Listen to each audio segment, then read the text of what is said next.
As the black smoke appeared, before the Faceless One's figure had completely materialized, 30 nuns hidden in the surroundings simultaneously made their move following the command in the psychic network. Among them, 10 were Saints of Holy Light, which constituted the majority of the high-end power of the nun contingent.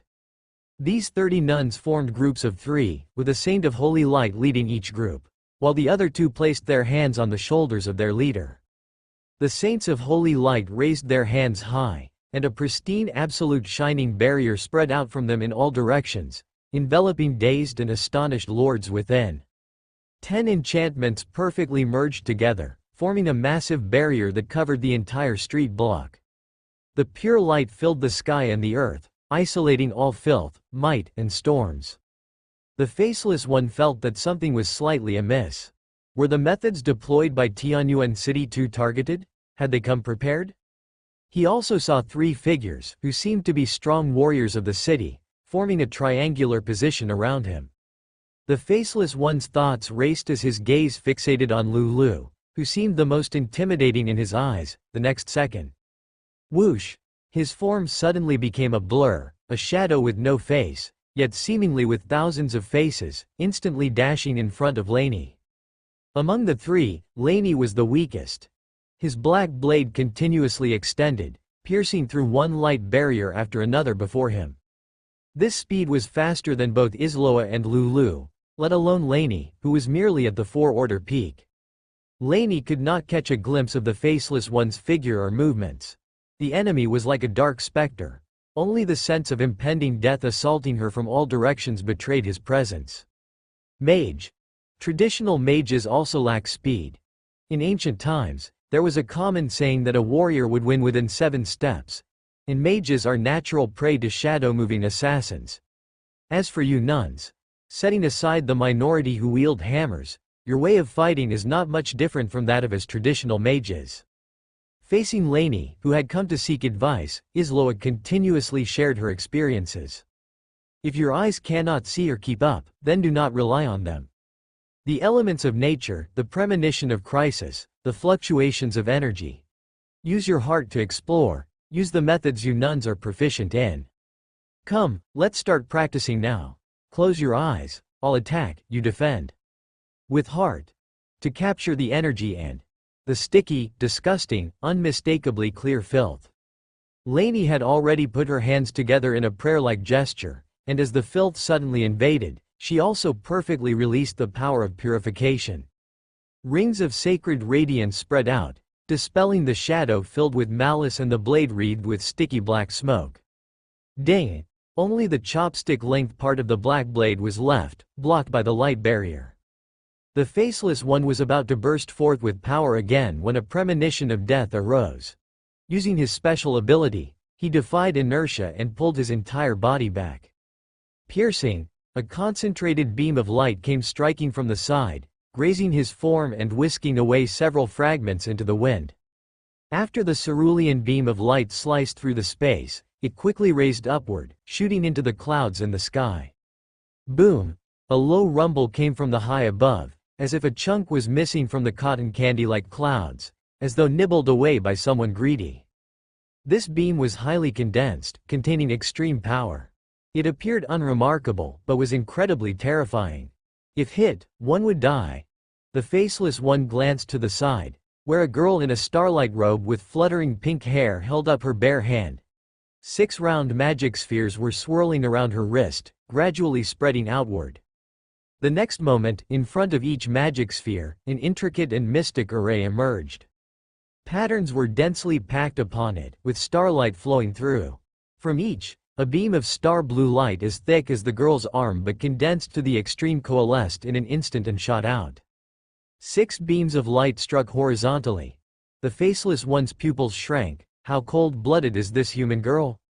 This strike, when it came crashing down, would kill at least hundreds of ordinary people within its radius. Weren't these insignificant ants supposed to be human weaknesses?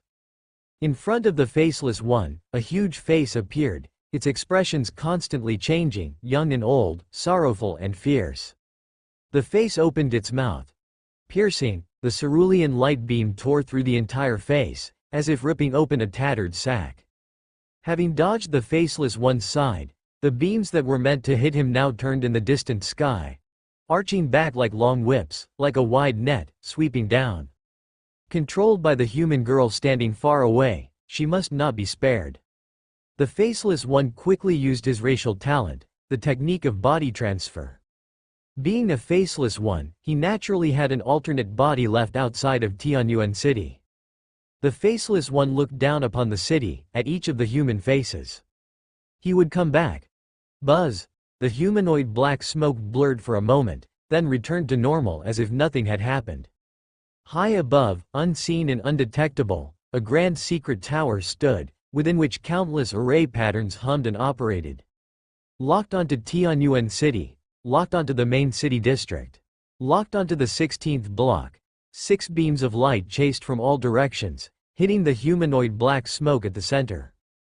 The star blue light collided, compressed, and collapsed. Like a nebula floating in midair. The next moment, a surging, brilliant column of energy shot up into the clouds, exploding into gorgeous fireworks high above, lingering for a long time. The glowing enchantment enveloping the surroundings rippled in waves, quickly returning to calm. Isloa lowered her arm, and the 6 magic spheres rolled around her before finally disappearing one by one. In the distance, Shi Lu stopped sharpening his claws. Xie Yi lit a cigarette. Not having extra work is really nice. He looked up at the sky, where the fireworks were dazzling, and the people around also looked up at the magnificent sight and exclaimed, "This is what it means."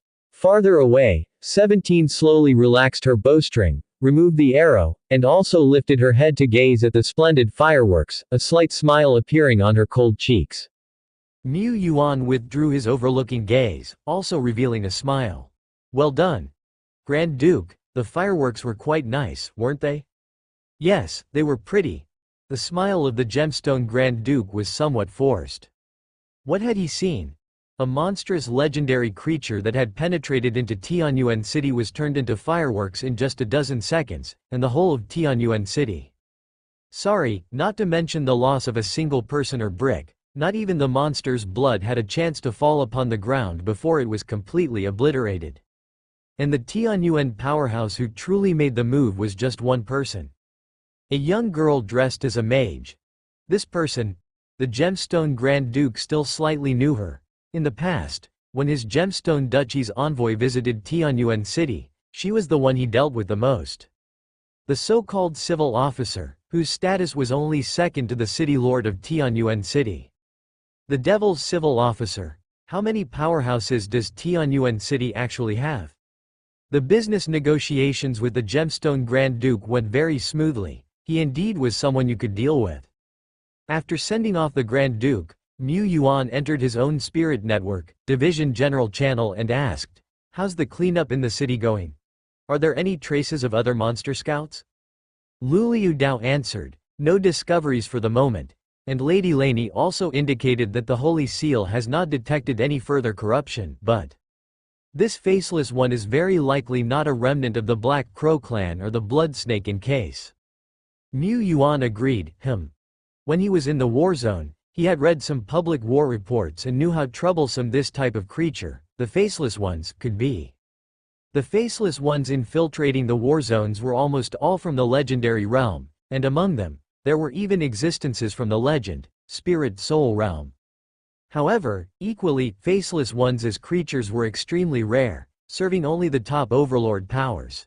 Definitely not something regional overlords like the Black Crow clan or the Blood Snake in case could possess. If the Black Crow clan or the Blood Snake in case had faceless scouts, they would have infiltrated Tianyuan City long ago.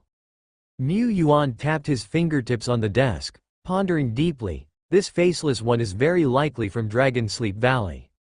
They had to face the Dragon Sleep Valley of the Red Mist Land. A top overlord power. Moreover, different from before, Tianyuan City was previously just an insignificant power and would not have caught the attention of Dragon Sleep Valley, but now, without a doubt, it had. He had anticipated this day would come. After Dragon Sleep Valley's last setback, once they recovered, they would inevitably notice this. However, if Dragon Sleep Valley wanted to reach out its claws, it would not be so easy. This place was not the Red Mist Land after all. The Ten Directions Island domain was not like the Great War Zone, which borders extensive areas of the Red Mist Land directly. Continue normal vigilance according to the contingency plan, keep searching for the remnants of the Black Crow clan and the Blood Snake in case, and as for Dragon Sleep Valley. They had no way to handle an overlord power of Dragon Sleep Valley's magnitude. All they could do was wait for Dragon Sleep Valley to reach out its claws and then chop them off. Somewhere in the Ten Directions Island domain, a giant dragon-like figure lay sprawling on the earth, its golden red vertical pupils coldly overlooking several legendary figures of the Black Crow clan. From the information, there are two individuals in Tianyuan City that require special attention. A blue-haired baby-faced young girl, a pink-haired petite young girl. They are most likely peak powerhouses of the heaven and earth realm. The giant dragon continued, "Now, the appearance of Tianyuan City is clear in our eyes. Currently, Tianyuan City is exposed while you and I are hidden. Aren't your Black Crow clan the best at scheming? With the current conditions, prepare a performance that will lead to the destruction of the humans' Tianyuan City. As long as your Black Crow clan can accomplish this, we from Dragon Sleep Valley will support you in becoming the ruler of this domain." The great elder of the Black Crow clan swallowed hard. Although this was very tempting, they go up against Tianyuan City? The day following the Faceless Ones incident, Mu Yuan received an important piece of military intelligence. It was not that they had discovered another scout or detected the presence of a powerhouse from Dragon Sleep Valley. The former. Mu Yuan estimated that it was unlikely for another Faceless One to infiltrate Tianyuan City in the short term. A Faceless One was not just any Tom, Dick, or Harry. Theoretically, they were much more precious than ordinary legends. The latter. If Dragon Sleep Valley sent only a few powerful individuals to infiltrate, Mu Yuan would have to dedicate the likes of Deadbone, Rakshasa, and Sophia to tail them exclusively. Otherwise, it would be very difficult to detect them. Even if they were being tailed, it would not rule out the possibility that the enemy had other secret passages. The military intelligence he received came from the observation base. Tianyuan City, information transmission location. Mu Yuan activated a treasure bead, and in an instant, the towering figure of the battle armor general appeared. He said, "The base has detected corruption." Mu Yuan, the heart of corruption? The original purpose of establishing the observation base was to guard against the emergence of the heart of corruption, which would turn the entire Ten Directions Island domain into the Red Mist Land. The battle armor general shook his head slightly. "That's not it. The wave of information is much weaker than the heart of corruption. According to our analysis, this could be a temporary corruption device. Once such a corruption device is established, it may transform into a small Red Mist Land, often serving as the function of vanguard army for the top overlord power of the Red Mist Land." This also meant that Dragon Sleep Valley was genuinely interested in the Ten Directions Island domain, and not just sending a few paltry individuals as they had before. It further meant that they must purify the corruption device as soon as possible, otherwise, they might directly face the army of Dragon Sleep Valley. Or at least a vanguard army. Regrettably, since the enemy did not establish a true heart of corruption, the observation base was unable to lock onto its exact location.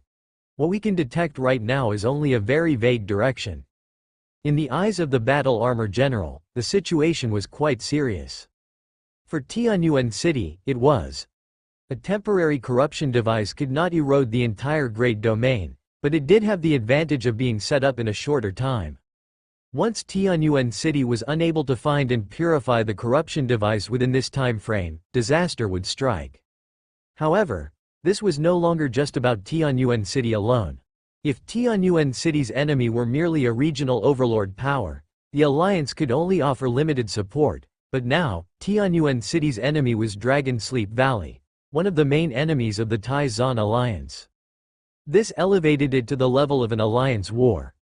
The Lord of Tianyuan City could ask the alliance to send sufficient reinforcement troops, although, it would also take time for the reinforcements to arrive.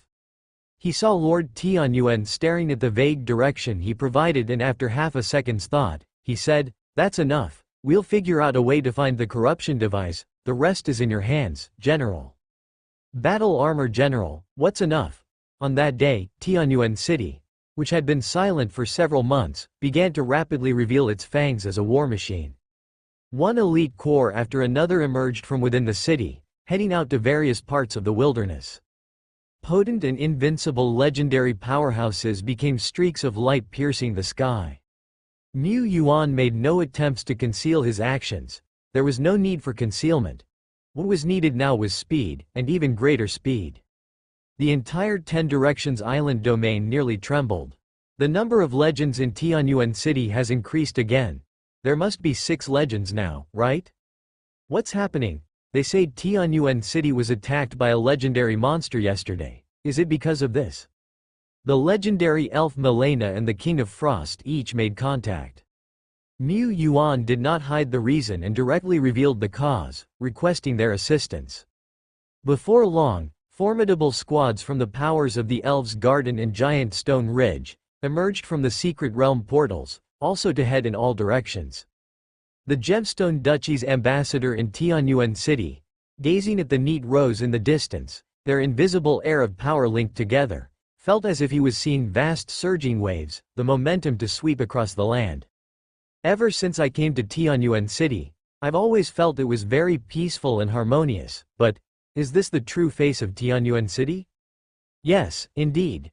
A powerful city that could survive surrounded by overlord powers and claim a territory for itself couldn't possibly be so simple. The winds of change in the 10 Directions Island domain were stirring. Tianyuan City has always been a war machine, or rather, a frontline territory of miracles, each one a war machine. To exterminate external enemies, to resist formidable foes, this was the duty of Miracle Territory from its inception.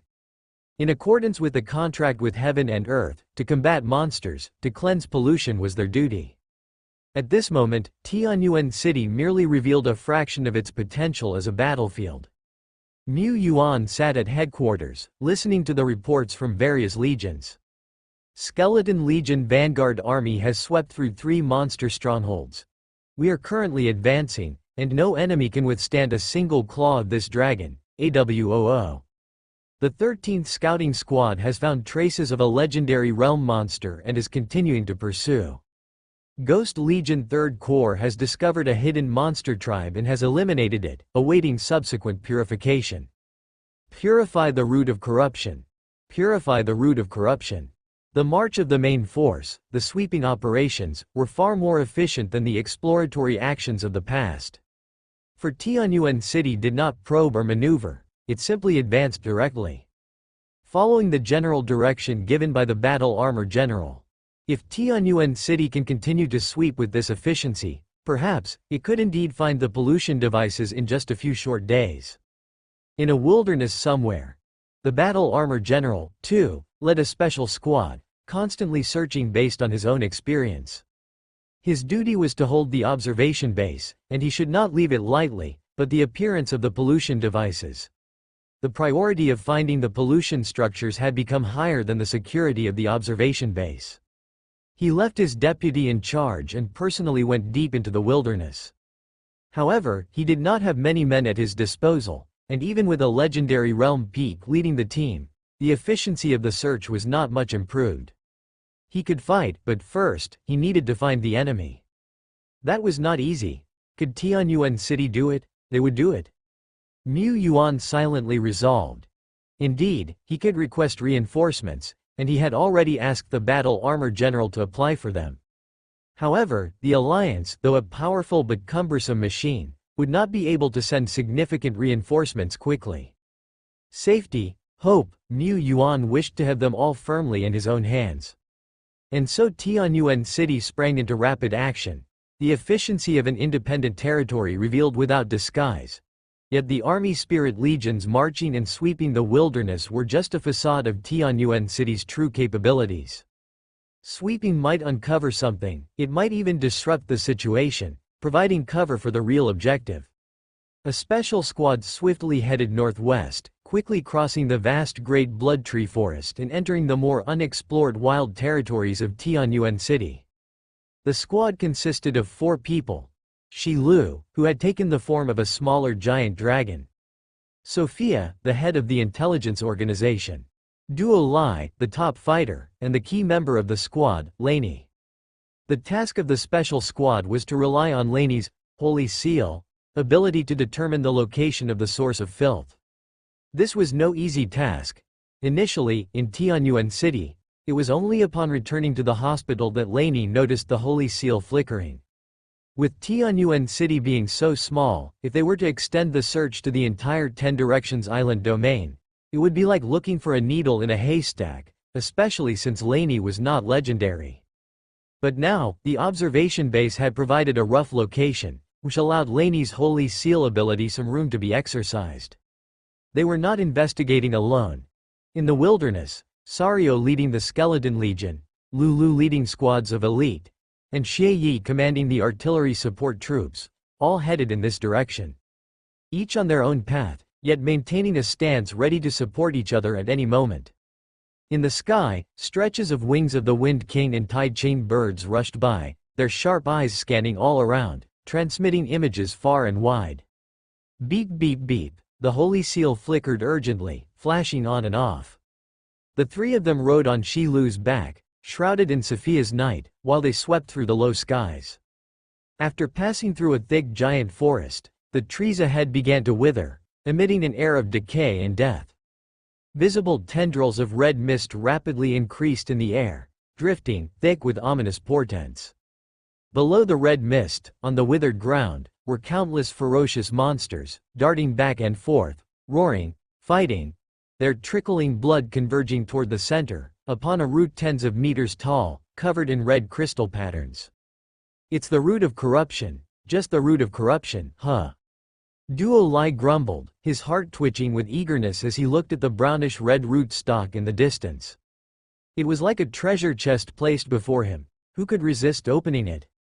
He reluctantly shifted his gaze away. Damn it, we'd better hurry up and continue searching. The group did not linger, continuing to hide their forms and auras as they sped off into the distance. Sophia looked at the still, beeping, Holy Seal and asked, "Can you still track it?" Laney replied, "No problem. The wilderness is full of various filth, but I'm gradually figuring out how to adjust the Holy Seal. If I set the level of filth detection higher, we can avoid a lot of unnecessary alerts. I think the pollution device that can create a red mist area must be incredibly dense with filth." Sophia. Theoretically, yes, the observation base's detection ability was likely developed by referencing your special epic ability. We'll keep on searching. This is a task that can't just be completed easily. Compared to Laney's squad's discreet and covert approach, the hordes of vanguard armies sweeping the wilderness unleashed waves of ferocity that reverberated across the entire 10 Directions Island domain. The vanguard army's task is not entirely to sweep the wilderness. They don't have that much time. Their task is to press forward, and continue pressing forward. After stepping out of the fang of the jackal wolf territories, the various vanguard armies face much more resistance. These depths of the wilderness are places Tianyuan City has yet to develop and explore. The monsters are denser, and some horned mountain valleys may even hide communities of fourth-order monsters, or wild legendary realm creatures. However, Roar, Au, Sario, leading an elite skeleton squad, advances unstoppably, not pausing for a moment. With its massive body, it clears the way with overwhelming dragon might. Behind it, there are dozens of skeleton generals and lords of death remains with the ability to fly, having spread their bone wings. Hundreds of thousands of attacks fly at it, but when they hit Sario, they seem like mere raindrops, incapable of even leaving a white mark. With a roar from Sario, droves of monsters collapse in the distance. It sweeps through the low skies, pinning a dark giant over 20 meters tall to the ground with its claws and dragging it for hundreds of meters. Who else? Who else is there? The giant dragon's bellowing shakes heaven and earth. Its invincible form catching the eyes of the occasionally seen elves, giants, battle armor generals, and others, eliciting involuntary exclamations of awe. Tianyuan City still has such fierce warriors, beside 10 Directions Island domain of the deceased. Since Dead Bone established Holy Mountain here and began exploring and developing, several months have passed. Yet its exploration of this domain covers only a tiny corner. Without a doubt, this domain is a great domain.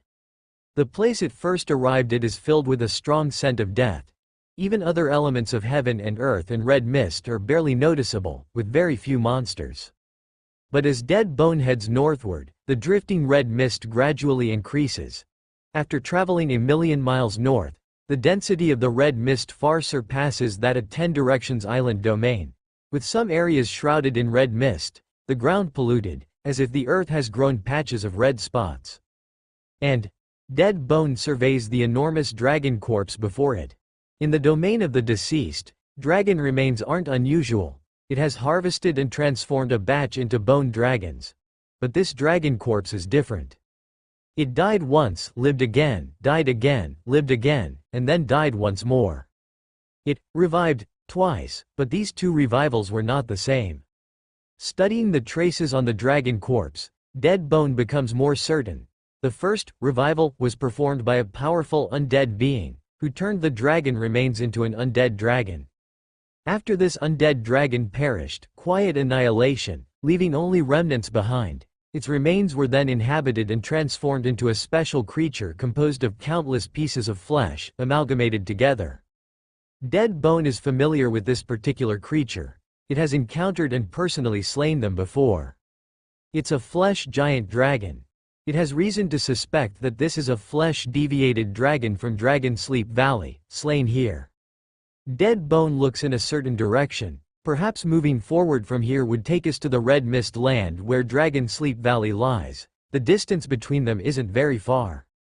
Because, over the past few months, Dead Bone's continuous exploration and transformation of undead beings has also unearthed several ancient civilization ruins. There are quite a few of them. It appears that a glorious land of the dead once stood here. Dead Bone also found the words, Dragon Sleep Valley, in fragmented records. The Dragon Tomb, which buried countless dragon remains, was the past land of the dead's breeding ground. Based on this, whether or not Dragon Sleep Valley is within this domain, it is not far away. The existence of Dragon Sleep Valley poses too much of a danger. In the homeland of 10 Directions Island domain, they have suffered due to the threats from Dragon Sleep Valley. It wants to eradicate this peril. But Dead Bone is well aware, there lies a vast gap between itself and Dragon Sleep Valley, a gap not easily bridged in a short time. I'm not getting stronger fast enough. It whispers, its invisible domain extending outwards in every direction. Dark mist billows, the undead howl. The domain centered on it, with a radius of over 10,000 meters, becomes a paradise for the undead. Dead Bone reaches out, drawing straggling wisps of high-order bone essence from the dragon remains. This dragon remains that could be considered top tier in the legendary Earth realm. This should be nearly enough. The path of steadiness, the cultivation of avatars is supreme. As long as we have enough avatars, not only can we achieve safety and steadiness, but we can also lay plans for enemies from thousands of miles away while sitting at home. A long, long time ago, when it asked Lord what steadiness was, Lord gave one example. Since then, Dead Bone conceived the idea of creating the grand method of avatars. It certainly did so. But, as its level increased and its tier evolved, it found that the avatar abilities it created quickly fell behind the version. Avatars have limitations and an upper limit, which Dead Bone finds unsatisfactory. Even Isloa's Starlight avatar and Sophia's Black Crow avatar seem to have flaws in Dead Bone's view. Of course, its friends' avatars serve different purposes. The avatar it wants to create should be capable of enduring fierce battles and utilize most of its power, including epic skills and legendary power, without any upper limit. Go! Dead Bone, with a gesture, disperses the tens of thousands of high-order bone essence it has collected, like a tsunami of death's breath, rushing out. Waves of death surge to the sky. Shortly thereafter, a skeleton with bones like white jade appears before Dead Bone. They look at each other and speak in unison. Able to carry 90% of my power, including epic skills, barely satisfactory, but it will do. The newly born skeletal incarnation was still imperfect, with much information yet to be collected. But there were more important matters to attend to. Dead Bone raised the battle flag, and a vast black tide surged from afar. Hundreds of bone dragons soared through the sky. Thousands of death knights charged forward on the ground. The frost giant dragon roared, shadow dragons opened their eyes in the azure sky, and vampires giggled in the shadows. "It's up to you now, my other self," the incarnation nodded its head. Leading the massive tide of the undead, it went straight toward the deeper regions where red mist wafted. Tianyuan City, as the night slowly descended. Mu Yuan spread out the web of spirit, resonating with the vanguard legion that had already entered deep into the wilderness. The various armies and corps were dispersing, advancing rapidly in the forms of small and medium-sized squads. But even with squads of less than 10 persons, the elites possessed the ability to break through the encirclement of monsters with ease. This was the core strength of today's Tianyuan City. Although the number of those in the legendary realm in Tianyuan City might not be many, there were countless Super 4-order warriors between the legendary realm and the commoner's extreme peak of combat power. Tianyuan Territory. Level 5 Territory. Troop Type. Click to expand. Epic 1 star. Gunner Master 10. Wings of the Wind King 12, Saint of Holy Light 12, Brave Marshal 15. Lord of Frost 20. Giant Dragon Swordsman 25. Nature Spirit 30. Fearless War Handsome 30. Arrow of Polar Star 35. Lord Treeman 35. Ghost Commander of the Underworld 45.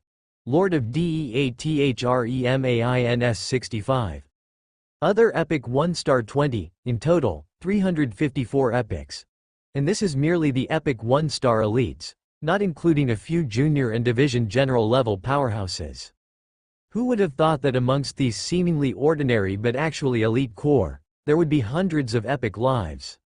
Limited by accumulation, most of these epic elites are still quite a distance away from the legendary realm, needing at least another year or two of consolidation before they can hope to make the leap to legend. But they possess truly formidable combat power, nearly sweeping across their peers with invincible might. It was this assurance that gave Mu Yuan the confidence to march into the wilderness without any disguise. Time slowly ticked by. Mu Yuan sat in Tianyuan City, with the web of spirit never disconnected. As the vanguard army ventured deeper into the wilderness, they encountered greater resistance from wild monsters, and the enemy lay hidden amongst them, waiting for an opportunity to strike. Boom! In a certain place, an assault squad composed of 3 Arrow of Polar Stars, 3 Fearless War Handsome, and 2 Lord of Frosts had just ripped through a wave of monsters and broken free when a blood-colored domain unexpectedly enveloped them. The blood serpent of the blood snake encase legend revealed a vicious smile. "Got you." Several tens of seconds later, the smile of the blood serpent legend gradually stiffened. I will come back. Before him, 3 dazzling golden barriers stood, like fortifications that could not be surmounted. The snowflakes drifting from the sky and the shadowless arrows flickering with starlight also brought him quite a bit of trouble. As a figure of the blood serpent legend, Mu Yuan was certainly not likely to be defeated by a few human warriors, but he couldn't stay in one place for too long. How did he end up targeting such a tough nut to crack? Hurriedly, the figure at the legendary realm vanished before the eyes of the assault team. The enemy is getting restless, which also indicates that we're getting closer and closer to the target location, Laney said. At this moment, it had only been a day and a night since the battle armor general had sent the message that Tianyuan City had transformed into a war machine. In the depths of the wasteland, west of the former Black Crow clan territory, was a barren and desolate area. Laney's team, serving as the spearhead, had already advanced to this location. Laney was half kneeling on the back of a red dragon, with her hands joined in prayer. Before her was a purification holy seal that occasionally flashed with dark light. At that moment, the frequency of the seal's flashing wasn't fast, but when the seal grew dim, it darkened profoundly. This profound darkness first appeared an hour ago, and compared to before, the frequency of this deep dark flashing has been getting faster and faster, she noted. This time, we may find a different kind of filth, deeper and denser, which is likely our target. Guided by the Holy Seal, Shi Lu adjusted her flying direction several times, her speed increasing rapidly. Everyone knew that it was a race against time. As the battle armor legend had said, temporary filth devices, once implanted into the ground, often took days to establish. But, often, isn't always the case, and the livelihood of the territory couldn't rely on luck. Time to charge, Aou, Shi Lu bellowed. Suddenly, Sophia said, "Wait, there's." Before she could finish, the world around them became even darker, a different kind of darkness from the night Sophia enveloped. The great dark curtain spread out, shrouding the sky and the land with no end in sight. Vaguely visible, countless pitch-black trees began to grow and branch around them. Atop these dark treetops, shadows of black crows appeared, their red eyes opening. "What is that?" Shi Lu spit out a streak of true flame, incinerating the black trees and shadow crows before her. But the pitch-black curtain still lingered overhead, with black trees growing in the distance, the figures of crows lurking. Sophia gazed intently. This pitch-black curtain has the power to trap enemies and confuse space. It's a combination of illusion array and trap formation. It seems our enemies want to trap us here. Duo Lai extended a finger, a speck-sized red light appearing on his fingertip. The next moment, boom, a sunburst blossomed from the end of the earth, but it still couldn't truly shatter the black sky curtain. "Do I smell treasure?" Duo Lai pondered. "Somewhere in the wasteland." A treasure resembling a black withered tree was embedded in the barren soil. Around it, at least 10 figures wearing black crow masks of the legendary realm gathered, extending their hands to continuously input their power. To think that one could unleash a sunburst in a snap of the fingers? Human warriors are terrifying like this. No wonder the fang of the jackal wolf's attempts at assassination ended in failure multiple times, and even the Black Crow clan, backed by the Orochi servants, perished at the hands of humans. Fortunately, we did not confront these humans head-on. Now that they have fallen into our great Black Crow forest, trapping them here will be easy. This is the steadfast strategy of my Black Crow clan, kekekekekeke. The great Black Crow canopy shrouded heaven and earth, its ends unseen even by those who looked as far as the eye could see. It seemed as if the entire wilderness had been stripped away, leaving the trapped strongmen lost. Above Duo Lai's head, the ever-changing badge resembling a hairpin flew out, transforming into a staff with a large red gem encased at the tip, flanked by a pair of small wings. Grasping the staff, he pointed it toward the faraway darkness. "Let me tear it apart." "No, let me do it," Sophia stepped forward and said. She certainly believed that with Duo Lai's abilities, he could penetrate and tear the great Black Crow canopy, and the whole process might not even take much effort, but she had also glimpsed some of its secrets. This great Black Crow canopy has stripped heaven and earth, forming an independent space. If we use brute force to shred this canopy, the enemy might directly detonate the entire space, causing a widespread spatial collapse and triggering spatial turbulence when the two forces overlap. If she were the enemy, and her goal was to stall the targets before her, she would definitely do so. Shattering artifacts to create opportunities. By then, even if they had the ability to survive in the spatial turbulence, there was a certain chance they would be swept far away by the chaotic currents. This was unacceptable. Sophia touched her arm, smooth and fair, without a trace of crow feathers. "The power of the dark crow bloodline flows within me. I am somewhat familiar with this great Black Crow canopy, leave it to me."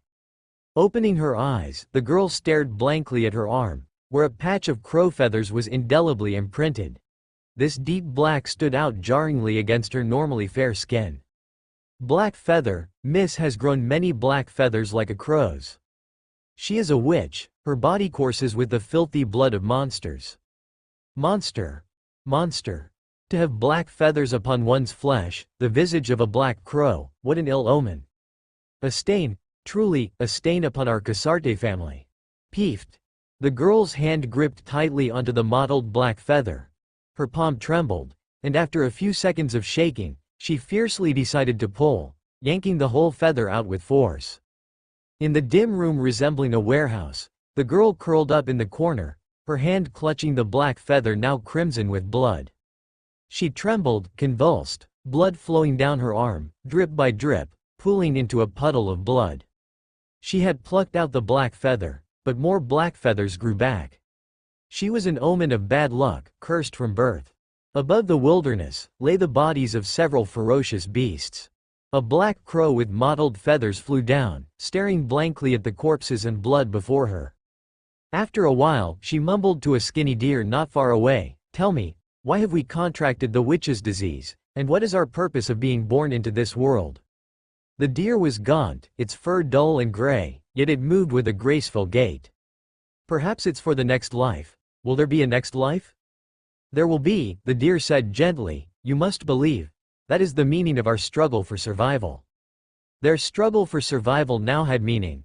The dark crow bloodline, which she once saw as venomous and despised and feared, was now a cause for Sophia's gratitude. Everything had meaning. Her eyes shone bright, like two night pearls in the darkness.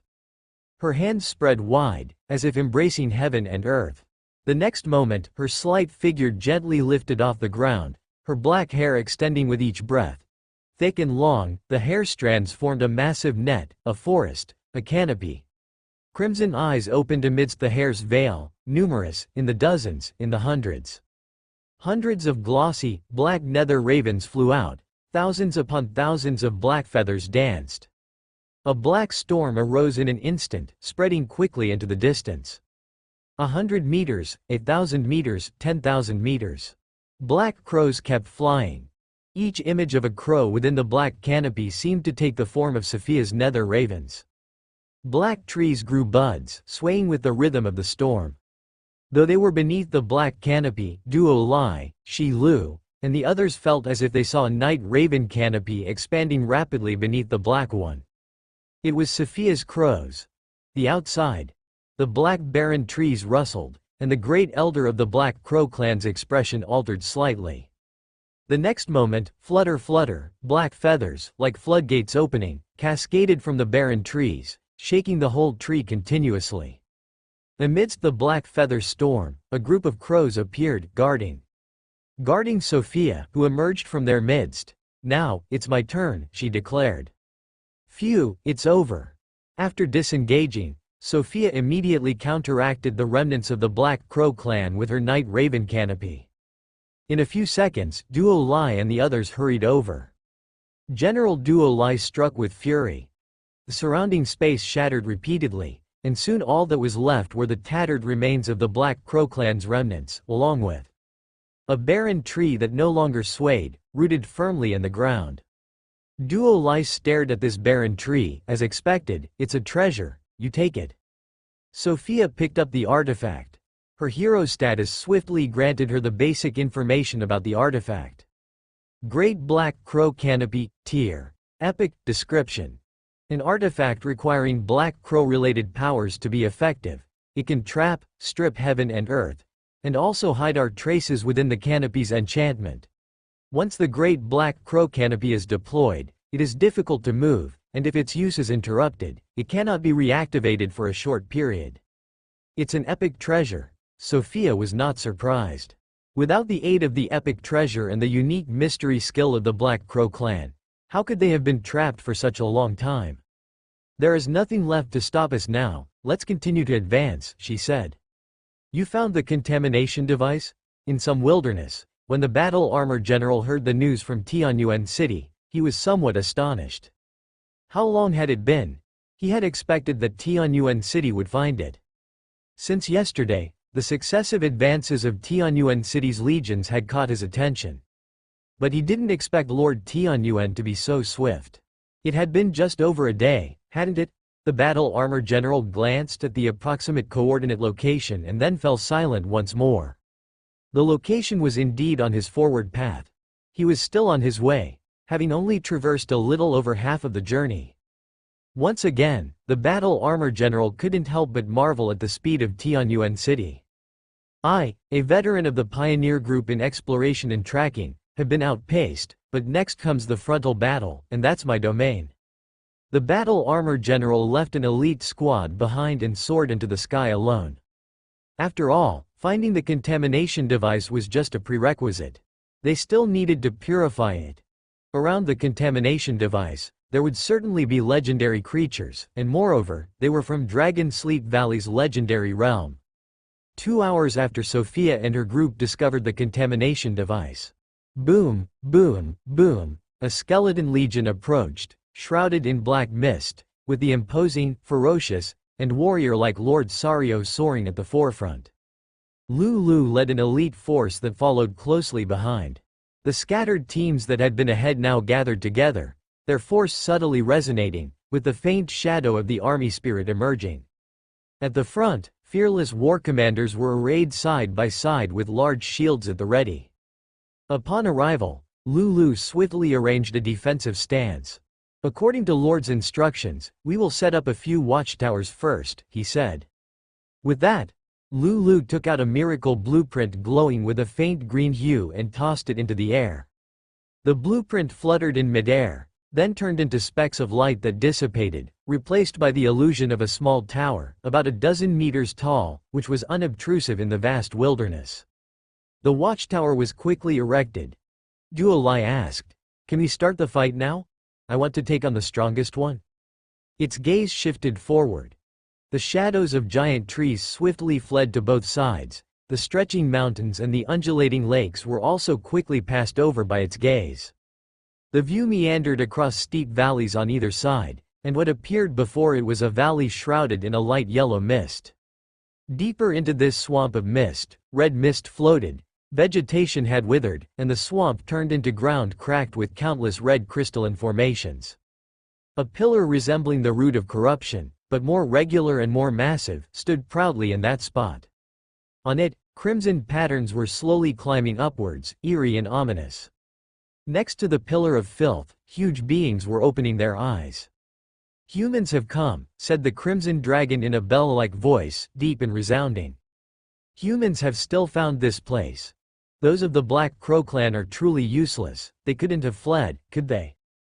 Those who worship so-called gods, as expected, cannot be trusted," another added. "Regardless, this human power should not be underestimated, there might be powerhouses from the core of the Tai Zan alliance among them," one mused.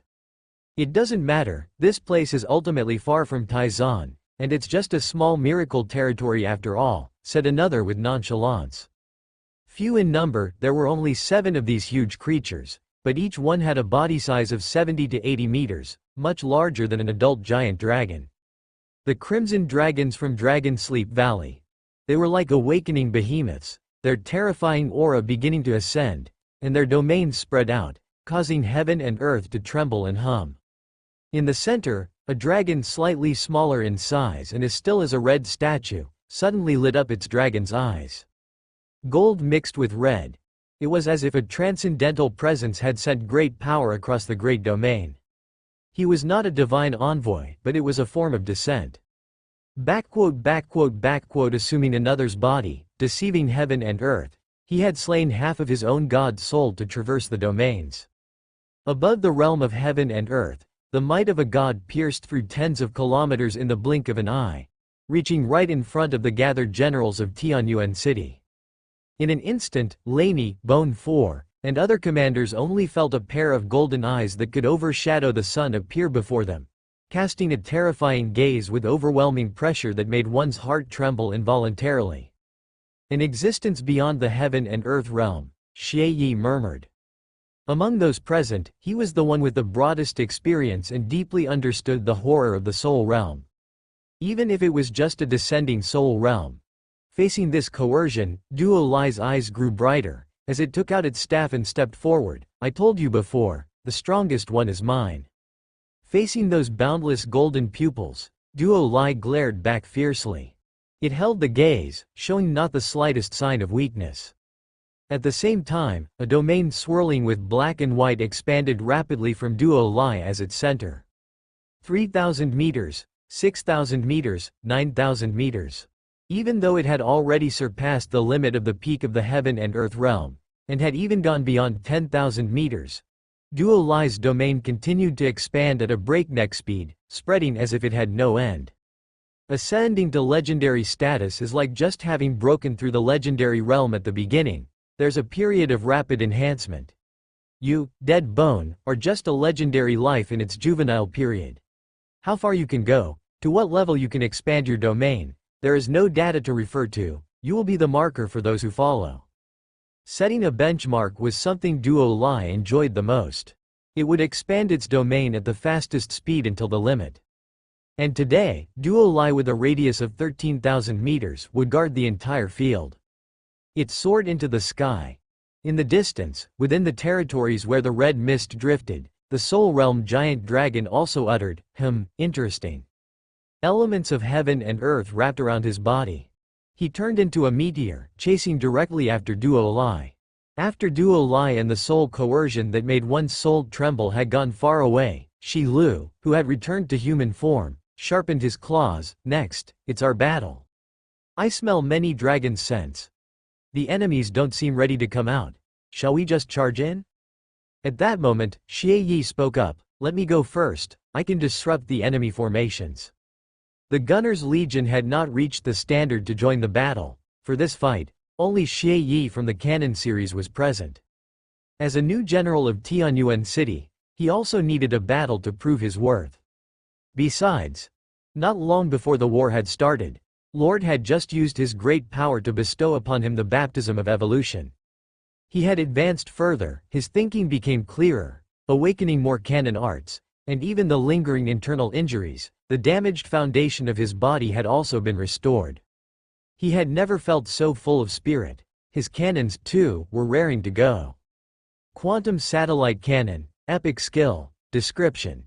Anchor a coordinate, charge up, and deliver a devastating blow to the enemy. This was a simple, direct, and brutal epic ability. Xie Yi liked it. Big is strong. Destruction is the true essence of executing justice. He turned to someone nearby. Miss 17, could you send this beacon close to the enemy for me? The beacon was the size of a fingernail, resembling a piece of gathered information state matter. It was sometimes solid, sometimes blurry. 17 nodded her head. She placed the beacon on an arrow, drew the bowstring taut, and like a shooting star, the arrow whistled through dense forests, lakes, gorges, and zipped next to a giant dragon that stood on the brown earth. The giant dragon was stunned for a moment, shooting an arrow from tens of kilometers away. What is this human thinking? The beacon glowed faintly. High in the sky, particles were gathering, and in the blink of an eye, a silver-gray mechanical body was forged, floating there. The six-winged mechanical body slowly unfurled, absorbing the surrounding elements of heaven and earth. Elements converged like a river, swarming towards it. A crimson speck rapidly expanded. A dozen seconds later. Drip! The giant dragon suddenly looked up, red light growing in its eyes. Boom! An indescribably huge column of red light shot down from the sky, effortlessly destroying the brown-red earth, eradicating thousands upon thousands of common monsters beneath the red mist without leaving a trace. A cloud of dust and a huge wave surged into the sky, and the crimson pillar of light compressed into a line, hissing as it disappeared into the ether. The swamp was in chaos, with dust flying and stones scattering. Puddles of mud had been incinerated within the red light column, and the ground collapsed as a result, its yellow fog drifting above the swamp mostly burned away. Only the silken red mist remained as if existing in a different dimension, completely unaffected. At the center of the red mist domain, a reddish-brown crystal pillar still stood tall, unharmed. It seemed to hang in midair, with the ground below crumbled away, and from its base spread red filaments like a web sinking deep into the earth. From within the dust, a whirlwind arose, and a colossal crimson figure burst forth, his neck bulging on both sides. Subsequently, two fierce dragon heads sprouted out, one on each side. He roared, his 6 golden-red pupils looking down upon Xie Yi and the others. Diving down, he opened his domain, which instantly expanded to a 5,500 radius, resonating with heaven and earth. He was none other than a peak power of the heaven and earth realm, and an epic at that. The other 5 figures also flew out from the dust right after him, each opening their domains, the might of the peak heaven and earth realm on full display. Simultaneously, these beings from Dragon Sleep Valley of direct lineage to the legendary realm, all possessed the bodies of giant dragons.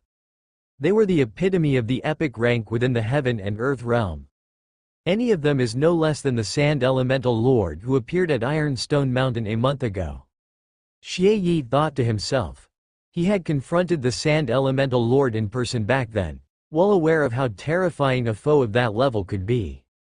However, he was no longer the same man as before, even if only a month had passed. In the distance, 6 massive crimson dragons approached like 6 streaks of blood, closing in at a terrifying velocity.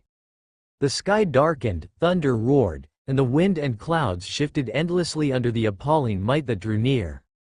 The domains that the 6-peaked dragons had already unfurled began to retract, a sophisticated technique of domain manipulation. When facing ants below the legendary, the bigger the domain spread, the higher the efficiency in clearing the field. But against legendary beings, especially on a battlefield with multiple legends, compressing the domain offers more tactical flexibility. On top of that, it can. Dragon Sleep Valley truly deserves to be a top overlord power. Their methods and techniques are incomparable to Fang of the Jackal Wolf, Black Crow Clan, and the like. Lulu muttered. He glanced back at his comrades, prepared to meet the enemy. The corps will be commanded by Deputy Commander Niu. No sooner had he spoken than he slightly bent his knees, leaning forward, as a radiant golden light shone from his eyes beneath his visor, bright as the sun. The next moment, the ground suddenly cracked, and Lulu's towering frame shot up like a cannonball. He raced across the ground, along the steep cliff faces, across the undulating surfaces of lakes, leaping and bounding between the waves and tumbling rocks. Gradually, the silhouettes of the 3 crimson dragons in Lulu's eyes grew larger, until they filled his entire field of vision. The dragons were roaring. Leaping into midair, Lulu stomped down forcefully once more, accompanied by a sonic boom and visible waves in the clouds, propelling his frame upward again. His body rose to the same level as the crimson dragons. The immense beast and the tiny human were now on an even plane, surrounded by turbulent waves of clouds, with the distant mountains and forests growing blurry. Behind the seemingly insignificant human, a vast, majestic, and radiant great shadow emerged. Accompanying the slash of the human, the heavy spear fell like the division of heaven and earth. The human who swung his blade at the giant beast appeared magnified by 1,000,000 times in that moment, like a colossal divine figure looking down upon all life. A reversal of size. Boom! A thick golden light pierced through heaven and earth, dissipating the clouds. Sario, the frost giant dragon who had gripped his enemy, was sent tumbling away. The scales on his back, his sturdy bones, shattered piece by piece, with countless fragments falling from the sky, creating plumes of water as they crashed into the lake. A crimson and a deep blue dragon shadow flew over the surface of the lake towards the distance, cleaving through the waves like blades. The 2 figures twined and collided, with massive booming sounds echoing over the lake. The domain around the deep blue dragon shadow, like a faint black sphere enveloping the body, cracked violently, but Sario was unfazed. In a legendary clash with a stronger foe, the idea was to use the domain to briefly withstand the opponent's influence to close in for combat, striking with the most dangerous and direct means to tear the enemy's body apart. And in close combat, this great lord's body surpasses yours. With frost mist spreading like great hands dragging the distant crimson dragon into his domain, Sario seized the chance to get close, his massive body stretching across the sky, casting a shadow that enveloped the entire body of the crimson dragon. 100 meters versus 70, the advantage lay with Great Lord Saw. The body of the ice dragon was hard to a point that even it feared. The frost giant dragon tore at the crimson dragon's body with greater strength, harder scales, and the force of frost and decay. But the crimson dragon was not to be outdone. Its domain hummed, and as its torn wounds writhed, eerie arms stretched out, grabbing at the ice dragon. Strange bloodied hands left marks on Sario's draconic body, with powers seeping into it. The crimson dragon continued to absorb the elements of heaven and earth, swelling in size. Sario, being a rookie in the legendary realm, felt the pressure facing an enemy who had reached the peak of the first realm. But he would not lose. He aimed to establish his legend right here, to let the name of the frost giant dragon Sario resound far and wide. Boom! A thick column of crimson light tore the sky, turning the whole world red in an instant. The scales on Sario's back, the sturdy bones of his spine shattered, as a myriad of bone fragments fell from mid-air, bouncing off the lake surface, splashing water hundreds of meters high as if to obscure the distant mountains. Damn it, Sario saw the assailant, another crimson dragon. In the distance, a third flesh giant dragon suddenly changed direction, racing towards him. Sario. Damn it, in total, 6 peak heaven and earth realm flesh aberrant dragons, one of which had been smashed down by Lulu, was awkwardly flying out from under the water's surface. 2 were heading towards their Tianyuan city's position in the distance, aiming to extinguish Xie Yi and 17's artillery fire. That meant half of the enemies were focusing on him? Who had he offended? The flesh giant dragon's eyes were chillingly bright as they swept down over Sario's body, as if he were a fine jade. They lunged towards him. In front of the Tianyuan city's position, the air was constantly torn by noise. Facing the 2 dragons that had entered their firing range, the elites also opened fire one after another. The starshine arrow was shot, the skeleton spear tore through. Xie Yi raised both his hands, holding a 6-barreled machine gun that emitted a ghostly blue flame. A crosshair appeared in his right eye, and the gun's barrel followed the movement of the flesh giant dragon. His bullets relentlessly tore through the dragon's scales and flesh, and even though the flesh giant dragon kept healing, the healing speed was still not faster than the endless bullets tearing it apart. However, a few kilometers was a mere moment for a peak heaven and earth realm being. Xie Yi clearly felt the ferocious golden-red dragon eyes locking onto him, glanced around, and then quickly started running, using the power of heaven and earth to ascend and fly toward a deserted mountain peak in the distance. A spatial box appeared. Xie Yi placed the machine gun inside, and then drew out a completely sealed black box. The black box began to click and change, with mechanical parts spreading over his body. In the blink of an eye, Xie Yi was enveloped in a thick armor, with 2 dark holes on his shoulders aimed at the approaching giant dragon. Red lights also appeared around his body, revealing the formidable presence of one hovering cannon after another. Enjoy the firepower. Damn it, Sario's robust roar echoed across the lake, its massive body flitting over the water's surface, stirring up 2 colossal waves. Behind it were 3 flesh giant dragons with eyes ablaze, chasing relentlessly. Sario clenched its tail. A trail of starlight cut through the sky. One of the flesh giant dragons abruptly halted and shrank its head, yet the arrow racing through the sky was already in a straight line with its pupil. Bang! The crimson dragon's head burst open. It had no broadly defined body weak points, and flesh buds grew where it had burst, flesh swiftly healed, and the missing eyeball also slowly regrew. But this made the dragon irritable and enraged. It looked at the frost giant dragon already far away, unwilling to part with such a potential-laden shell, but it then turned its gaze to the distant human formation, where an archer bathed in starlight stood. Ha ha ha, didn't expect that, did you? I'm never alone, I've never been alone. That frost giant dragon, instead of fleeing, was now entangled in a fight with another dragon from Dragonsleep Valley. The battle ranged from the sky to underwater, shattering clouds and waves, staining the Great Lake red. Another giant dragon, however, hung motionless in mid-air for a while, its erect dragon eyes staring deathly at the figure before it, a human shape that they considered negligible. A human clad in an orange dragon-shaped suit of armor. For some reason, the flesh giant dragon felt a shudder from this human, a shiver from the soul, from the blood. The giant dragon was a great predator atop the food chain, but the human woman appeared to feed on dragons. The dragon wounded by 17 hesitated for a while, and when it roared and prepared to fly towards the human position, the sky already grew dim, countless black feathers falling, and the heaven and earth realm filled with a sinister aura.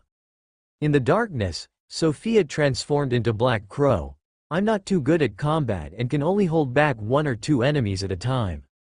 After all, she wasn't fighting alone. She just needed to hold them back to create opportunities for the others, and that was enough. In front of the Tianyuan city's military position, the battle here was the most intense. The 2 flesh giant dragons charging directly at the position were also among the top 3 of the 6 great enemies. Their domains were vast, and when their roars sounded together, the heavens and the earth became shrouded in crimson. Bang! Bang bang! Xie Yi threw away the gun in his hand, but before he could switch to a new weapon, the continuously writhing flesh giant dragon appeared before him like a phantom, its huge shadow casting down. He leapt back, but it was still half a beat too slow, as the armor in front of him was torn apart like cardboard. The giant dragon's breath pounced on him. Damn it, tough, cough, so damn resilient. Xie Yi had lost count of how much ammunition he had poured into the flesh giant dragon. He had already broken through its scales, shattered and burned the beast's body.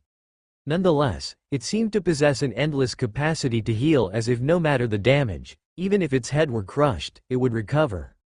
This was a terrifying aggregated monster of flesh, unkillable and indestructible. Probably, only by blasting the flesh giant dragon's body to pieces with an extremely powerful attack in an instant can it be truly killed, but… Cough cough, my weapons haven't been upgraded in time. Besides, being up close with a giant dragon, and completely enveloped in the enemy's domain, how much power can a gunner master retain to shoot? Cough cough, Xie Yi couldn't help but think if he had not sworn loyalty to Tianyuan City Lord, would there still be a day like this? Bullshit. The choice was his own, and he would not regret it. The Lord had treated him with sincerity, and he would repay with battle. He was still a gunner master. Only those who stand on the battlefield relentlessly bombarding and incinerating monsters earn the title of Gunner Master. At least he was for today, but still, he was unable to defeat this giant dragon. Can you hold on for another 30 seconds? The voice arose from his heart. Xie Yi was startled. That voice spoke again. You have to trust your comrades. Hold off the giant dragon for 30 seconds, and leave the rest to your comrades. They'll manage. Holding on for 30 seconds wasn't difficult.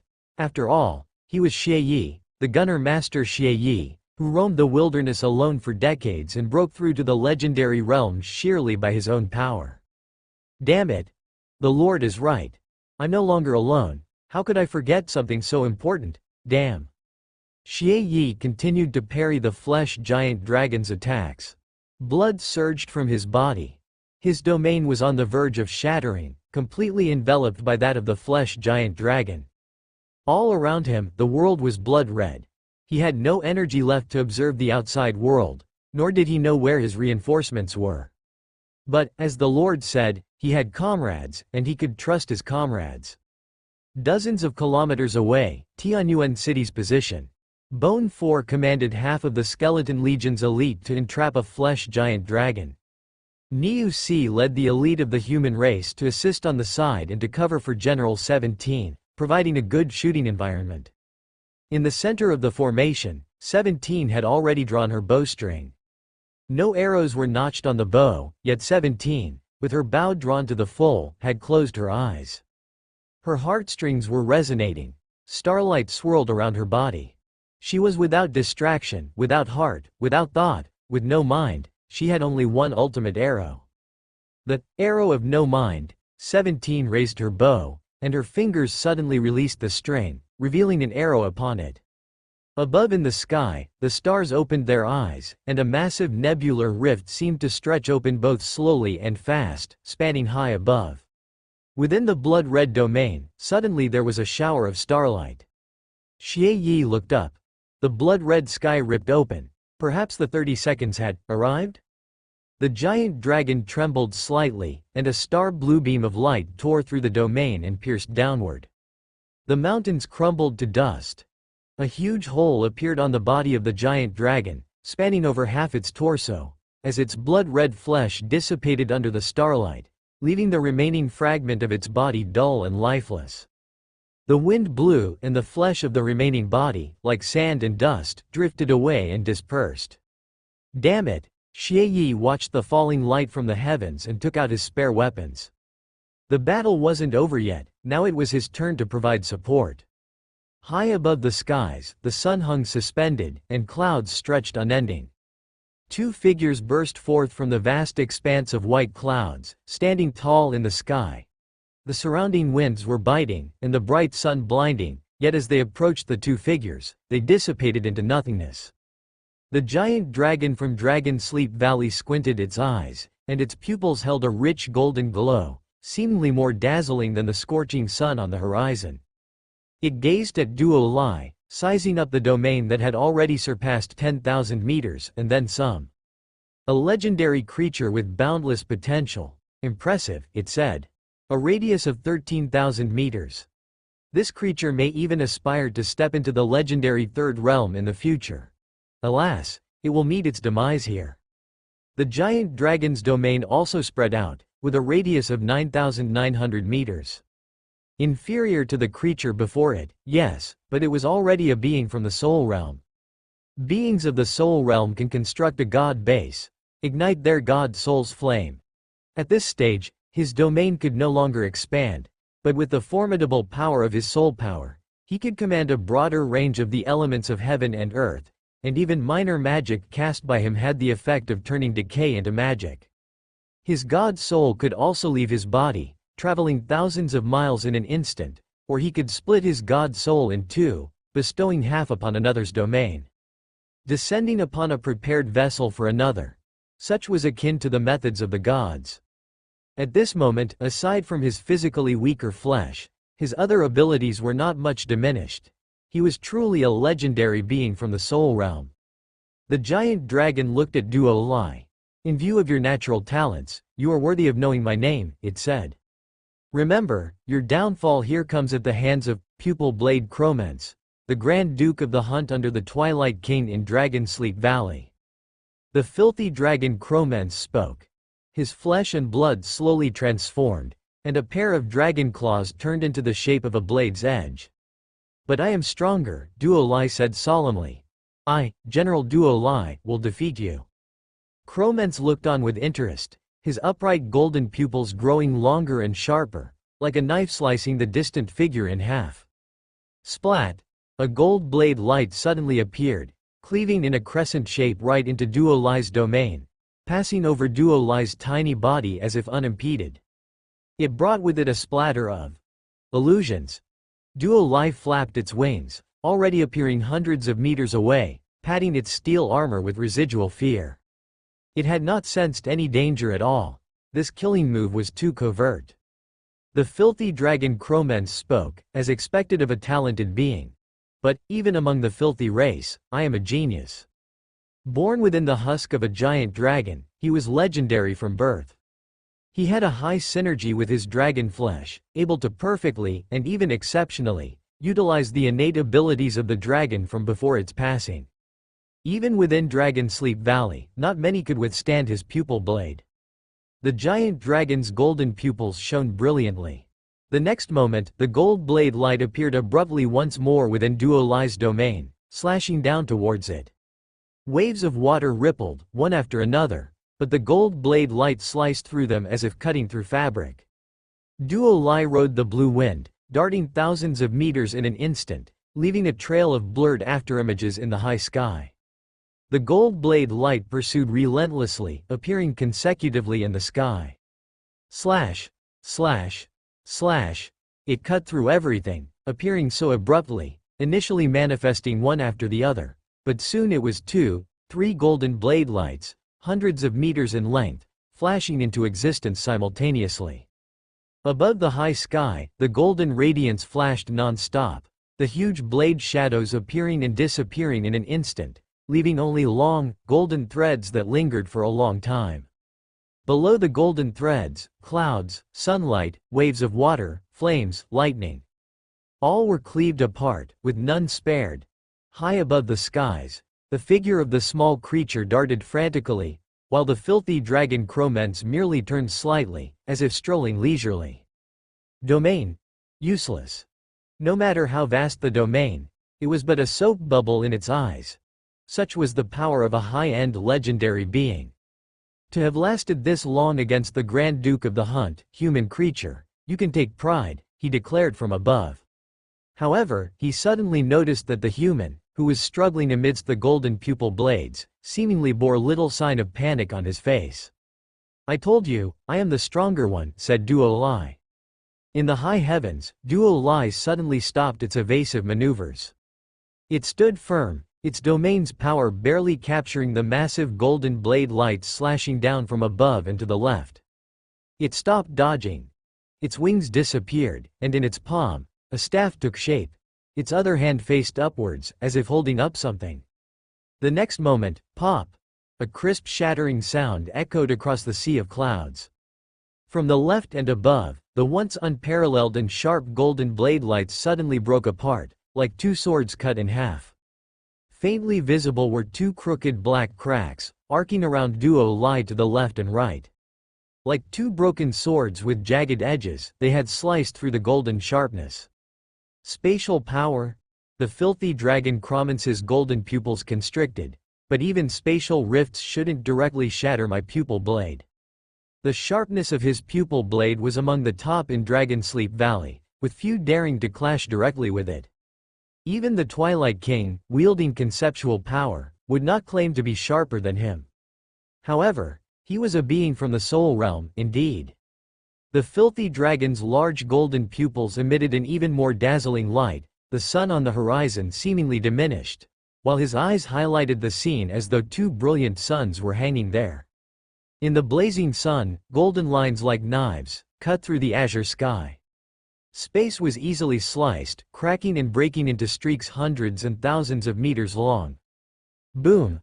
Another fracture appeared a few dozen meters in front of Duo Lai. The filthy dragon did not pause, its two pupils still shining brightly, and in the blink of an eye, several, dozens, scores of huge golden blade lights emerged. One after another, the dazzling golden brilliance flashed across the sky. The clouds dissipated and space shattered. But at a certain moment, at a certain location, the golden light, like fragile porcelain, was suddenly smashed to pieces. Boom! Boom! Boom! Boom! Boom! Boom! Boom! The broken golden brilliance scattered in midair, quickly vanishing. The light, the clouds, the storm, all dissipated. The cracked space also healed in an instant under the force of the heaven and earth rules. Only remaining, by the side of the girl with the flowing blue hair, several dark wrinkled marks, like long black snakes, twisted around her wrists and snaked out for dozens of meters. Like a series of wheels, like an indestructible shield. Like a black whip that can cut through everything. Shoo! A black snake lashed out with snaps and cracks, and in the next moment, a huge golden blade perfectly appeared at the spot, which the black snake thread whipped and exploded in midair. Golden light shattered the vast sky, while the black snake still roamed. Perspiration began to bead on the forehead of the filthy dragon, Cromance. He couldn't understand, he was completely baffled. Under the watchful eyes of the god soul, everything within a radius of 13,000 kilometers was in plain sight. He could easily invade the human's domain and move freely within it. He had an absolute advantage in the realm. He had taken control of the battlefield, but this mysterious space serpent made him shiver. What in the world was this technique? You are rather fast, but many times, we find ourselves in situations that we can't avoid, like facing attacks that can't miss, like needing to protect. At these times, you need to have one or two defensive measures.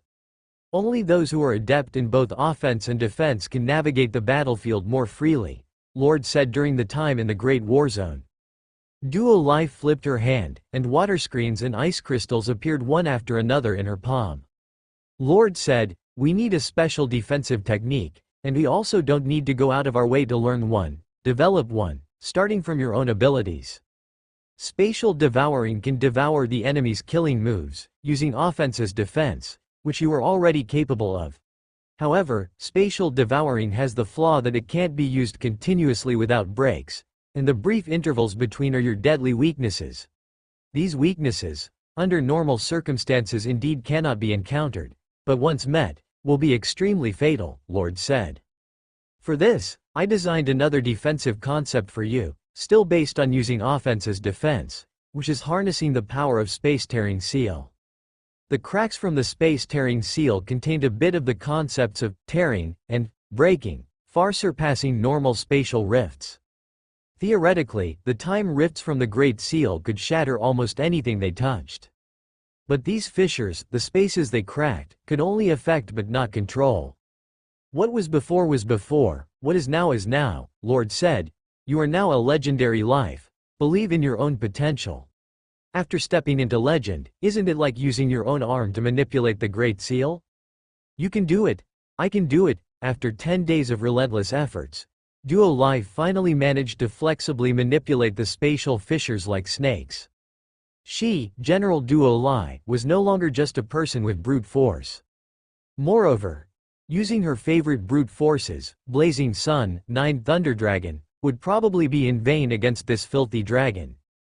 Even the 9 Thunder Dragon that she pushed to its limits in the overlimit mode was close to the super spell cast by the Staff of Divine Right during the defense of Tianyuan City. The filthy dragon was indeed a formidable foe. However, is this great enemy a soul realm? That's a bit disappointing, Duo Lai thought. The space serpent began to extend continuously under Duo Lai's will. Hundreds of meters, several hundred meters, several thousand meters. Like heaven-devouring pythons eager to consume the world. The golden giant pupils of the filthy dragon scanned the area, yet revealed no flaws, and cold sweat gradually streamed down. Aren't you worried about your companions?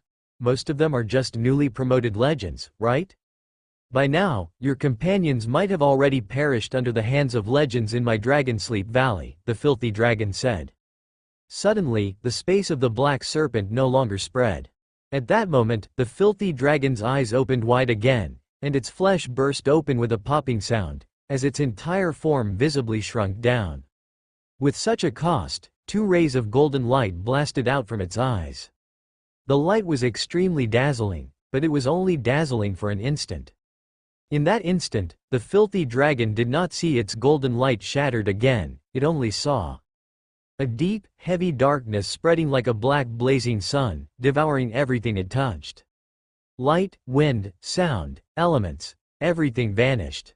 The 2 rays of golden light it had sent forth with all it had were like 2 drops of water falling into a great lake, disappearing without even a splash. It was impossible to contend against, absolutely impossible to contend against.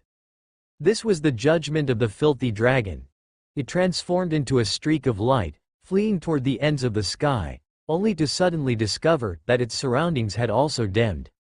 The elements of heaven and earth around it vanished.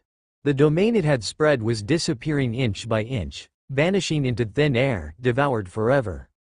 It caught a glimpse of the black blazing sun already engulfing half its field of vision, and it seemed it could never fly out of the range covered by the black sun. We must act decisively.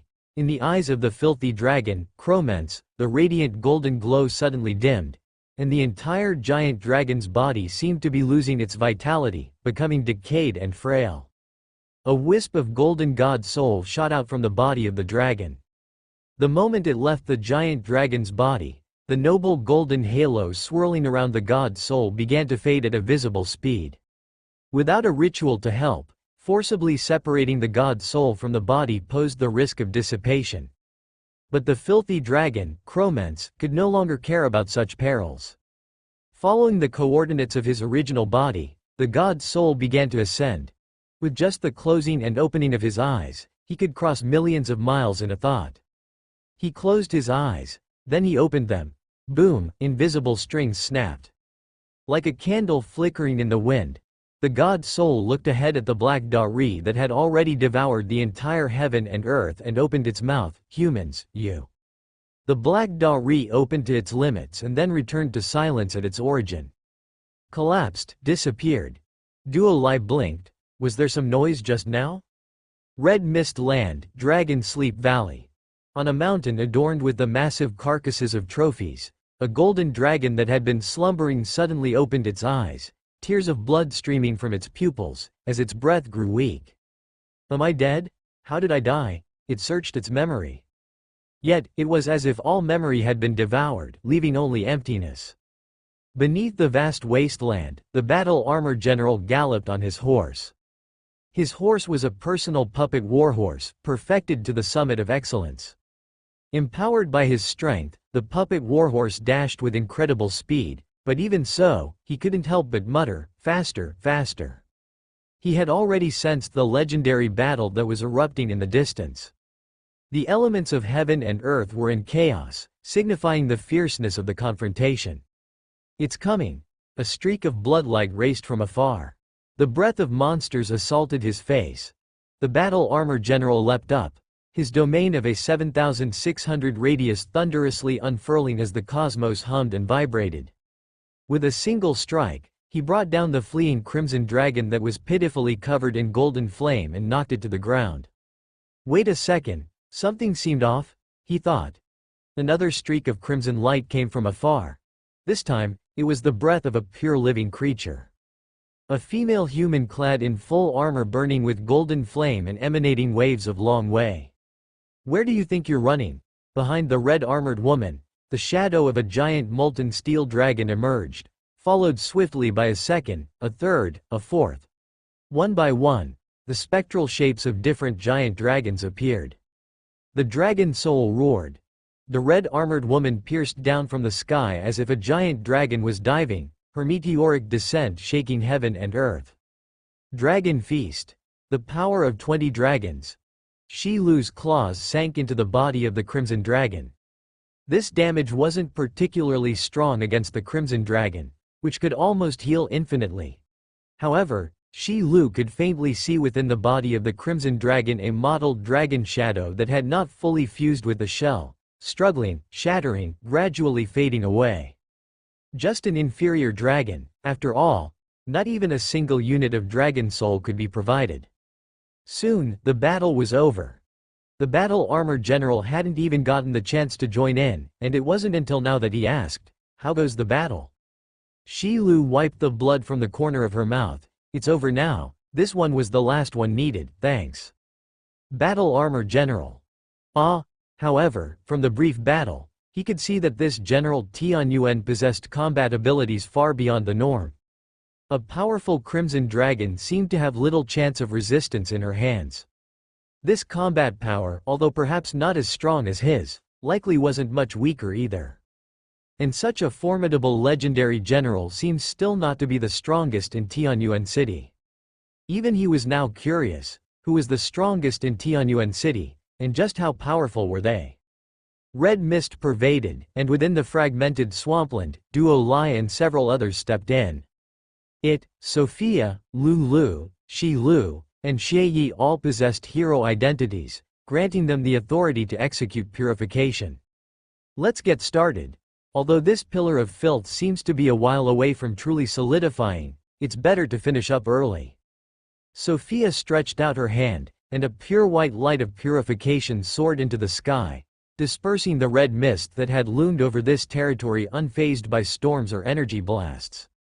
The light fell upon the land. The corruption that enveloped from all sides was immediately weakened significantly.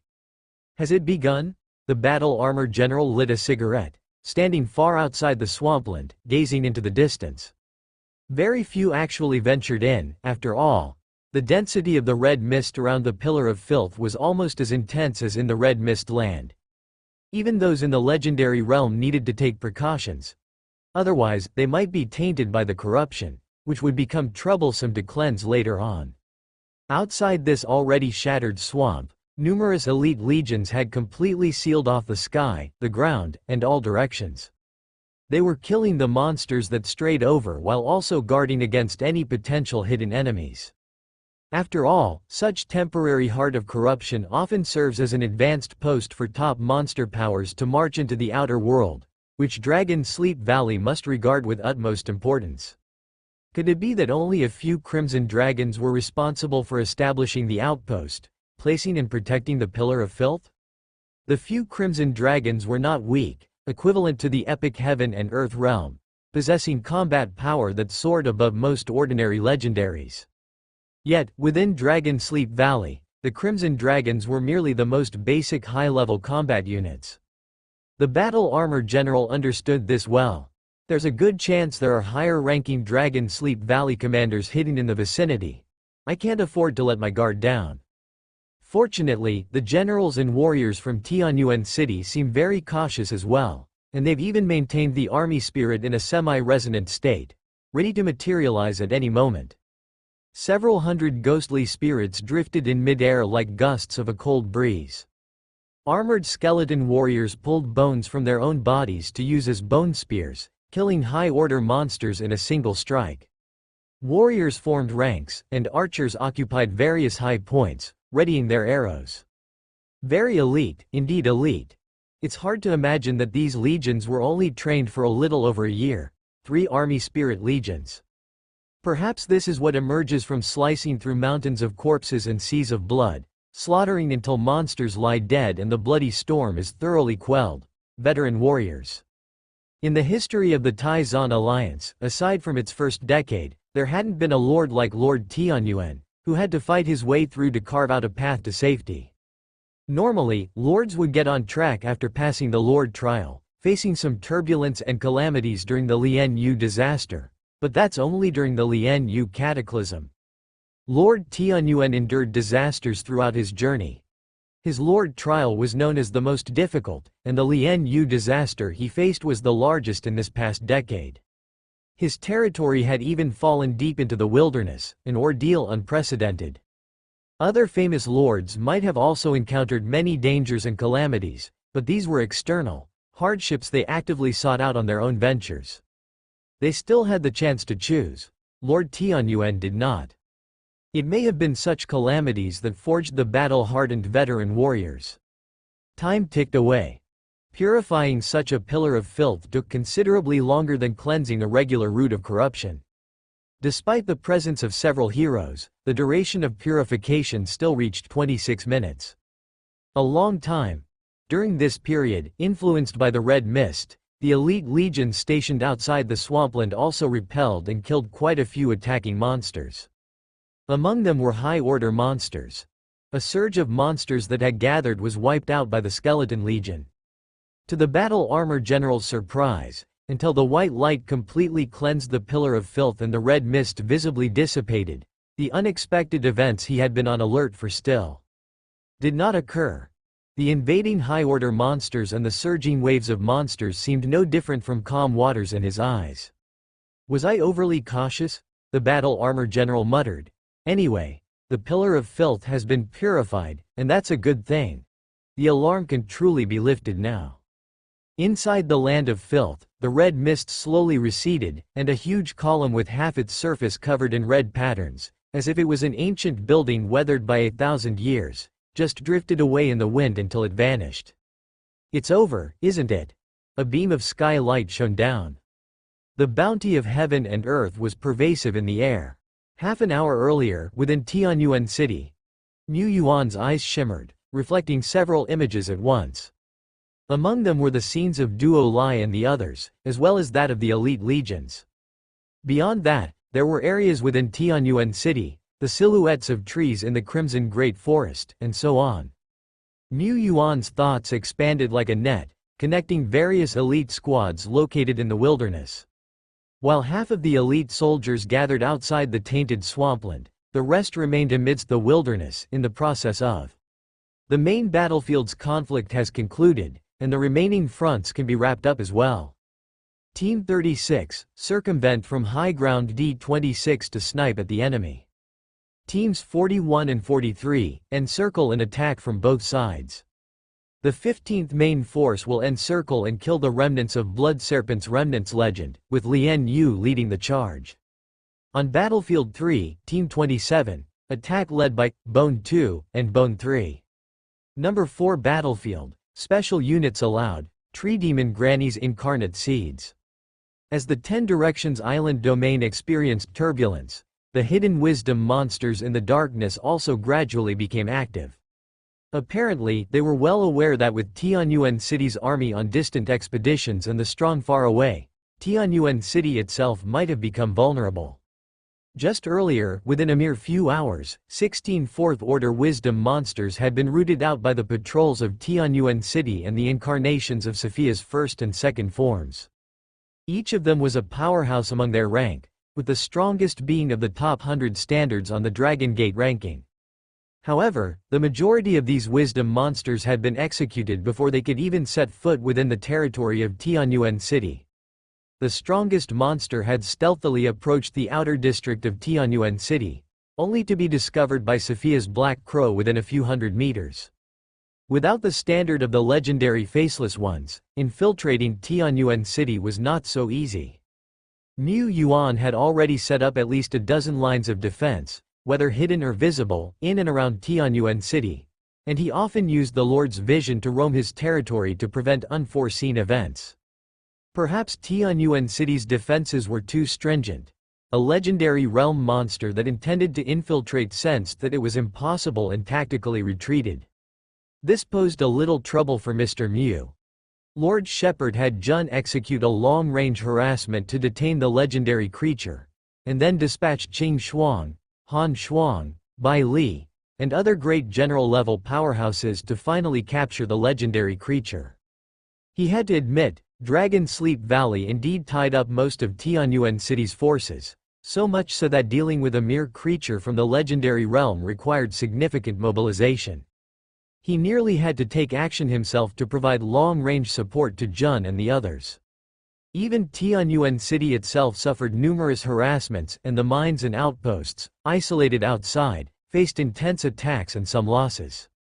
After all, various mines had also drawn some forces to create disturbances that shook the entire Ten Directions island domain. But Mu Yuan was prepared. He was on guard against these unscrupulous legendary monsters that might attack their small mines. In the eyes of the wisdom monsters, the elite squads of Tianyuan City were merely scattering, sweeping, and slowly spreading out in search. But in Mu Yuan's eyes, these elite squads were the nodes of a large net, his eyes, his hands. With a vast wilderness map emerging in his mind, using these elite squads themselves and the paths they trekked, Mu Yuan could determine which areas were safe, which were dangerous, and which were yet to be decided. If the legendary monsters were to strike, it was most likely they would appear from those areas. Primary squads like Sickle Moon Squad and Bone 2 Squad had thus moved forward to those potential areas, ready to act at any moment. 300 kilometers north of the third mine, a legendary creature from Bloodsnake Encase knelt on the ground. With cold serpent eyes, it stared at the approaching elite humans who were slowly enveloping it. It couldn't fathom how it had come to such a state. Previously, it was their Bloodsnake Encase, Fang of the Jackal Wolf in the open, their forces spread out, and the humans' forces converging. The humans struck hard against the weak, the many against the few, and they were defeated time and again. But now, even though the humans were openly scattered and even though it certainly wasn't hunted by any of Tianyuan City's great general-level powerhouses, it still lost, defeated by the utterly ordinary, inconspicuous elite of Tianyuan City. And before this, how much time has passed since then? Only half a year. Just half a year? It was only upon this reflection that the Blood Serpent legend suddenly realized this unbelievable fact. Tianyuan City must not be. The bone spear whistled through the air, with the force to shatter mountains, engulfing the Blood Serpent legend within it. Ding! Mu Yuan withdrew the 90% of mental threads he had spread out and rubbed his slightly swollen head. At that moment, the notification sounded timely. It must be that Duo Lai, Lulu, and the others had finished cleansing the Pillar of Filth. Notification. Your heroes, Duo Lai, Lulu, Sophia, have cleansed the heart of corruption, temporary, and received heaven and earth's gift. Notification. Your heroes have cleansed more than one source of corruption in this battle. Would you like to merge all the heaven and earth's gifts to enhance the level of the gift? Merging for enhancement is only available within the same battle, same territory ownership. As for what constitutes the same battle, the interpretation is up to heaven and earth. Previously, when they eradicated the Orochi clan and cleansed the remnants of corruption from the Black Crow clan and Blood Serpent Encase, heaven and earth did not categorize it as the same battle. What's special this time? The heroes didn't even have time to cleanse the root of corruption on their way. Suddenly, ding! Notification. Your hero, Deadbone, has cleansed the heart of corruption, temporary, and can receive heaven and earth's gift. Prompt: would you like to integrate the heaven and earth's gift? Somewhere, the sky was dark and gloomy. A purifying white light slowly retracted. This white light did not pierce through the dark and heavy clouds, but merely dispersed the drifting red mist and cleansed the root of corruption covered in red veins. Around the devastated land, skeletons were scattered everywhere. The massive undead tide had reduced to less than 1/10, and countless legendary realm undead beings had fallen here. However, at the depths of the skeletal remains, an undead suddenly opened its eyes, and the soul flame rekindled within the depths of its pupils. Prompt: you have integrated the heaven and earth's gift. The tier of the gift has been elevated. Upgrade: you have obtained the epic miracle building, Ice and Fire Double Heaven, Fire. Ice and Fire Double Heaven, Fire. Description: a cultivation-type epic building that contains a complete world within, as well as 108 unique terrestrial fires. 1 can temper the body, forging a Jin Gang physique. 2 can temper the will, cultivating an indestructible will. 3 can refine energy domain, making it condensed. 4 can cultivate fire-based abilities, raising the limit. Note 1. More cultivation functions are to be developed by oneself. Note 2. Acquiring Ice and Fire Double Heaven, Ice, can render this epic building complete, enhancing its effects. A miniature model of a building, resembling the opposing forces of yin and yang but missing the other half, appeared before Mu Yuan. Could this be half of an epic building? But even a half is still epic. After all, they had only purified 2 pillars of filth, not the true heart of corruption. The gains had been quite remarkable indeed. He needed to thank nature's bounty. Dragon Sleep Valley, good people. In Tian City, the Pioneer Group's first-level headquarters in the Twilight Dominion. The Battle Armor General has sent the latest intelligence. The pillars of filth have been purified. The 4-order crisis alert can be lifted. Already purified? The reinforcements haven't arrived at the 10 Directions Island domain yet, have they? With just the power of Lord Tianyuan and the Battle Armor General, they resolved a 4-order crisis? The Battle Armor General briefly stated in the intelligence that Lord Tianyuan responded extremely quickly. Less than an hour after the alarm was triggered, Tianyuan City's army appeared on the wasteland. He was very decisive, calm, and possessed strength. Additionally, the Battle Armor General mentioned in the letter that the crisis was completely resolved by the efforts of Lord Tianyuan alone. He was almost. No, he was simply going through the motions. The 3 legendary commanders at the headquarters looked at each other. This battle armor, he holds this young man in too high esteem. But indeed, no matter how strong battle armor is, he is but one person. The main force that quickly resolved the crisis must have been Lord Tianyuan. It seems Tianyuan is no longer just a promising young lord. 2 days later, in the Red Mist Land, the main base of Dragon Sleep Valley. A towering giant dragon, its pupils seemingly like the setting sun, revealed half of its body from within the red mist. King, of the 3 vanguard outposts we established, only the Jackal and Wolf Island domain was successful. The vanguard outposts in the Death domain. They all failed to be established. Oh, the Twilight King let out a prolonged question? The hunting general Pupil Blade, who went to the Jackal and Wolf Island domain, had his god soul incarnation slain and is now severely injured. As for the Death domain, our vanguard army was more powerful but encountered the undead tide, presumably under the command of the remnants of higher undead beings. However, after this battle, the whereabouts of that high undead being remain unknown, and the undead tide he commanded has been reduced to less than 1/10, no longer a concern. After speaking, the Dragon Man waited anxiously for the Twilight King's response. After a while, just when the Dragon Man began to wonder if the king had fallen asleep, the Twilight King spoke. The red mist surged up along with it. The elongated voice echoed in the valley like a magnificent heavenly sound. Having 1 vanguard outpost is sufficient. Continue with the preparations. We shall use this as a spear to strike a fatal blow to Taizan. Tianyuan City, the core area of the territory, rise. General Duo Lai's voice sank into his dantian as he mimicked the stance of pulling out a radish with his hands forming a circle. The next moment, accompanied by a slight tremor, the training field building nearby slowly freed itself from the earth, enveloped by the elements of heaven and earth. Gravel and dust fell through the air as Duo Lai gently spread his hands wide, carefully relocating the miracle building as if too much force might crush the entire structure. Tianyuan City was undergoing some relocations. The early construction of Tianyuan City had little planning, as there was no capacity for it at the time. Now, however, as Tianyuan City continued to expand, rare-level buildings like training fields no longer needed to be placed in the core urban area. The sky was clear, and peace prevailed in Tianyuan City. In the core area, Duo Lai dragged the building to the southern suburbs of the city. Instantly, a construction crew came under the leadership of the person in charge to repair the relocated building. In the distance, Lu manifested the shadow of a giant, bent down to pick up an arrow tower as if it were a large chess piece, and placed it elsewhere. Half a day later, it's about done. The first phase of the project is temporarily concluded. Mu Yuan clapped his hands and took out the epic building that had recently come into his possession, Ice and Fire Double Heaven Fire. This epic building could not be constructed within the Dragon Mound Fertile Land Secret Realm, or to put it another way, the stature of the Dragon Mound Secret Realm alone could not support the vast energy needed by the epic building. Ice and Fire Double Heaven Fire needed to be rooted in the earth. Rise!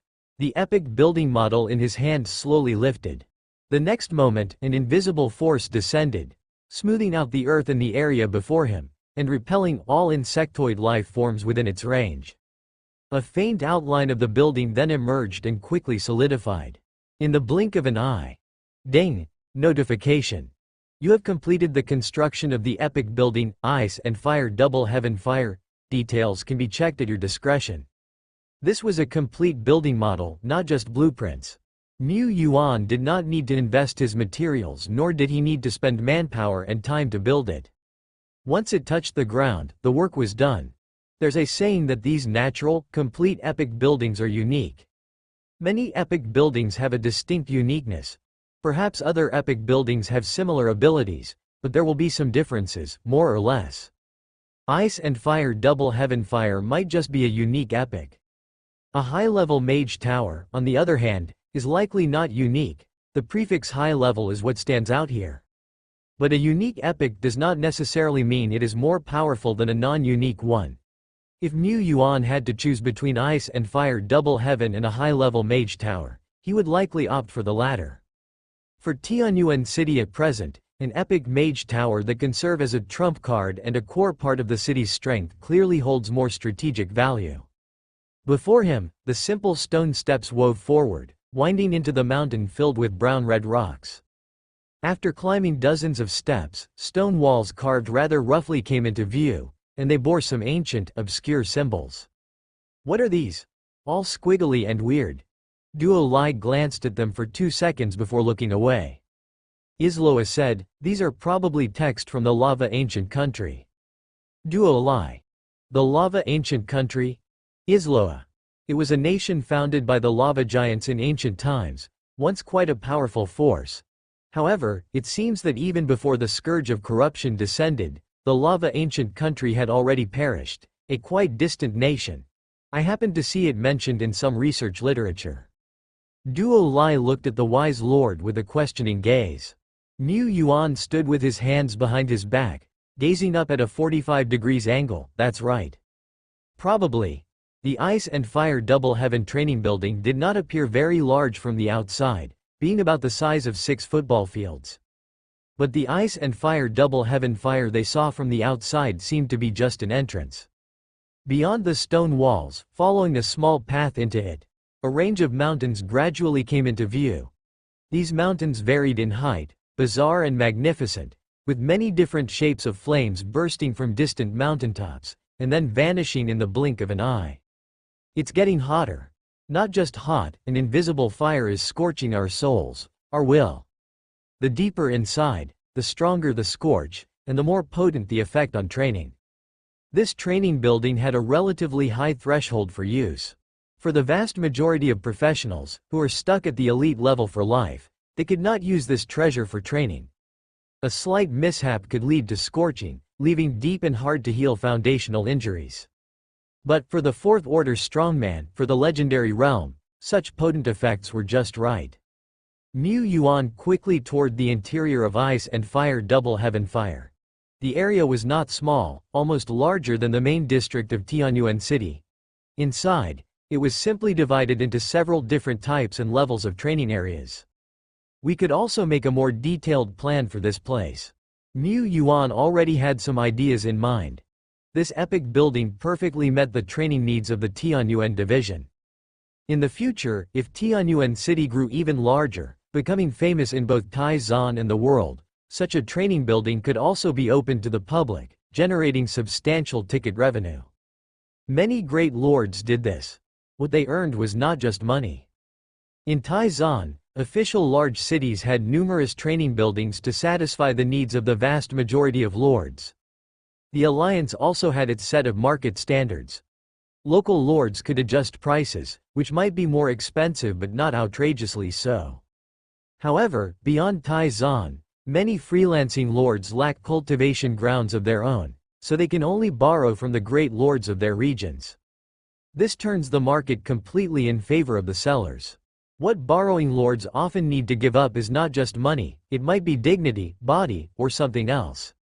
After Tianyuan City revealed its fierce side and eradicated the Pillar of Filth, a week had swiftly passed. The entire Ten Directions Island domain seemed exceptionally calm. This time, it was truly peaceful. The remnants of the Black Crow clan and Blood Snake encase were almost completely annihilated.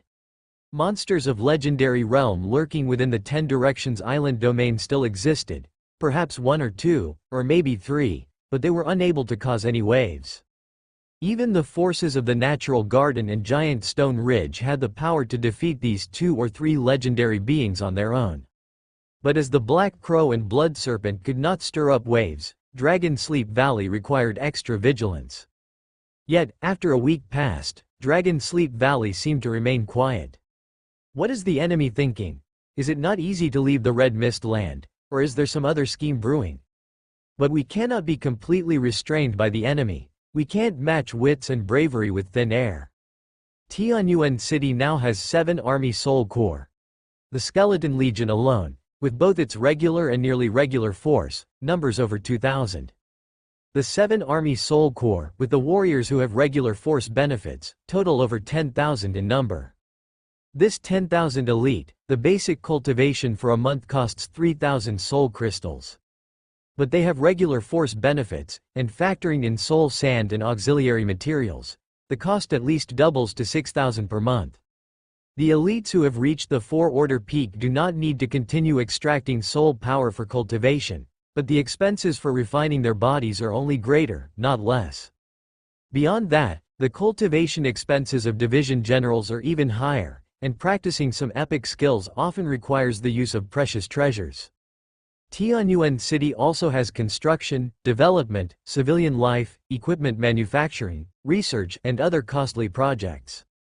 The monthly expenses of Tianyuan City are at least a couple of 10,000s, with no cap on the upper limit. Even with a few large mines at home, and even with many gifts from nature, he couldn't withstand such constant expenditure. No wonder many powerful lords only have 1 or 2 Army Soul Corps under their command. Mu Yuan instructed the exploratory team to continue expanding the territory of the Ten Directions Island domain, striving to uncover more valuable lands. However, mere exploration and monster hunting profits are indeed not considered much for Tianyuan City at present. He still needed to increase revenue sources. Mu Yuan selected a group of 4-order high stage and 4-order peak vanguards from various corps and sent them to the Hanggu Mountain Great War Zone, assigning them under the command of Rakshasa and Uda. At the same time, he had Isloa select several staff members from within the territory and sent them along. Lord Shepherd also occasionally paid attention to the situation there, his gaze able to reach the Great War Zone, focusing on the Guardian Camp where Rakshasa and the others were stationed. Hanggu Mountain Great War Zone. At this time, there was no scarlet mist tide moving southward, and though there was no major warfare, minor conflicts were continuous. Since Rakshasa and Uda had been stationed in the Guardian Camp, the camp had already faced 8 large-scale monster wave assaults, with legendary realm monsters often lurking within. However, no accidents occurred. Under the defense of Rakshasa and Uta, the entire Guardian camp remained firmly held, with not even a section of the wall collapsing. During that time, the Guardian camps on the periphery of Base City No. 2 sounded distress signals a few times. At such times, it would usually be Rakshasa herself continuing to defend the camp, while Uta and Rakshasa's good body cut through the waves, rushing to the rescue with a sprint speed far surpassing ordinary legendary beings. When the two arrived at the battlefield, Uta would punch out the legendary realm monster, breaking the critical situation. Great War Zone, routine meeting. The division generals responsible for the 3 logistic bases reported one after the other. This month in our base number 1, we've lost a total of 2 Guardian camps, with 3 legendary warriors fallen, and a total military loss of. Our base number 2 has not witnessed any Guardian camps being overrun this month. Not only that, but our zone number 2 defense area has killed as many as 27 legendary monsters during this period. Of course, they were all only heaven and earth realm legends. A few division generals glanced sideways. Not having a camp overrun and slaying 27 legendary monsters, neither of these outcomes would be considered rare on their own, but when combined, they represented quite commendable military achievements. The zone number 2 defense area hasn't seen any major changes recently.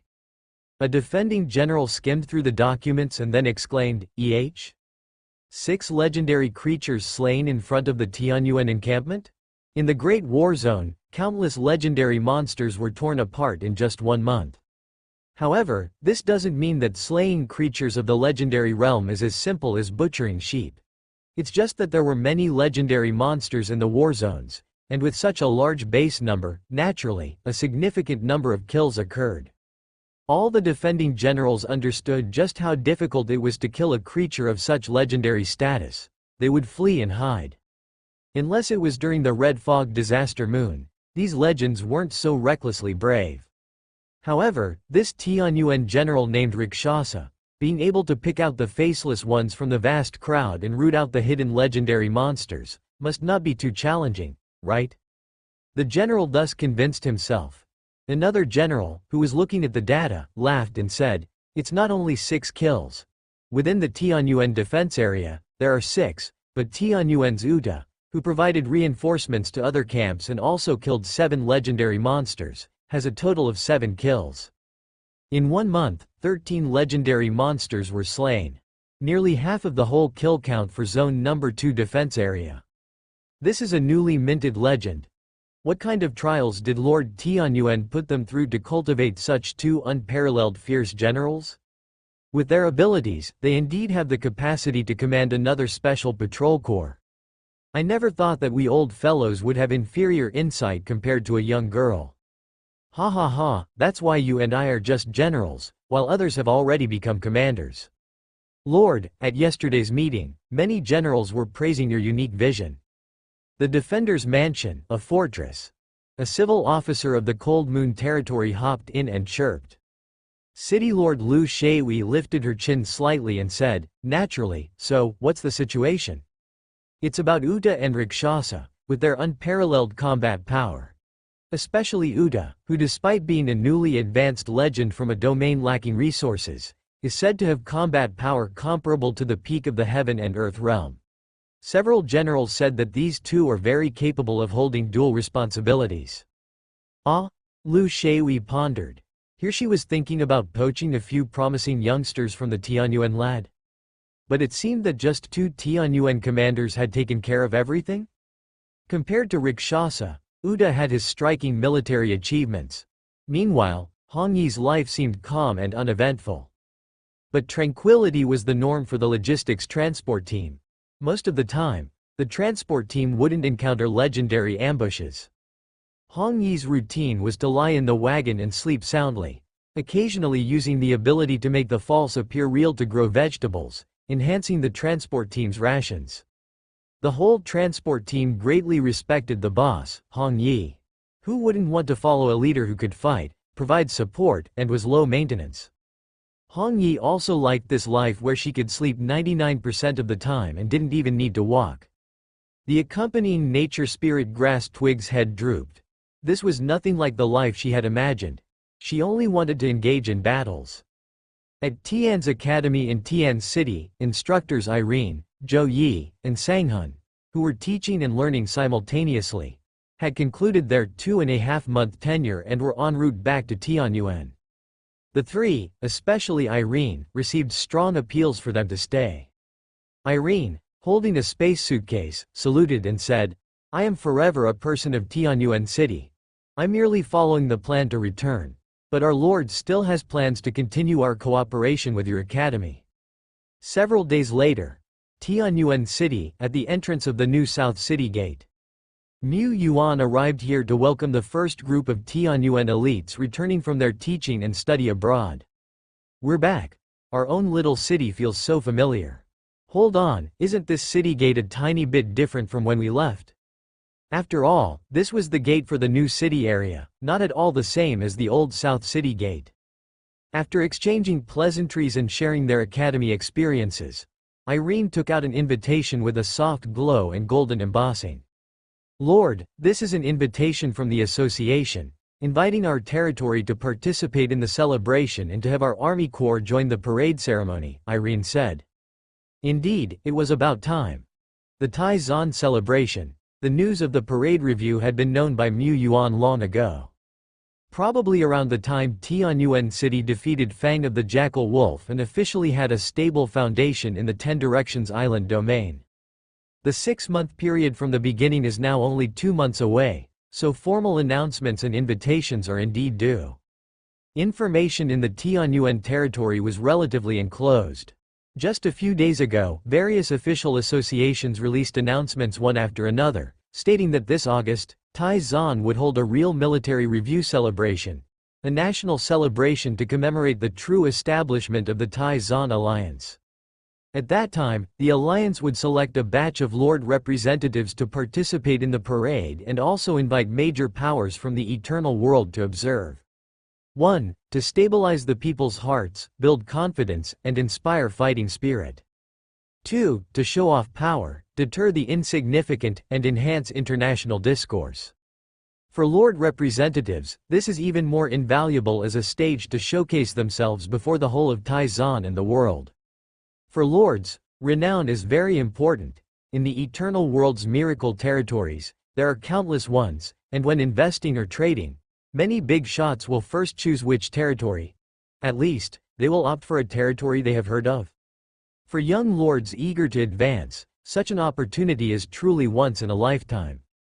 So, I really want this spot as a representative lord. In the public secret realm, Zhang Luoxing propped his hands on the table, impassioned yet helpless. Among our generation, only Lu Mianmu, Wan If Erding, and Tianyuan God can be directly selected as representatives. Lu Mianmu and Wan If Erding. Well, he couldn't compete with them anyway. Lu Mianmu, too, is a regular in the secret realm. Zhang Luoxing was well aware that this peer had already trained a 4th Order Division General and possessed notable combat power himself, already showing a bit of the Lord of Han Yu City's style from the past. It's said that Wan If Erding is even more formidable, already possessing several 4th Order generals. Setting aside Tianyuan, this Lord Wangba is the undisputed top of their cohort, and by a landslide at that. Zhang Luoxing dropped his head. Yuan Ju, I too really want to be a representative lord. It would be so prestigious to walk there. Not long ago, after receiving the invitation, Mu Yuan naturally received Yang's phone call to join him in the secret realm to listen to Yang's grievances. About this matter, he knew more insider information than both Zhang and Lu combined. He said, the representative lords of our cohort, according to reason, should not only be 3, more are likely to continue being selected. In fact, it was 2. What he represented had long surpassed just being the 121st trial lord of Taizan. Besides, the alliance's selection wasn't based on cohorts, which is meaningless. Instead, they typically choose representatives from the youth period, young period, mature period, and elderly period, and so on. Their cohort represented the young lords, and counting 6 or 7 periods up, people like Ba Long, Wu Ji, were also young generation lords. And their cohort was called the most outstanding one in several years. Not to mention Ba Long and Lu Miamu, even outstanding lords like Zhang Luoxing, Shen Lei, Yu Shi, and Shuang Tian were gradually catching up and exceeding the top lords of the previous or the one before last cohorts. It's out, the first batch of representative names are released. A bespectacled young man typed frenetically onto the holographic screen. This holographic screen device seemed to connect to the official website of the first-tier official association, possessing the latest information. He read aloud: Lord Nanshan, Flowing Arrow Lord, Cold Moon Lord, Evening Elephant Lord, Panstone Lord, White Shark Lord, Tianyuan Lord, Lord Linglong, Tinglong Lord, Lord Wuji, Lord Ba Long, Lord Wangba, Lord of Huan Chao, Feather Moon Lord. Who is this Feather Moon Lord? Feather Moon is not from our cohort. This must be the representative of the youngest generation lords, the one who just underwent the trial a few months ago. Following their cohort, in theory, there were 2 more cohorts of newcomers. However, due to the integration with Langsing, one cohort was missed. Feather Moon's cohort is the newest, the youngest group of lords. This cohort is also the first group of lords who had their trials after our integration with Langsing, with the rules being slightly different from before. The guy tapping on the screen said, "Don't be fooled by the small number of people in this cohort. Each and every one of them is incredibly strong, especially the Feather Moon Lord who topped the gold list. She too is strong in a groundbreaking way, and she also comes from an ordinary background. She has now earned the nickname, Little Tianyuan." Mu Yuan touched the tip of his nose, feeling as if he had become a benchmark for future generations to measure against. This feeling wasn't bad at all. The bespectacled guy continued, "Furthermore, the association has also announced the latest news that they will indeed continue to select a second and third batch of representative lords." Zhang Luoxing. There really are more spots. His face lit up with joy, but it quickly fell. How are they selecting? It's not going to be a fight, is it? But he always felt that no matter how they were selected, he would be left out. Looking at the list of representatives, who were all big shots, even the great lords seemed unimpressive inside, let alone a small fry like him. Going through the list, the only one he felt confident he could defeat was Feather Moon Lord. He'd go for broke competing. Mu Yuan spoke up, "Don't panic, the selection is definitely not going to be a fight. It's a military review, after all, they have to consider the military demeanor and appearance.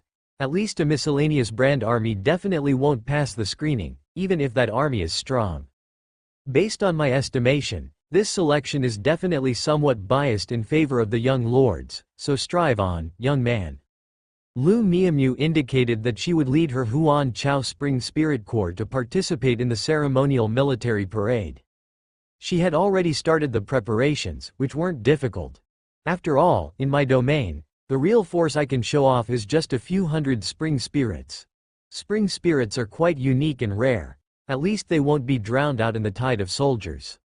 She said. She wasn't wrong. The parade has certain requirements for the troops of the lords participating. Basically, they must not be disorderly. It's not acceptable if my troops include 6 goblin leaders, 7 jackal man chieftains, 8 lava giants, and 9 earth rock dragons. Such troops might be strong, but they are far from neat and disciplined. They'd look more like a motley crew. Participating troops must have a certain establishment. They don't need to be of the same species, but at least they should be able to work together.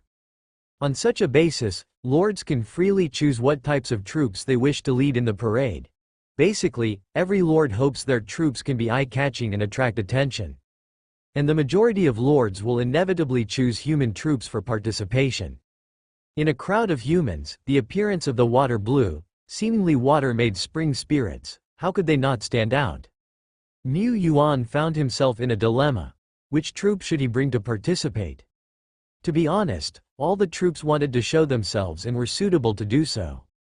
However, if we're talking about special, the Skeleton Legion doesn't stand out in appearance. They are all enveloped in full body armor. At first glance, they look no different from regular human elites. It's not as though they can parade without armor, can they? That would be the human equivalent of streaking. The Treeman troops are even less appropriate. Niu Yuan also had no intention of revealing any epic divinity. The giant dragon swordsmen are a pretty good choice though. They look sufficiently robust and majestic, and the invisible dragon force reflected in their eyes adds much honor and grandeur to them. Merely 50 giant dragon swordsmen. Dragon force swordsmen of course aren't enough to form a troop. That's no problem though. When the time comes, just handpick a batch of elites to fill in. However, assembling the parade's troops, manufacturing the standard uniforms, the drills of the elites, scheduling the trip to Taizan capital. These things must be done as soon as possible. There's still plenty of work to get busy with. More things to get busy with. That night, in the core region of the domain, inside the high-grade residence of a rare building, Isloa let out a groundhog-like roar, devoid of any semblance of Tianyuan's top civil officer. This was the residence of Irene and Daisy. Isloa would occasionally come to freeload too. As Irene was sorting through books, she asked, "What's the matter now? Has Lord given you more tasks?" Isloa replied, "Yes, indeed, treating me like a workhorse, and I haven't even finished the tasks from before. Really, everything is being pushed onto me." "Didn't Lord promise you that you'd assemble a team of civil officers? Are you still short of manpower?" "Short, of course, we're short. The domain is expanding, and all over. We need educated workers. Mining areas also need officials in charge of statistics and coordination. There are needs for liaisons with elves and giants, as well as officials stationed in Shilling City, Panchi City, neighboring great domains. Even the Great War Zone needs civil personnel to assist. The new people coming out of training aren't enough to fill all the departments everywhere. How can I not be short of manpower in such a situation?" Isloa laid her chin on a soft pillow, her head drooping and eyes half closed as if drained of vitality. Irene closed her book and walked over to the bed, patting Isloa's head. "But you enjoy this, don't you? You're now Lord's right-hand man. You've achieved your original dream." Who enjoys this?" Isloa turned her eyes aside. "You have no idea, right now, I still have 9 avatars working. And it's 11 o'clock at night. Working late into the night, what's the difference between that and suicide?" Then, Irene began to say something, however. Isloa stared at the pillow in front of her, her expression not one of distress, however. "Who told us that our domain lacks manpower? I then can only work harder, being overworked in service to our Lord." Irene said, "With your efficiency, I reckon Lord will soon arrange for you to undergo evolution baptism, right?" Isloa looked indifferent. "I am a civil officer. What good does it do me to become stronger? I don't go to the battlefield. I don't fight." "But you still long to be strong, don't deny it. You once modified your body to become stronger. You're not like me. You have the talent and the will to fight." Irene swung her hand. "On this return, I also received a baptism to evolve to Epic 2 stars, and I've even saved up quite a bit towards the next stage." Isloa looked in her direction. Irene hopped off the bed and half crouched with her palms on the ground. An aura of ferocity spread around her. She looked like a wolf bathed in moonlight, fierce yet sacred. Isloa was surprised. "That's Lien Yu's power. That's right." Irene's aura of the moon wolf quickly dissipated as she stood up and pointed to her heart. "My awakened epic talent is called Heart Source Integration, which allows me to rapidly learn and master others' combat methods by experiencing their energy flows. Paired with the Eye of Memory, there is almost nothing I can't learn." She demonstrated several more skills, truly a master of all kinds of martial arts. "However," she said, "I can learn anything and become proficient in it, but how well I can perform a skill still depends on my own qualities. I can imitate Lien Yu's combat method, but my physical quality is far inferior to hers. My imitation is only form without substance. When it comes to actual combat, I'm easily exposed." In simple terms, she had already mastered hundreds of skills to the mastery level, but her attributes remained unchanged. Moreover, her attributes were not high, considered low level among the epics. After all, she was just a fragile woman. "But this is exactly what suits you," Isloa said. Irene was also a civil officer, and the 2 epic abilities that Irene had awakened were exactly useful in her area of work. The baptism bestowed upon Irene by the Lord was both valuable and meaningful. Unlike her own, The abilities she had awakened were of little use in her daily work. River of stars, starry eyes, destiny star weaving, she hadn't been able to demonstrate much of their value. She wasn't a fighter anyway, to evolve me was really a waste. The next day, in Tianyuan City's south, in the old district's municipal building, Isloa herself punched in for work on time, taking over the work content from her avatar. She brewed herself a cup of coffee and began a new day's work. Soon, Lady Isloa, these are documents sent from the city lord's mansion. A staff member delivered a new pile of tasks to be handled. Isloa sighed softly. After a while, Lady Isloa, the Lord has sent new instructions regarding the construction issues of the new North District. Isloa rubbed her swelling head. Lady Isloa, Lady Isloa. Lady Isloa, outside the window, the sunlight grew increasingly charming, and the pile of documents on the desk mounted higher. Isloa clenched her fist. In the coffee cup set aside, the liquid began to ripple. Then, a figure walked in. She glanced in awe. It was the detestable Lord. Don't tell me there are more tasks. Not that there can't be. But today there really aren't any. Lord Shepherd was also seriously working. But well, the capable are always busier. Isloa could take on the roles of dozens of senior officials. Who could resist not using her? He cleared his throat. Today I have some good news to inform you. In view of your contributions to the territory, the organization has decided to bestow upon you the baptism of legend, and you might even get to take a 2-day leave. After finishing his statement, he realized that Isloa didn't seem too excited. Why not give this opportunity to someone else? Lulu, Sophia, or Uta, Sario, Shi-Lu. They all need combat abilities more than I do. They are more suitable. Mu Yuan watched the girl in front of him. This is what you deserve, and you are equally suitable. Haven't you always been curious about legends? It's always more thorough to study oneself. But, don't deny your own desires. Irene had said something similar too. Moreover, said the Lord, who says your combat abilities are useless? You are the one who dealt with the faceless ones. If Lulu had taken action, he couldn't have subdued that faceless one without affecting the surroundings. You want to treat me as a multi-purpose ox to be used at will. She sighed heavily, but eventually, the corners of her mouth curled up in a pleased smile. Although she was heavily used, although there would surely be a pile of work on the way, although the Lord might take the opportunity to slack off, this feeling of being affirmed, of being trusted. It wasn't bad at all. Golden sunlight shone in, casting its radiance on her face, her smile as bright as the sunlight itself. All right, it was time to do some experiments on her own body. Having witnessed the great force of legendary life, Isloa already understood that trying to improve evolution effects through human body transformation just wasn't feasible. How could the feeble efforts of humans compare to the exalted legends? At least, she didn't have that ability for now. But lacking the ability didn't mean she had lost her original intention.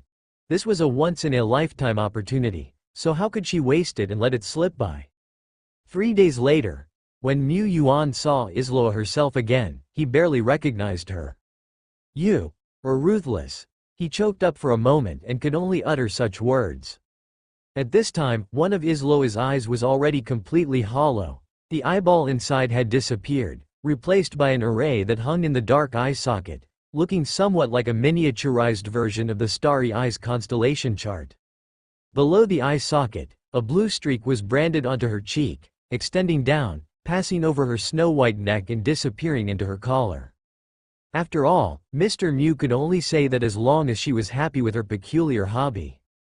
He turned up his palm. The colorful Evo power visible only to him trickled like a stream. Evolution points. 105W. When the Vanguard army from Dragon Sleep Valley arrived and erected the Pillar of Filth, Mu Yuan had already considered evolving Isloa. Isloa had the ability of astral observation. Admittedly, the position of the Pillar of Filth was very high, but if Isloa stepped into legend, perhaps she could also obtain some clues related to the location of the Pillar of Filth by observing her life star. By doing so, he would have an additional preventive measure. However, at that time, he had only 45W evolution points left, and 50W for a legendary evolution was just an entry ticket. According to his usual style, without reserving 100W evolution points, he would not commence a legendary evolution. Duo Lie's evolution had cost 68W. As a devouring slime, Duo Lie was a rather special individual, theoretically possessing unlimited potential. If it kept devouring and lived long enough, and was fortunate enough, it had the possibility of transforming into legendary life on its own strength. Compared to Duo Lie, Izloa, Lulu, and the other division generals were almost just ordinary people. Thus, Lord Shepard had a lot to consider. 105W, barely acceptable. Mu Yuan checked all the equipment to ensure they were functioning smoothly before starting the evolution. The secret realm of Dragon Mound Fertile Land was completely sealed off. The domain interferer hummed as it operated. The advanced mage tower, presided over by Duo Lie, was laid out above the secret realm.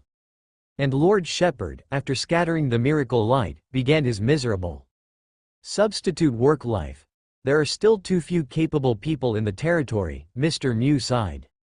He had tried to bring Lulu over to share the burden, since Lulu was among the division generals more familiar with the affairs of Tianyuan City. However, after trying, Mu Yuan silently waved Lulu away. He did not want to increase his workload. Lord Shepard was hard-working and diligent. Lord Shepard worked late into the night. Lord Shepard. Lord, here is the coffee you requested, and also, here is a batch of documents from the patrol team, someone said. Mu Yuan's hand, while receiving the coffee, paused midair. Why does the work keep piling up? He examined the personnel transfers of the patrol teams, the construction of the new district, the establishment of Tianyuan City Academy, and other reports, silent for a moment before smiling again. Unwittingly, my Tianyuan territory has become quite a sizable city, he remarked. He elevated his view. The night in Tianyuan City still had thousands of lights. The gates of the city lord's mansion were decorated with brightly lit lanterns on the ancient trees, and further away on the streets of the city district, lanterns also dispersed warm and bright light. The river water flowed gurgling under the arch bridge. The patrolling soldiers were upright and imposing. A blue bird landed on the spacious square. Nobody was afraid. The children cautiously approached to touch it, and one of them even offered their uneaten sugar gourd. The academy's night school echoed with reading. The soldiers of the barracks gathered around the campfire, playing games with cheers and shouts. Mu Yuan looked on. Good, it is time to crush the great enemy before us, he declared. Countless documents flew into midair and rustled as they opened up. Lord Shepard raised an eyebrow, ready to fight through another night. As expected, Izloa's evolution continued for a day and a night with no significant changes. Just like with Duo Lie's evolution before, the secret realm was sealed, and Mu Yuan's attention turned there. By this point, apart from the initial deduction of 50W evolution points, he started to hear prompts of -1000, -1000, ringing near his ear. The waters of the Lake of Evolution were gushing forth. Mu Yuan watched quietly, as time slowly ticked away. Evo power -1000. Evo power -1000. The change didn't take long to start appearing. Izloa's domain emerged naturally and began to break limits, expanding at a speed visible to the naked eye. Whispers of an essence surpassing epics, elusive, exalted, noble, and mysterious, diffused and momentarily shook the heavens and the earth, causing storms to rise. The sky darkened, then started to brighten with slivers of light. It was starlight. The starlight grew more brilliant, illuminating the night sky. What should have been daytime entered into deep night in the blink of an eye, with a sky full of stars on display. The night under the stars was long. Hours later, the domain power surrounding Izloa had already reached a radius of 4,377 meters. At that moment, the dazzling light of evolution burst forth once again, piercing the clouds. Ding! Reminder. Your hero, Izloa, is bathed in the miracle light, undergoing transformation. Hint.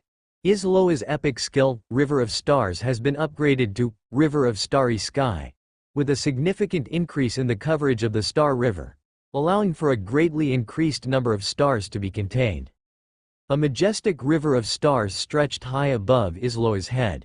In the blink of an eye, the star river expanded several to dozens of times, resembling a sea of stars that propped up the entire night sky. Hint: Isloa's epic talent, Starry Eyes, has been upgraded. The talent's passive benefits have been enhanced, and its observational capabilities have improved. Isloa's spiritual power and willpower advanced once again amid evolution. She sat on the lotus platform, the dazzling patterns of light that once adorned her had already vanished, and her hollow eye sockets had been filled. The miniature circular arrays that resembled her starry eyes within her pupils had disappeared. But, at this moment, as she opened her eyes, still immersed in the experience of evolution, her gaze was lifeless yet still seemed like two stars hanging high in the azure sky, overlooking the world below. Hint: Isloa's epic talent, Destiny Starweaving, has been promoted, possessing even greater influence. When Isloa's body, life, and soul ascended to the pinnacle of epic, when all three epic abilities underwent metamorphosis, when the miraculous power breached the final barrier, legendary visions and celebrations from heaven and earth arrived in succession. Isloa became a legend. Tianyuan City now boasted three great legends. Hint: your hero, Isloa, has evolved from Destiny Starweaver, Epic 3 stars, to Starry Skyholder, Legendary 1 star, undergoing a tremendous transformation, and awakening the legendary power, authority of the starry sky, in the process. Description: when Isloa gazes at the starry sky is her backyard. Ability 1. Isloa can hang stars in the starry sky, the stars being an extension of her power. At the current stage, Isloa can possess up to 6 stars. Ability 2. Bathed in starlight, Isloa possesses endless energy. Ability 3. There are 4 seasons in the sky, but all are ruled by the starry sky. Isloa can make the starry sky permanent. At the current stage, Isloa can only affect a certain range of area. Ability 4. Authority of the starry sky. Most of the time, Isloa holds the supreme scepter of the starry sky, unshakable by anyone. Compared to Duolai's simplistic and brute force, Deadbone's still comprehensible legendary abilities, Isloa's are a bit more enigmatic. At first glance, it seems to merely enhance the breadth of Isloa's power, without making the height increase obviously. However, legendary powers certainly aren't that simple. Among them, the core ability is probably the 4th point, authority of the starry sky. If Isloa steps into the legendary law realm, this power could provide immense convenience, even now. This is also a dominant and internal battle skill. Stellar abilities are not rare. Perhaps at the ordinary, rare rank, stellar abilities are scarce, but as one reaches excellence in epic tier, many abilities will involve the starry sky. Sophia's night is related to the starry sky. Lian Yu's moonlight also exists against the backdrop of the starry sky. 17's arrow of polar star is even governed by the starry sky. In one of the 7 great nations, the Yongxing Empire, its signature epic is largely comprised of starry sky troop type. Just as Isloa was officially promoted to legendary status, Lord Shepherd, who was still gazing out from within the city lord's mansion, suddenly changed his expression. This feeling, his consciousness began to rise, rising and rising without end. His domain also spread out, enveloping more than 1,000 meters around him before starting to break through limits, expanding at a visible speed. Mu Yuan quickly stood up, flying out of the city lord's mansion and entering the nearby epic building, Ice and Fire Double Heaven Fire. His consciousness became more and more hazy, with his entire being in a profoundly mysterious state. He saw light, witnessed miracles, and glimpsed eternity. These visions soon disappeared, leaving only an ever more vast spiritual power, with his web of spirit radiating all around. Vaguely, he discovered that he could draw the epic power of his own division generals through the web of spirit, and the upper limit was even higher. 2.5 hours later, Mu Yuan slowly came to his senses, deep in thought. Is it over so soon? Did I actually evolve or not? The advancement of troop types can provide a certain feedback effect to the lords. The closer the connection, the greater the feedback effect. However, as the power and status of the lords gradually increase, such feedback becomes increasingly inconspicuous. In his earlier years when Mu Yuan evolved Deadbone, and Duo Lai stepped into Epic, he did not transform to Epic status as quickly.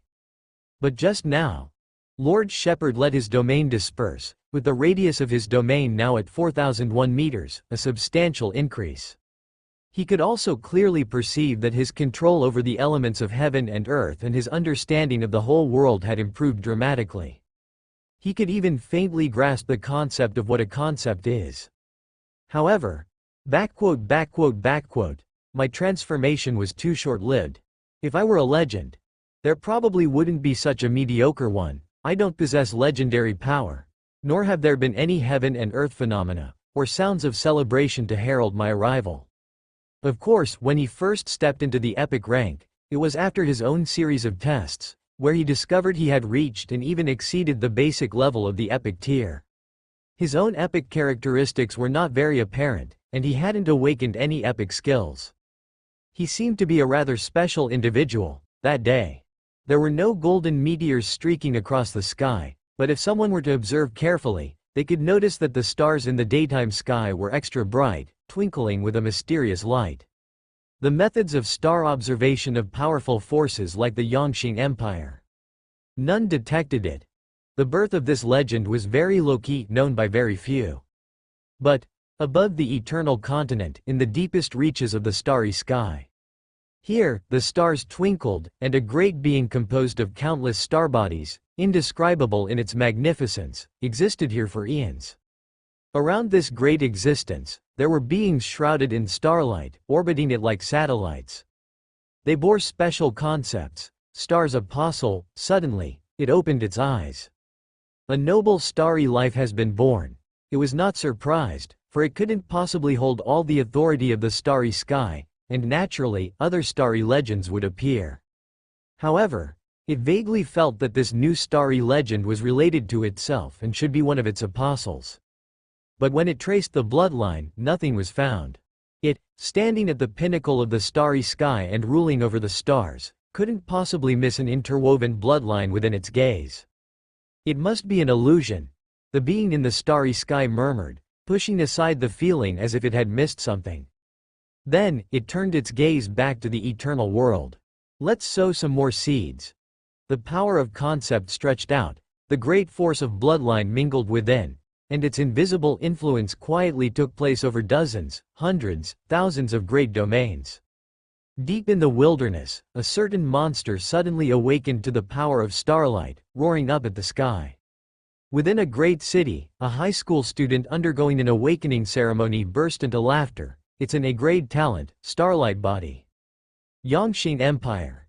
A certain distinguished prince approached a sixth-tiered troops building with a desperate gambit, pouring all his recruitment slots into it. After a while, he was surprised, ecstatic, and he laughed joyously to the heavens. 2 arrow of polar stars, 1 red star king knight, 1 tri-phase star body. What a steal, a huge steal. No, it's as if the heavens and earth are favoring this prince. Some people awakened to excellent talents, some recruited epic troop types, some acquired their 3rd legendary division general. Everyone's future was very bright. So, have you figured out your legendary ability yet? Mostly, Isloa said, to mention something you care about, the number of permanent avatars I have has increased from 13 to over 100, and each of them can be put to work like oxen and horses. Oh, that's quite an improvement. Cough cough. Mu Yuan waved his hand. Was he that kind of lord? Indeed he was. Isloa continued. Legendary power is truly inconceivable. Even though I am still weak, I can already influence through the legendary power, training the Starlight Scholars who have transitioned through me, one step at a time, up to epic. Of course, she knew this wasn't very useful. She also knew what kind of power the Lord more eagerly desired. Look. A scepter formed of starlight materialized in her hand. She tapped the ground lightly with the scepter in hand. Suddenly, a grand gate enshrouded in starlight opened before them. Mu Yuan followed Isloa through the gate of starlight and in the blink of an eye, arrived hundreds of kilometers away at the Dragon Head Mountain Fortress. A week later, in the city lord's mansion of Tianyuan City. Our territory is quite far from the capital of Zan country, so we need to set out a bit earlier. During this time, the affairs and safety of our territory will be entrusted to you all, said Mu Yuan. He looked towards the various division generals present. Some were sitting, some were lying down, and some were hanging from trees or flying in the sky. Hanging from a tree was Jun, while Sario was flying above.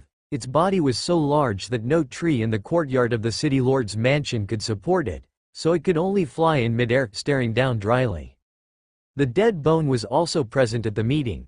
It was located in the outer regions and traveling back and forth was time-consuming. Unless necessary, dead bone wouldn't make a special trip back. After all, the sacred web of spirit connected everyone, allowing communication at any time and place. In terms of the lengthy journey, dead bone had always been concerned, as it could only rely on the method of astral projection to ensure his forces could support the homeland of the territory at any time, but this was ultimately inconvenient. Since Isloa had ascended to legend, this problem was no longer an issue. Isloa could use the stars as a medium to extend her power hundreds, thousands, and even hundreds of millions of kilometers away. Essentially, she had launched a satellite and entered the era of globalization. When Isloa went to the Death Domain and hung a celestial body in the night sky of the Wraith Sacred Mountain region, she was able to open the Starry Skygate, connecting the two places. What special wasn't the Starry Skygate? Isloa had understood a bit of the teleportation method long ago. She had once repaired a broken array using her teleportation skills, linking two places. However, before her evolution, Isloa's teleportation skills were limited in spread, at most covering a few tens to hundreds of kilometers, which was somewhat of limited use. After evolving, Isloa's teleportation skills were also enhanced, advancing to the Starry Skygate, which had the ability to significantly increase the distance, effect, and spatial stability of teleportation by relying on starlight power. Even so, under normal circumstances, the teleportation of the Starry Skygate reaching a few hundred to 1,000 kilometers was already at its limit. Compared to teleporting tens of thousands of kilometers and spanning across great domains, it was the difference between a glowworm and the bright moon. Isloa couldn't do this with her power alone. But when she hung a celestial body high in the Wraith Sacred Mountain region, it was as though her power could be fully exerted in the outer regions. Relying on this, she cast spells at both ends, opening the doors of starlight in both places at the same time, and then connecting the space of these two stargates. Thus, she achieved cross-domain teleportation. Isloa's job functions got yet another +1. However, opening the Starry Skygate from such a long distance takes a significant toll on Isloa, and Mu Yuan did not intend to really have her act as the transport captain. The transport of a city and a territory couldn't only rely on the power of one person. The Starry Skygate would only be used at critical strategic moments, which would be enough. During the meeting, Lulu spoke up. Lord, aside from the 50 giant dragon swordsmen and dragon force swordsmen, the rest of the elite have also been mobilized and are ready, he said. In fact, at the very beginning, the Tianyuan territory only had 48 dragon force swordsmen. Lord Shepherd thought this was very irregular, so he exchanged 2 remnant souls with excellence and other senior lords and great lords. Only then did they have a complete squad of 50 fighters. This time, he would lead 200 elite soldiers from Tianyuan City to participate in the military parade. The division general class powerhouses accompanying him. So far, General Duo Lai was confirmed. Duo Lai was someone who couldn't stay idle. Having Duo Lai with them was like carrying an incredibly huge space, which meant they no longer had to worry about not being able to bring enough items due to purchasing too much. Mu Yuan looked toward Dead Bone, Isloa, and the others. Dead Bone spoke up, Bone won't go. With Duo Lai accompanying them, it felt relatively at ease. As for itself, its undead army was still expanding, so it was inconvenient to leave at this time. Moreover, it had no interest in the bustling human cities. On the contrary, it preferred quiet and secluded places. Isloa sighed, I'm actually a bit interested, but can I leave? Besides, with Duo Lai going on a long journey with the Lord, and Dead Bone normally not being in Tianyuan City, and not always staying in the region of Wraith Sacred Mountain. Tianyuan City must have someone to guard it. A legend must stay behind. And she was one of the only 3 legends. Long before she evolved into a legend, she had made up her mind. The Lord didn't just want to use her as an office worker. Although, she was also willing to do so. But I really want to see the outside society, to procure some research supplies, so, I think I'll craft an avatar to go with you. A starlight avatar? Can it sustain such a distance? Asked Mu Yuan. In the past, when the Tianyuan territory had not yet moved to the Ten Directions Island domain, Isloa's avatar went to Panchi City and the signal was somewhat unstable. After asking, he realized he had asked a foolish question. Isloa possessed the legendary power, the Starry Sky Scepter. Her power could extend continually under the radiance of starlight. Lulu indicated his responsibility to guard the territory and did not plan to accompany them. In the end, among the Division General class powerhouses, Mu Yuan decided to take only Duo Lai and 17. 17 was in charge of managing and commanding the 200 human race elite soldiers accompanying them when he was busy. The next day, in Tianyuan City, within the northern military camp of the Guard Army, an elite legion of 200 troops was arrayed and ready. Standing at the very front were about 20 muscular brutes with bronze skin and towering builds like iron towers. They carried 3-meter-long black dragon-patterned heavy swords on their backs, and their bodies were covered in pitch-black heavy armor. There were 2 protrusions on the shoulder blades of the armor, resembling 2 black spikes jutting out. Behind the giant dragon swordsman was the Dragon Force swordsman, whose appearance and attire were not much different. Further behind were 150 troops composed of the Imperial Guard series, Archer series, and Nun series. Dressed in black but not as fierce-looking, the fearless war handsome and fearless general formed a U shape as they arrayed themselves on the outer perimeter. In the inner circle were the rarer Arrow of Polar Star constellation leaders, and a total of 10 high-order Epic Nun Brigade members. This was actually a complete troop in itself. The Dragon Force swordsmen and Giant Dragon swordsmen were the vanguard, charged with the task of assaulting and dispersing the enemy. The Imperial Guard series elites were protectors, providing enough space for the Arrow of Polar Star to deliver their output. The nuns were responsible for purification, healing, and enhancing the troops' endurance. The archers and nuns were also clad in black standard battle gear, ensuring the uniform color of the troop. The archers wore light armor and hung a short sword at their waists. The nuns' attire differed from their usual gentle and dignified nun robes, with a much shorter cut at the bottom of their robes, replaced by slim-fitting black combat pants to aid in more agile movement on the battlefield. They wore a golden pendant on their chests and a leather pouch at their waists, carrying various potions and tools, and a black and gold long-handled warhammer hung alongside. Able to heal and to fight, this was the Tianyuan City Nun. In fact, this attire was also modeled after the combat priest standard equipment. Lord Shepard surveyed the well-equipped and spirited troops and nodded slightly. Of course, he knew that these equipments were for show more than anything else. All of these were enhanced ordinary-level equipments, which, aside from being made of decent materials and not so easily damaged, had almost no amplification of the elite's combat power. There was no helping it. If it were to craft 200 pieces of rare-level standard equipments, there wouldn't be enough time. Besides, with rare-level equipments, uniformity in style would be particularly difficult. Due to the variety of rare materials, the equipments produced would inevitably have some differences in form. The standard issue of the Tianyuan City's main troop was far from being uniform in style. Everyone used whatever they could get their hands on. The excellence equipment numbers in his Tianyuan territory were limited and far from enough to outfit the main troop. He could hardly afford to pick and choose. Even this batch of elites prepared for the demonstration carried their usual armor within their storage tools, ready at any moment to transform into Tianyuan City's main battle elite and tear their enemies to pieces. This time, we will unveil the face of our Tianyuan City before the entire Taizan, before the entire world. Do you have the confidence? Yes. The shout was ear-splitting, with a thick bloodthirsty aura soaring with the roar, breaking through the skies. This was the Tianyuan city elite forged from battles of blood and gore. Even the most gentle nuns had participated in numerous defenses of their territory, facing and even personally shattering countless monsters' skulls. Then, follow me. Mu Yuan did not want to include them in the Lord's Seal.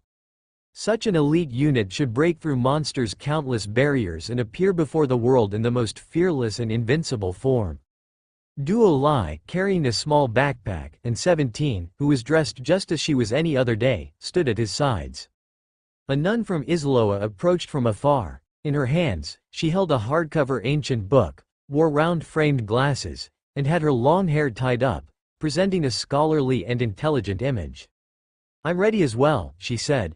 Then she added, "Let me give you a lift." The real Isloa followed. 6 starlight magic spheres began to spin behind her, forming a circle array. She reached out and grabbed, transforming the starlight in her hand into a scepter. With the point of Isloa's scepter, a massive starry sky gate took shape amid surging starlight. The gate swung open wide. On the other side was a land of elemental fury, with small tides emerging from time to time, the land of seals. "The territory's protection is in your hands. I will drop by for surprise inspections occasionally," she remarked.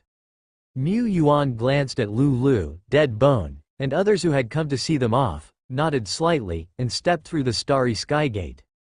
Duo Lai, 17, Isloa in disguise, and the elite members followed suit one by one.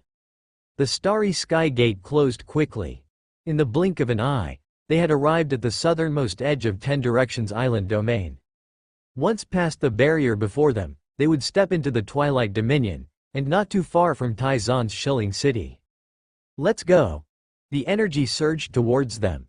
With a stern glance from Duo Lai, the violent, active, and restless elemental particles all around them calmed down. This place had already been cleansed, and the group passed through with ease. Upon entering the Twilight Dominion and leaving the perilous land behind, the monsters of the wilderness came snarling and baring their teeth, drawn by the scent. After all, they numbered over 200, and their strong scent made them quite conspicuous to the monsters. But Tianyuan City was no longer a green hand. No order from Mu Yuan was needed. "Form ranks, crush them," a giant dragon swordsman spoke up. His name was Deng Long, the strongest among the giant dragon swordsmen and also one of the leaders of the Guard Corps. Deng Long drew his heavy sword with one hand and swept it in front of him, unleashing a powerful sword light that rolled forth, crushing and tearing apart the onrushing monsters. "Aim at the distant monsters, fire at will." Another junior officer spoke. This was the arrow of Polar Star, Wang Jian, the rising talent in the arrow of Polar Star following Zhou Yi. The wild monsters, drawn by the scent, were quickly slaughtered by the elites. Even the giant dragon swordsmen who were charging into battle didn't seem to have much blood on them. The Tianyuan Corps moved southward. Mu Yuan didn't take out the mechanical dragon flights or any other vehicles, he traveled with the warriors. During the day, they blazed a trail through brambles and underbrush.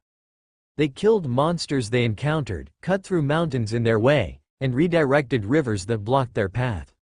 At night, they would light up a bonfire, and Duo Lai would bring out the portable tents, which the warriors quickly set up. Mu Yuan then arranged simple concealment arrays inside the camp. Day after day, they continued moving forward. "We'll soon reach Shilling Town, or is it now Shilling City?" Duo Lai was excited. Shilling Town was the official town that Mu Yuan was most familiar with, and he never expected that on his return to Shilling City, it would be after such a long time. "After getting to Shilling City, we can take Taizan transport to the capital, right?" Isloa asked. "Are we going directly to Zandu?" "No," said Mu Yuan. He had already planned his strategy. "On the way to the capital, we will pass by a famous secret realm called Nirvana's Secret Realm, where, legends say, a legendary life resides. Since we've traveled this far, it's worth checking out. But even if I didn't mention it, you would have suggested taking a detour to the Nirvana Secret Realm," he said, looking at Yi someone. Isloa averted her gaze and looked up at the sky. At this time, in Shilling City, as an official territory designated by the Alliance, with establishments from all major organizations, The hustle and bustle of Shilling City need not be mentioned. During non-red fog disaster moon periods, Shilling City would have even more traveling professionals, as it served as a hub for those venturing into the wilds. Those truly aspiring to improve themselves preferred to struggle in outer regions like Shilling City, rather than stay in the crowded central territories of the Alliance, which were teeming with more people than monsters. However, recently, professionals, lords, and others returning from the wilderness and taking the steel train to Panchi City were increasing in number. The return trips were becoming hard to secure. These are all people preparing to go to the capital to watch the military parade and celebration. Didn't they say that there would be a live broadcast across the entire Alliance, ensuring that anyone in Taizan could see it? But a broadcast is just a broadcast, it's different from being there in person. Darn it, I want to go too, but the ticket prices are just too high. I'm different, I don't want to go, it's such a waste of time. It's better to take this chance to pick up some rare assignments at the association. Once we level up to elite, won't we have opportunities to go to the capital? That's what they said, but people couldn't help but glance at the station longingly every time they passed by. The whistle of the steel train as it left the station was particularly alluring. On the spacious street, a lord led 100 elite warriors towards the station. It's the Raging Blade Lord and his Blade Warriors. I heard that the Raging Blade Lord is heading to Lakehaven City to compete for a spot as a Lord representative. With Uncle Raging Blade's skills, the spot is practically guaranteed. There were people familiar with Raging Blade discussing it, feeling proud by association. Suddenly, the street quieted down, the silence spreading like a virus, leaving only the sound of synchronized but not necessarily fierce battle boots hitting the ground. Thud, thud, thud. An impressive young man clad in black armor strode along like a dragon, followed by 200 elite warriors in formation. The warriors had completely concealed their auras, and their progress wasn't dramatic. Yet bystanders couldn't help but hold their breath as though they were observing a force of 100 battles veterans who had torn through hordes of monsters and were marching towards them. Only when this force of 100 battles veterans entered the train station and vanished from sight did people begin to catch their breath and chatter anxiously. The lively buzz of conversation gradually returned, but the scenes they had just witnessed were seared into their minds like iron, like fire. They couldn't help but wonder. Who is this figure preparing to compete for a representative spot? So many big shots around. The steel train whooshed across the vast expanse of land, with rolling mountains and lush forests flashing by the observation windows. The sky was clear, with not a wisp of red mist to be seen, and in the distance, a few birds, or small flying monsters were swooping down toward the steel train. The staccato of machine gun fire sounded like a symphony, periodically bursting close by. This was only Mu Yuan's second time on the steel train, but he felt much more relaxed compared to his last trip, finding even the snarling, claw-waving monsters that wanted to pounce from afar almost cute in his eyes. After all, I am a legendary realm now. Even if the train were suddenly ambushed by a premeditated attack from monster powers, even if this high-speed train completely derailed, flipped over, and broke apart, he would still survive unscathed and have the strength to save most of the people around him. Riding the train was, of course, a lot more comfortable now. There were numerous lords on the train, like Mu Yuan, each accompanied by their troops. Some lords would choose to store their troops in the marked space, but many others bought train tickets for their elite forces. This was based on one kind of rumor. Providing a life closer to that of normal humans could enable their elite to sprout intelligence earlier and more likely awaken consciousness. This rumor was probably not false. Mu Yuan knew very well that warriors with self-awareness did not like entering marked space, though they didn't put up much resistance to it, either. On the way from Shilling City to Panchi City, the tapping of machine gun fire almost never truly stopped. Compared to the Heartland, the environment in the perimeter territories of the Alliance was just so harsh. The steel train was not absolutely safe either. The train rarely ended up in complete ruin with fatalities, but there were frequent occurrences of casualties resulting from stealth attacks by powerful monsters. Once the train was impacted by a large group of powerful monsters, the lords and profession personnel on board had the obligation to assist in defense. For the Blue Star people during peaceful times, This danger was enough to make one shudder, and they would not ride such an insecure mode of transport unless absolutely necessary. But for old profession explorers who had been adventuring for years, it was quite ordinary. In Eternal World, the greatest danger was mediocrity. Not once did the alarm sound on the train until it reached the north station of Panchi City. Mu Yuan led his elites off the train, making a beeline for the transfer to Tian City.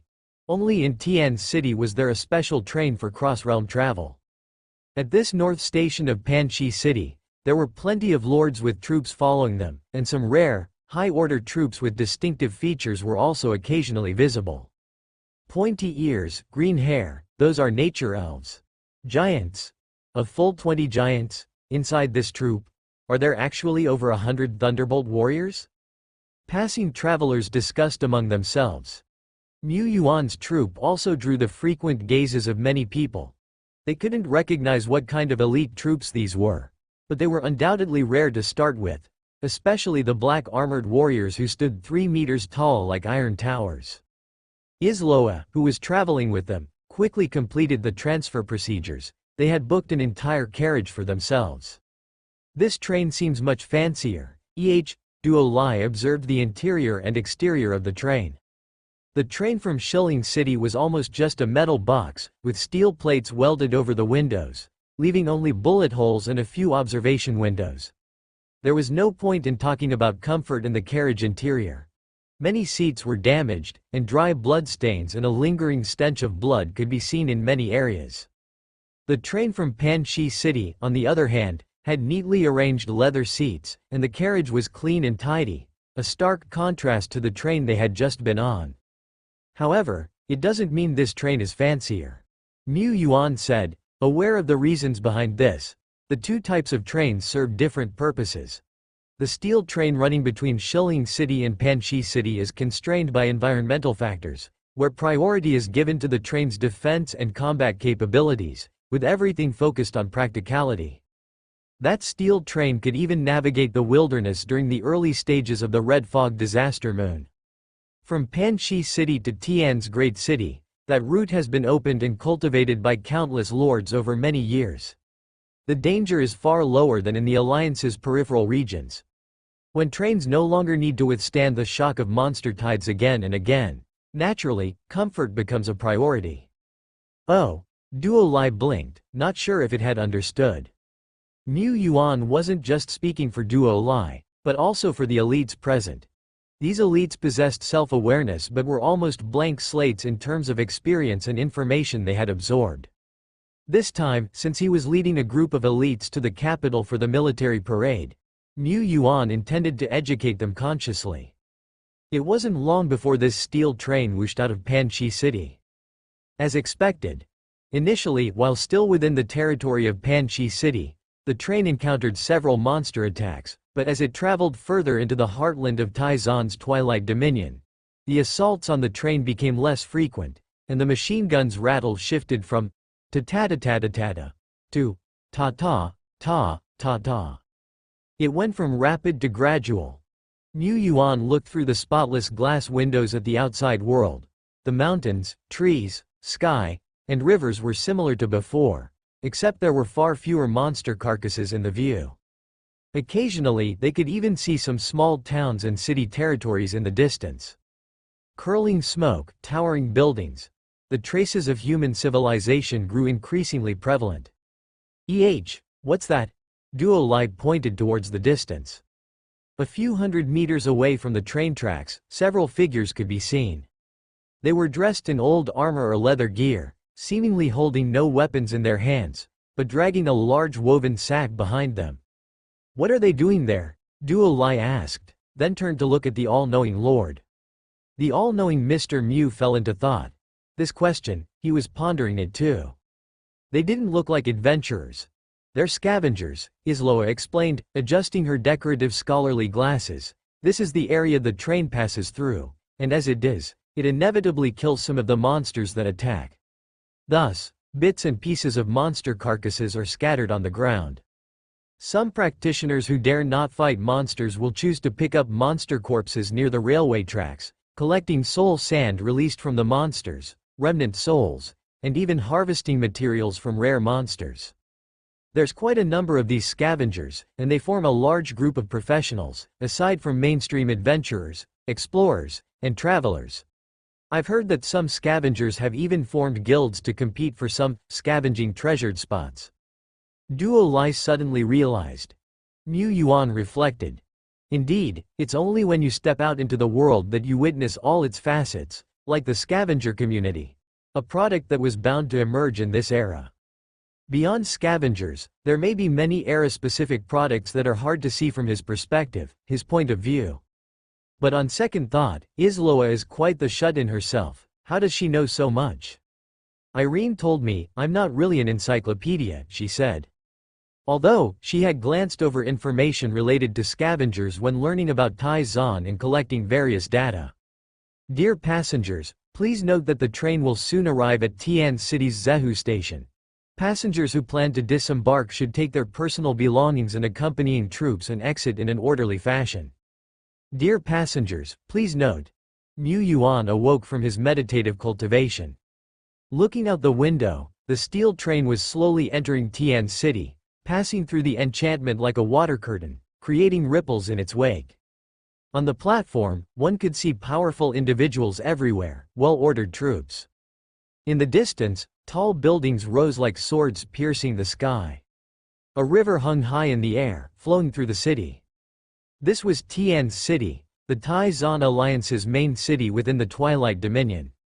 We have a long way to go to make Tianyuan City as grand and magnificent as this place. Mu Yuan sighed. Isloa was equally astonished. The capital of the Eagle Kingdom where I used to live seems almost like a small rural town compared to this. Just the thought of Tianyuan City becoming as grand and majestic as this place is thrilling. She gazed into the distance.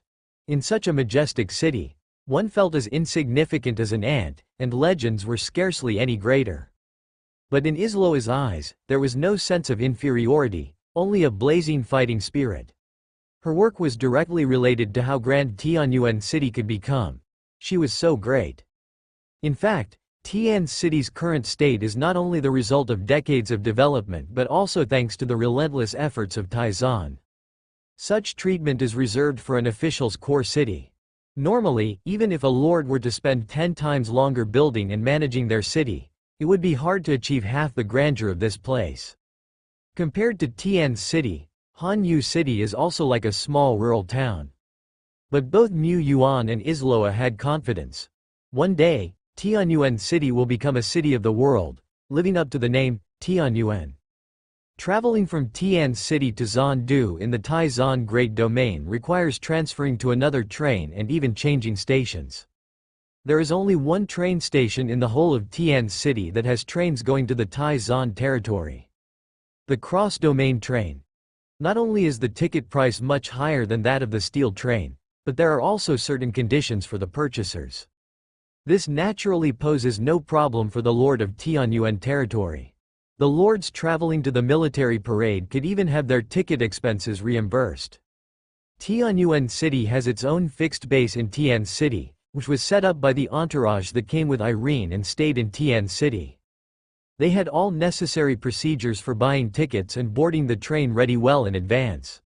Is this the cross-domain station? At first glance, it didn't look much different from the previous steel train station, except that the entire row of trains appeared more futuristic, with sleek lines and soft light patterns flashing across them.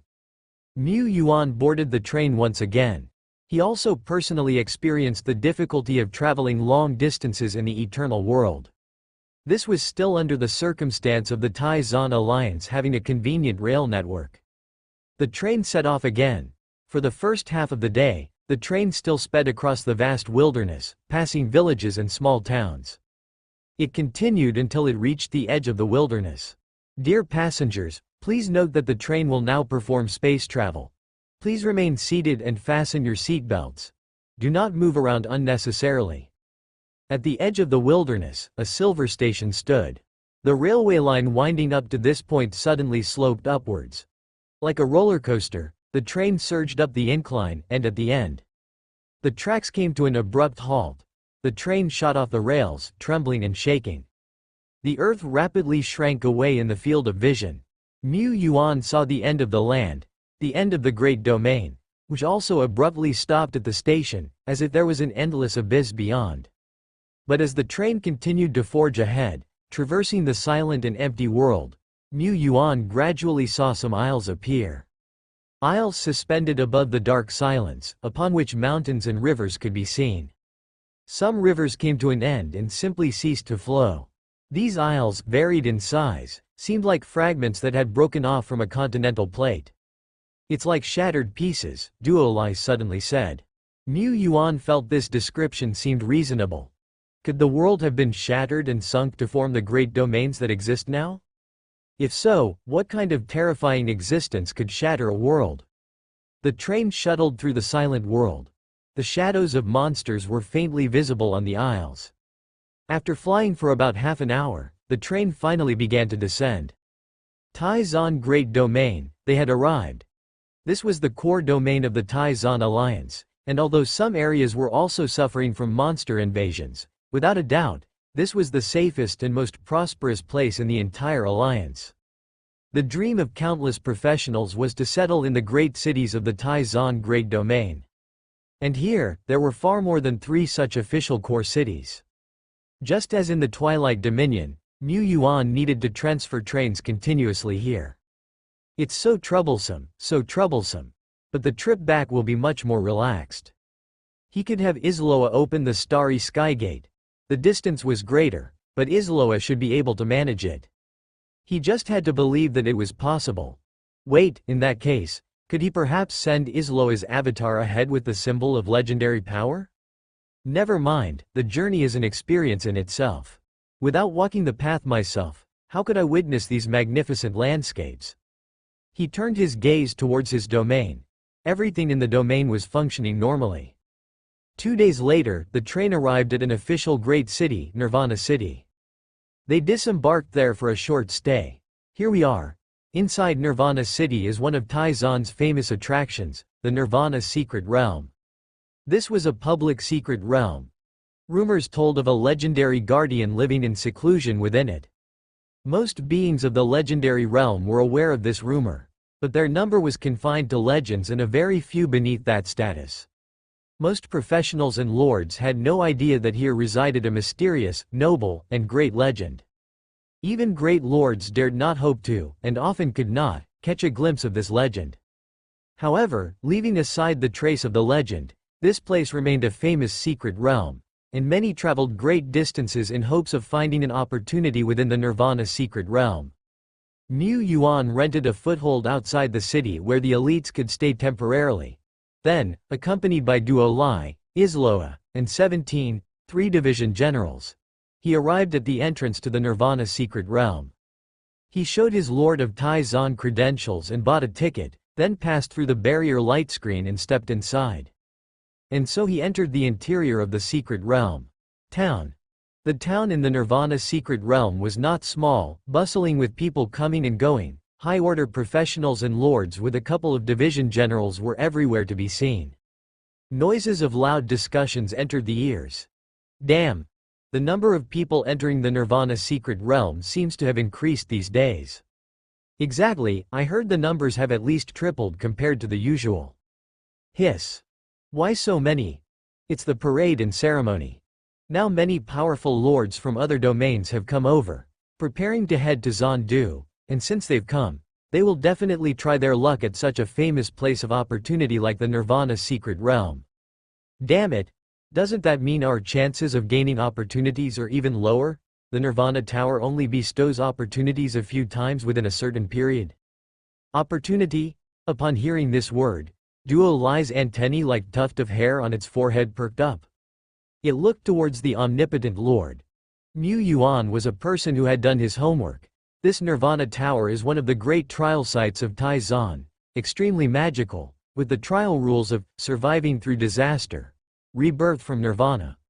Trialists who enter the Nirvana Tower and withstand disasters, the longer they resist, the more benefits they can obtain. Even, there is a possibility to receive the special opportunity bestowed by the High Tower Spirit. Even legendary realm powerhouses will venture into the Nirvana Tower, seeking to gain benefits from it.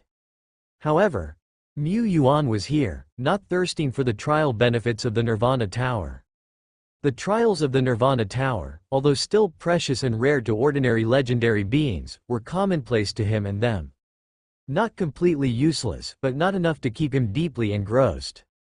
Mu Yuan had truly come here to observe. Take a look at the legend. He was not expecting to encounter the elusive legendary life like a divine dragon. He was not like the other legends, who frantically pursued legendary beings. He was just, in the spiritual link, he said to Duo Lai and Isloa, the Nirvana Tower possesses special rules, and these special rules may have been constructed by this mysterious legendary life. Observing the Nirvana Tower might bring some benefits for you in mastering legendary power. This was the point. Dead Bone, Duo Lai, and Isloa were legends, but they were still in their youthful, immature stages as legends. Legendary power was far more than what was simply described on the surface. True legends had long lives, perhaps living for hundreds, thousands of years, or even longer. Their utilization of legendary forces was unimaginable to Duo Lai and Isloa. Even Dead Bone's application of legendary power was merely scratching the surface. No matter how perceptive it was, it needed time, besides, which legend could not perceive. The group came to the foot of the Nirvana Tower. The tower was only tens of meters tall, predominantly red and blue in color, and at first glance, it appeared to be an ordinary high tower constructed of wood. Mu Yuan stared at it. The elements floating between heaven and earth, the wood of the high tower, the array patterns on the surface, the surrounding forces. They were all stripped away one by one from his eyes. Then what? He wasn't sure what to do next. Suddenly, a somewhat familiar voice rang out. Tianyuan, are you here too? A rather ordinary-looking young man accompanied by a colossal strengthening figure, almost like a small hill, strode forward. Mu Yuan looked in the direction of the voice. Lord of Yushan. Yushan was one of the 6 rising star lords who had gone with him to the Dragon Court to represent Tai Zan in battle. He was also a renowned lord among the younger generation of the Tai Zan alliance. During the struggle in Dragon Court, Lord of Yushan was almost the second most powerful great lord, just after him. After all, the Lord of Rushan, from his epic generals was too strong. During the selection battles, formidable opponents like Duo Lai and Isloa didn't even compare to the Lord of Rushan. But now, Mu Yuan could see at a glance that this epic soldier had not yet broken through to the legendary realm. A bit slow, isn't it? No, it couldn't be called slow. Mu Yuan reflected for a moment and felt that he shouldn't use himself as a benchmark, even if, during the Dragon Court competition, the level of the Lord of Rushan was far higher than Deadbone and Duo Lai. However, your Lord of Rushan has achieved harmony in spirit and the fire in his body is incredibly vigorous. It won't be long before he steps into the legendary realm, right? Yes. The Lord of Yushan said, this morning at the Tower of Nirvana, Rushan fortuitously awakened his domain and is expected to break through within a week. After all, the Lord of the Flesh isn't just any fourth-order limit. His combat power is invincible, his body fearsome, and he is one of the top contenders in the Dragon Gate ranking. Once his 3 attributes are complete, stepping into the legendary realm will also not require too much preparation. The great city of Nirvana also has fully equipped breakthrough sites for rent. The Lord of Yushan was confident about breaking through within a week, but the words he used were very humble, always using fortuitously, expected, and not bad to describe himself. This was a stark contrast from his confident and proud demeanor back in the day, when he was like a son of destiny. The Lord of Yushan had indeed changed. Back then, the opportune recruitment of the invincible general, the Lord of Rushan, catapulted him from an excellent lord of his time to the supreme position among his peers. He was wild, he was proud, but he had the capital to be so. He believed he was the protagonist favored by the heavens and the earth. That was until later, when he realized Lord Tianyuan had 3 unmatched epic generals and understood that there are always others stronger in the world, and he was not the only one favored. Even so, the Lord of Yushan remained confident and proud. To him, he was just short of Tianyuan's level, but it wasn't impossible that he could surpass Tianyuan in the future. But as his strength grew, so did his experience and exposure, dulling that sharp edge that was once like a sword. He suddenly realized that having an epic general really didn't mean much. Powerful lords all had some opportunities to recruit epic soldiers. Even Lord of Ba Long managed to recruit an epic at Dragon Court. In the eyes of those standing atop the world, epics are hardly noteworthy. Epic is really just the beginning. I am fortunate, but far from having the capital to be arrogant. Even epics may be bottlenecked before the legendary realm, and in the entire Tai Zan alliance, there are countless legendary warriors. Not just him, but the Lord of Rushan became humble as well. After all, the Great War Zone held too many powerful beings, and the Lord of Rushan realized he couldn't use past experience to judge Tai Zan. If he dared to be arrogant, he would be taught a lesson in humility in minutes. Even the undead general serving under Lord Tianyuan, who once made him tremble and even cultivated a sliver of fealty, would likely be just an ordinary member in the Great War Zone. The Lord of Rushan looked around but did not see that figure. However, Lord Tianyuan, along with the female archer carrying a war bow by his side, were strong, above himself. The Lord of Yushan looked towards Tianyuan and the blue-haired girl.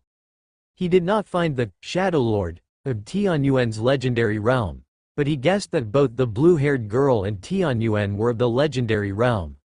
The blue-haired girl was the earliest famed strong figure of Tianyuan territory, and she was most likely an epic. Tianyuan, you're planning to train in the Tower of Nirvana, right? I won't hold you up any longer. Training opportunities in the tower are rare, and the longer you stay inside, the greater the benefit. I believe with your abilities, you will definitely reap a great harvest.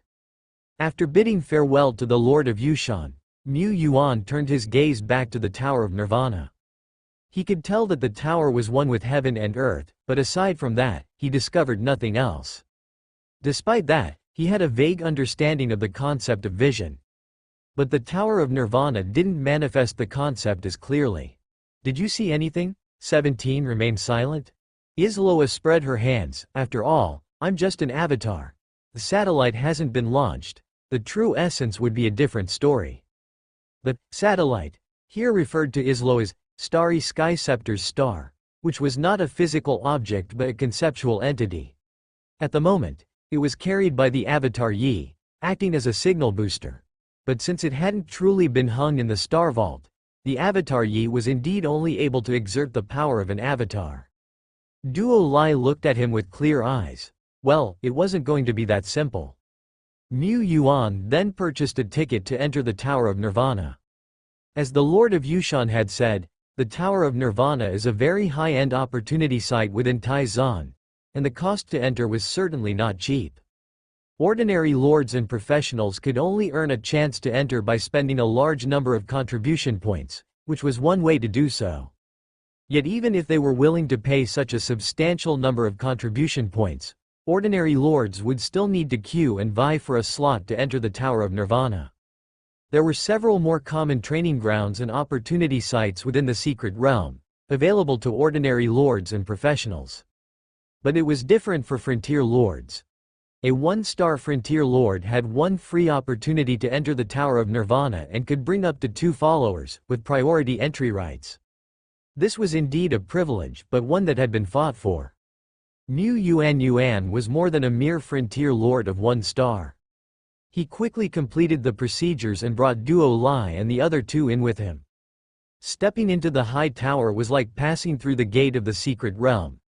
The gate separated the inside from the outside, forming an independent world. Mu Yuan seemed thoughtful. He was observing. The environment inside the tower was quite ordinary, with only an empty space paved with green stone slabs. The space led upwards, winding upwards at the end. The entire Nirvana Tower was a spiral tower ascending upward, with nothing inside. There were only practitioners who had entered one after another. 2 figures were visible a few hundred meters away. They struggled to take one step after another, their foreheads already covered in sweat. Looks difficult. Indeed, I do feel a bit uncomfortable. Duo Lai said. At this moment, an invisible force descended, alighting upon their bodies and spirits. It was as if they were being smelted. Is this the power of the Nirvana Tower? Mu Yuan walked forward step by step. He was not walking fast, for his goal was to observe. Even so, he passed by two professional explorers who looked like father and son. He passed by a lord who was lying on the ground. He passed by a young girl with a look of terror on her face. The longer he walked, the fiercer the smelting fire became. Some special abilities indeed have the effect of refining the body, but the power inside the Nirvana Tower is closer to the heaven and earth rules, like the epic training building, ice and fire double heaven. The power of miracle buildings is based on the heaven and earth rules. The higher the grade of the miracle building, the more power it holds that defies common sense and, naturally, the more heaven and earth rules and miracle powers it contains. The power of the Nirvana Tower appeared clearer to him than that of the miracle buildings. Even so, it was still mysterious and inscrutable, like reading a heavenly book. He couldn't even count how many concepts were flowing around him. Too many. At this time, 17, who was focused on honing herself, had already reached a higher place. She came to a spot where Lu Mei started to furrow, and she sat down there. Her eyes shimmered with starlight, as if tracing the trajectory of arrow light. At a certain moment, a notification sounded in Mu Yuan's ear. Notice. Your soldier, 17, has made a minor breakthrough during the trial, mental power enhanced to solidifying level. If the light of the spirit were to manifest outwardly, then at this moment, 17's light of the spirit would have at least surged upward by a third, and the entire beam of light had become more solid and dazzling. However, 17 achieved a breakthrough while Lord Shepherd himself did not. He always felt that these so-called tribulations and nirvana were of no use to him, the smelting was in vain. He couldn't make heads or tails of the tower's analysis. But since 17 had made a breakthrough, the trip was not in vain. He inquired with the other two. Isloa, as smart as she was, could not discern the trick, not to mention asking Duo Lai. Maybe it's too early to come. Tai Zan also has legendary figures in the law realm, who can glimpse concepts. They must have observed the Nirvana Tower too. It's very likely that they too have learned but not understood. Wait until later, when Dead Bone steps into the law realm, and then bring it to observe again. As for the trial and the smelting of the body, Isloa's arrival was just an avatar, which could not be honed at all. And Duo Lai. Mu Yuan looked at Duo Lai, who was staring intently at the walls and the floor with clear eyes. It was evident that it was trying hard to observe something, but its eyelids were already drooping. However, come to think of it, could Duo Lai still be sleepy in Nirvana Tower? Wasn't there an invisible force smelting the body and spirit inside the tower? Like the burning of a flame, the pricking of needles. He could endure it, and he believed Duo Lai could endure it too. But how could you still sleep with such discomfort continuously assailing you? Huh? Duo Lai looked perplexed. What smelting? What refining and smelting? Suddenly, Duo Lai's eyes widened. Notice. Your hero, Duo Lai, has enhanced its devouring ability after consuming concepts. Notice. Your hero, Duo Lai, has acquired a trace of the Nirvana concept. Several kilometers away. Nirvana Town. This secret realm's central hub saw a significant flow of visitors and had already developed a rich tourism and hospitality industry. In a tavern on the second floor, by the window, the blue-haired woman held a chicken claw in one hand and appended a jug of wine with the other, guzzling heartily, uncaring that the drink soaked her clothes. Burp, human booze sure has taste, burp, her hand holding the wine jar suddenly paused, and after several seconds of deep thought. My tower.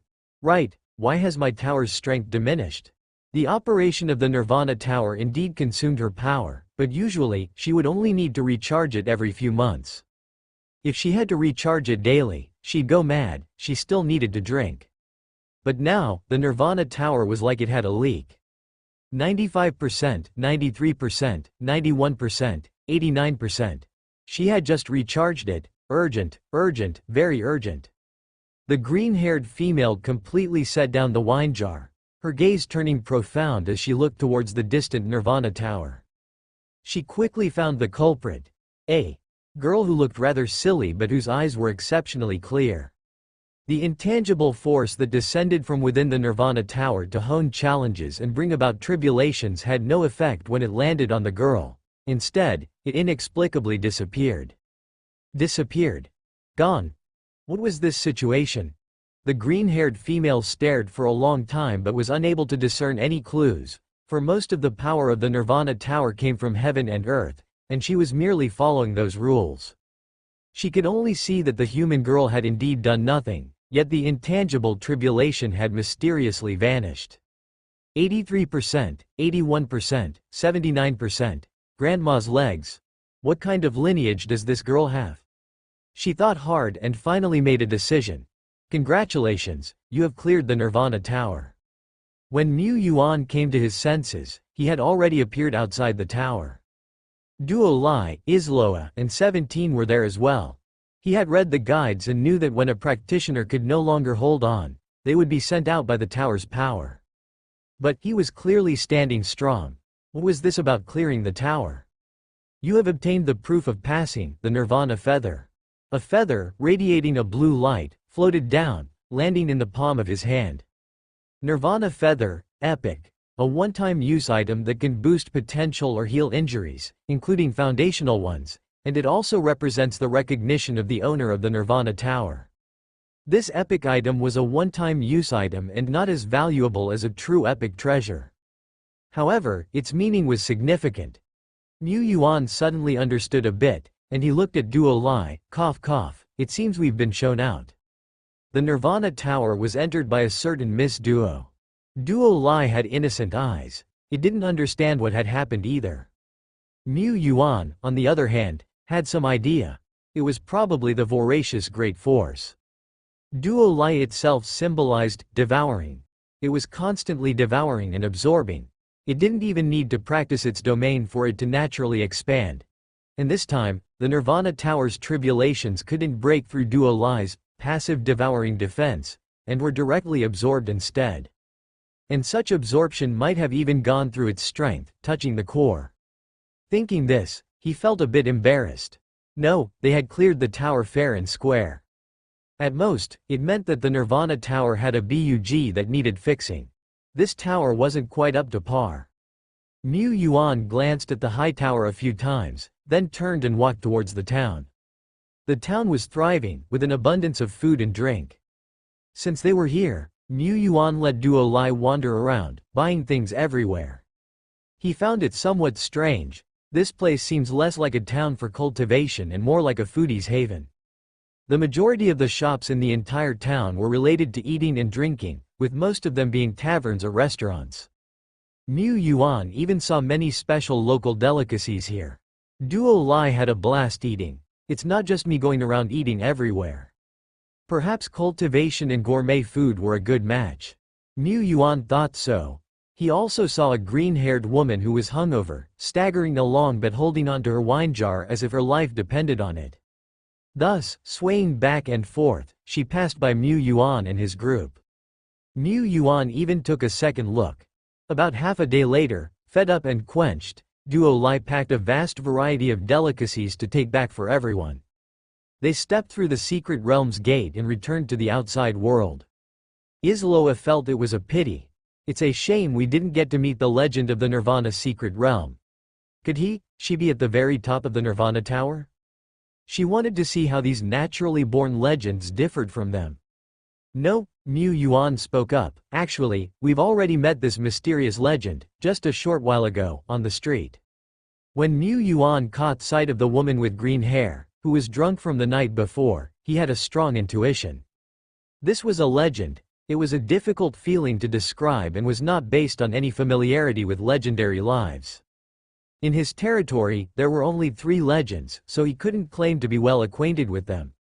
Besides, legends were extremely mysterious, and if one did not wish to be exposed, even another legend would not be able to recognize them. Duo Lai did not realize at all that the green-haired woman was a legend. At most, it had a vague intuition that she was a very strong being. Mu Yuan was different. His intuition was not vague or wavering, he was absolutely certain. To him, the green-haired woman shone as brilliantly as the moon shining over fireflies. It was the aura of a legend. He could also discern which of the strong individuals around him possessed an epic rank, but it required more careful distinction. Mu Yuan roughly understood why he had such intuition. Isloa began to recall the scene just now, contemplating, so this person is a legend. It seems she used some kind of metamorphosis, an imitation technique, but it's not as perfect as Duo Li's. Duo Li proudly raised its head. Isloa indeed remembered that person, because, after all, there weren't many in Mystic Town who drank themselves to stupor. Just this one. She had given that person a few more glances. These glances were enough for her to retrieve the memory, and with Hong Yi's assistance, perhaps she could use an illusion to recreate the previous scene. This was of no small use to her study of the legends. This task was up to her. A day later, Mu Yuan led a group of soldiers who were preparing for the military parade and arrived at the very heart of the Tai-Zan alliance, Zandu. From afar, they could see a tower that stood tall like the pillar of heaven, with its 9 colors reaching towards the sky. The gentle radiance at the top of the high tower spread out, covering hundreds to thousands of miles around it. At this time, Zandu was crowded with many lords, professional strong beings, tourists, and foreign envoys from across Tai-Zan. It was extremely lively, but also a mix of the good and the bad. However, one of the 3 major organizations within Tai-Zan, the Tai-Zan Lianji, had made arrangements in Zandu and all the other important cities and transportation hubs of Tai-Zan long before the start of the festivities. Zandu was lax on the outside but strict on the inside, with various secret lookouts and patrolmen, and Mu Yuan had noticed quite a few of them, not to mention there were surely others that he hadn't detected. After a thorough yet uncomplicated verification process, Mu Yuan led his people into Zandu. A staff member of Tai-Zan Lianji led the way to a training field in the western suburbs of Zandu.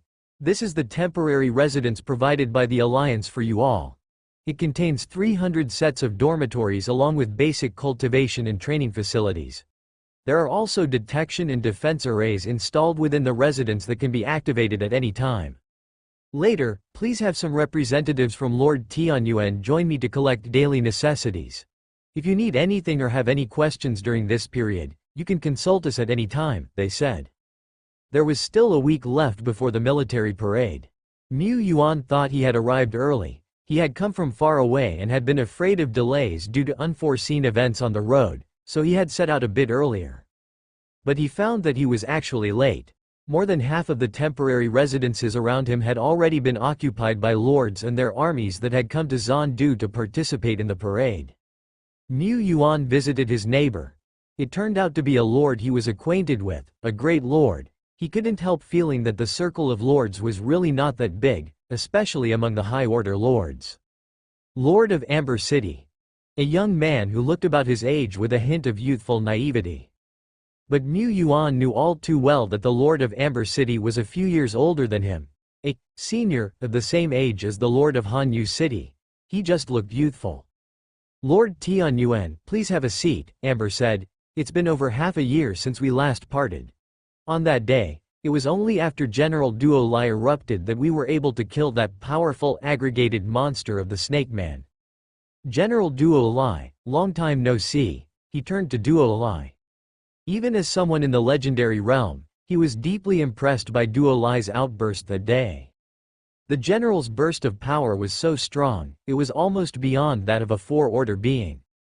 Later, this General Duo Li indeed made it into the top 10 of the Dragon Gate ranking, spreading his name throughout Tai-Zan. It was not just this general, many strong beings cultivated by Lord Tianyuan had made it onto the ranking. He came from a common background, Tianyuan was the same. And because of this, Lord of Amber City was keenly aware of just how difficult it was for Tianyuan to achieve what he had today.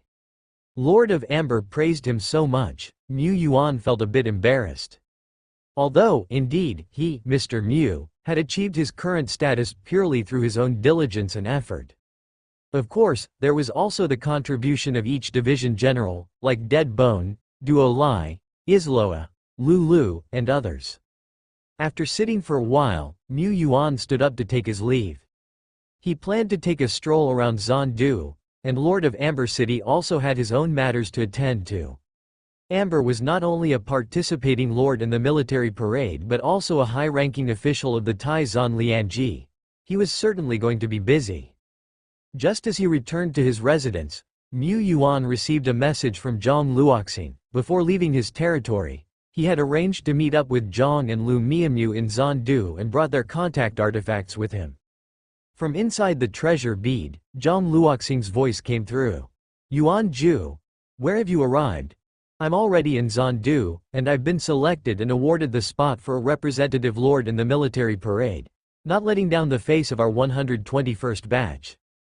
Zhang Luoxing's progress was actually very fast, and if compared with the previous periods, he could have been first in all of them. It was just unfortunate that he was born in the 121st period. Mu Yuan was still happy for him. Congratulations, remember to treat us, and if you don't mind, I'll bring the entire regiment over to celebrate with you. Zhang Luoxing originally wanted to say no problem, but when he heard the second half of the sentence, he choked on his words. He couldn't afford it, he just couldn't.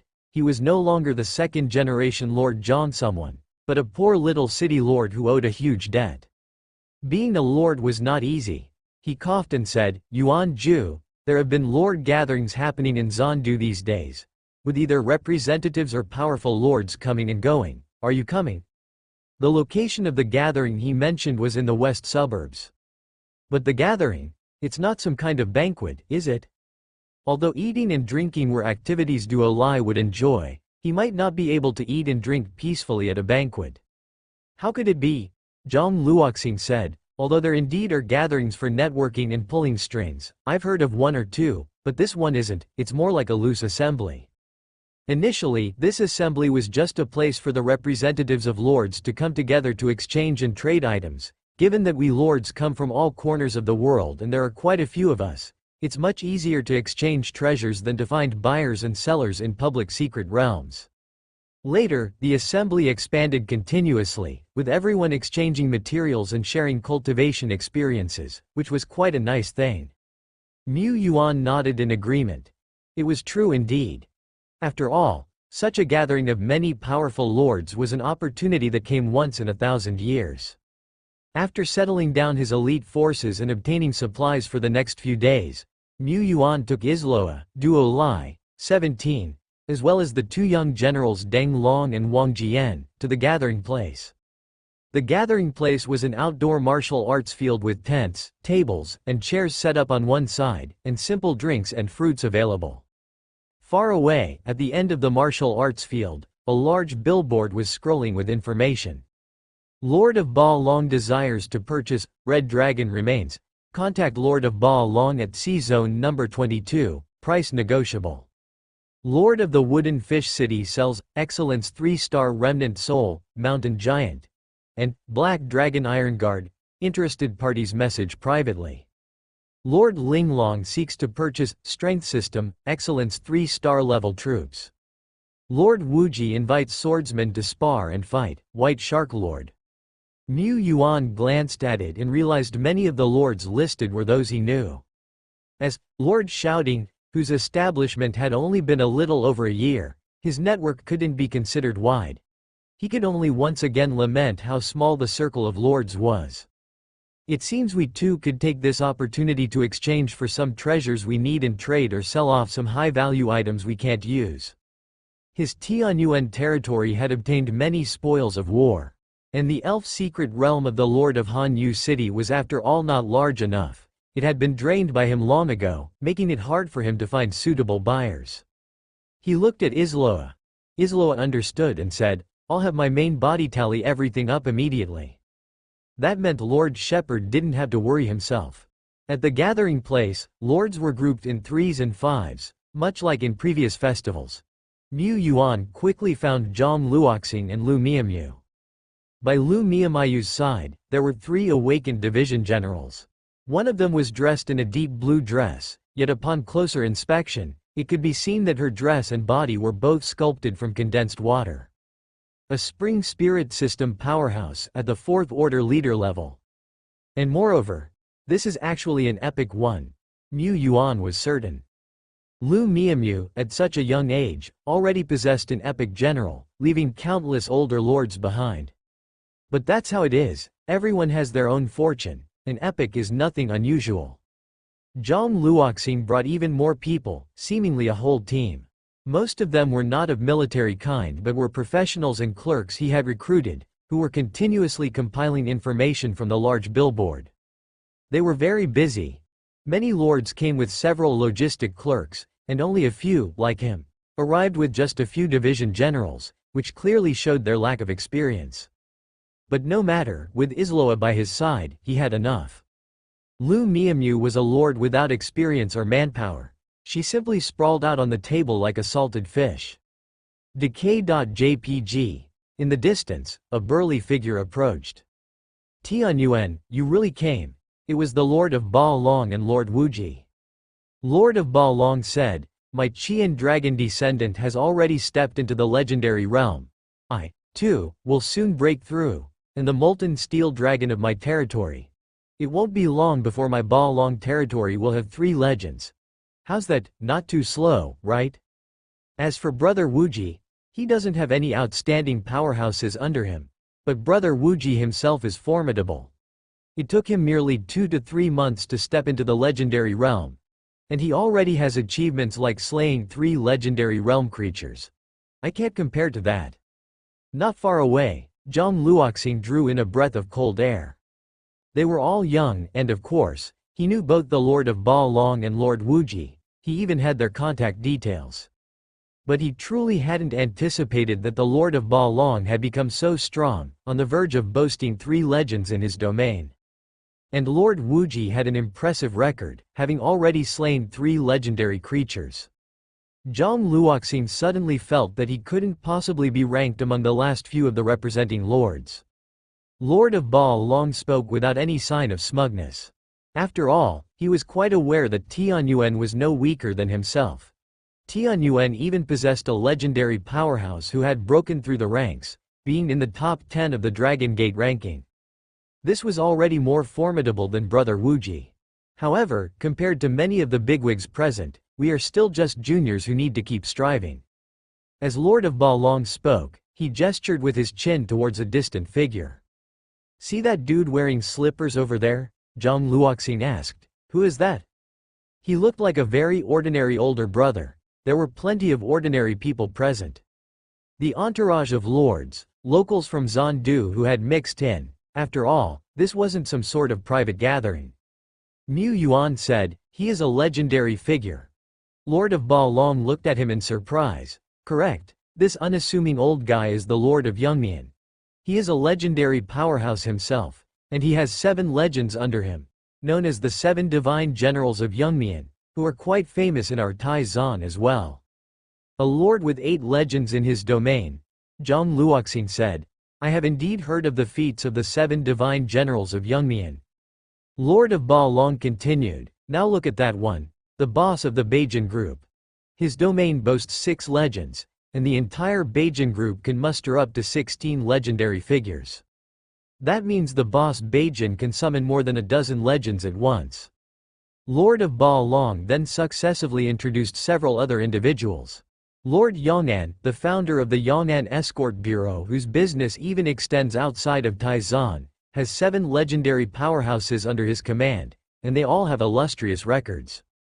Lord Longshe, he has 4 great dragon generals and 5 great heavenly snake generals, making him a truly deserved lord of 10 legends. White Shark Lord. The boss of the White Shark Group, you must have heard of him to some extent. Just within his direct lineage, there are more than a dozen legendary figures, and the entire White Shark Group has numerous more. Upon saying this, Lord of Ba Long also appeared somewhat wistful. I once thought that the legendary realm was the biggest barrier lying before us, formidable as a chasm difficult to cross. But only after crossing it did I realize that it was just the beginning. The world is vast, and Taizan alone is home to a multitude of legendary figures, not to mention the immensity of the entire eternal world. I think we can only face ourselves with a humble but not self-depreciating heart, and steadily chase after those ahead of us. They were far from strong enough, but they were still young. Mu Yuan nodded slightly, yes, compared to the vastness of the world, we are but tiny climbers. Besides, isn't the most important thing for survival in the eternal world to understand ourselves? So, even though he had already trained over a dozen legendary generals, even though he already possessed 3 legends, even though he had already slain over 100 legendary creatures, he still clearly recognized, I am just a feeble lord, after all. The gathering place, on the stage of martial display. 2 figures collided with a boom, and a series of cracking sounds like firecrackers rang out in an instant before they swiftly separated to either side. The hefty man on the left knelt on the ground, clutching his trembling arm, fully convinced as he said, indeed, as a division general of the Tianyuan family, I wholeheartedly admit defeat. He stood up and walked away. The iron tower-like hefty man remained standing on the martial stage, his skin under the sun gleaming with a bronze luster. Another win. This Tianyuan division general named Deng Long is quite formidable. Isn't that the truth? Even the generals sent by Lord Longshe have lost. Although, this was merely a simple sparring, and the participants were not truly fighting for their lives. Although, the generals sent by Lord Longshe were also just second-tier leaders. But, the division general of Lord Tianyuan was also not one of his mainstay generals. This one wasn't even a listed general on the Dragon Gate ranking from Tianyuan territory. Yet this Tianyuan general could very well qualify for the Dragon Gate ranking, in my opinion. With a genuine fight, who knows, he might be on the list in a few days. Many present were representatives prepared to participate in the military parade ceremony, and to them, a Dragon Gate ranking powerhouse was nothing special. There were many Dragon Gate ranking powerhouses among those present. They too had powerhouses who had made it onto the Dragon Gate ranking in their ranks. However, the series of Dragon Gate ranking powerhouses cultivated by Lord Tianyuan were one after another. This was indeed worth envying. Constructing an elite legion only required money, but cultivating a fierce general was far more challenging. An army soul corps led by an ordinary general versus one led by an unrivaled fierce general is like heaven and earth apart. Reportedly, the main generals of the Tianyuan family could even take up positions in the Great War Zone on their own, which truly made others jealous. After all, not every legendary realm powerhouse under their command possessed the ability to lead troops or make significant decisions.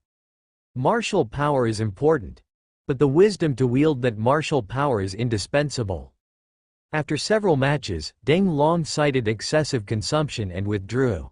Wang Jian from the Arrow of Polar Star took his turn to spar as well. The atmosphere at the martial display was conducive to sparring, discussion, and exchange. Of course, one could also meet professionals or ordinary lords who presented themselves, hoping to gain connections with the big shots. Sparring among the legendary realm was not held here, after all. This was just a martial grounds, unable to sustain even a fraction of a legendary realm's aftershocks. Those in the legendary realm seeking battle would have to go to Zandu and use the dedicated miracle buildings. Lord Wuji said, would like to spar sometime. There was the sharpness of a sword in his eyes. Lord of Ba Long originally wanted to echo with an, I feel the same, to show he was still part of this inner circle, but quickly remembered he was still a mere fourth-order limit weakling. The burly Lord of Ba Long went off to sulk in a corner. The martial display was indeed a great lord's assembly. That day, Mu Yuan, through Isloa, figured out what he needed to trade and purchase. What we're actually lacking the most right now are breakthrough materials for the legendary realm, and some of the treasures the lords are willing to part with can serve as substitutes for legendary breakthrough materials. We also lack the blueprints for a permanent excellence rank city wall, but I estimate that such a treasure would be difficult to trade for at this assembly, and we would struggle to produce an item of equal value, said Isloa. After all, blueprints of the permanent excellence rank were worth as much, if not more than, some epic treasures. He did possess epic treasures but was naturally reluctant to trade them. He chose to leave it to fate. Upon nightfall, Mu Yuan and Isloa arrived at a secluded hill over 200 kilometers away from Zandu. I'll begin now, said Isloa. She placed her pale palm over her heaving chest, and the next moment, her entire hand seemed to penetrate it as though stabbing through her torso. Amidst the shimmering bluish glow, her hand slowly withdrew, holding an object wrapped in dazzling light, its form unclear.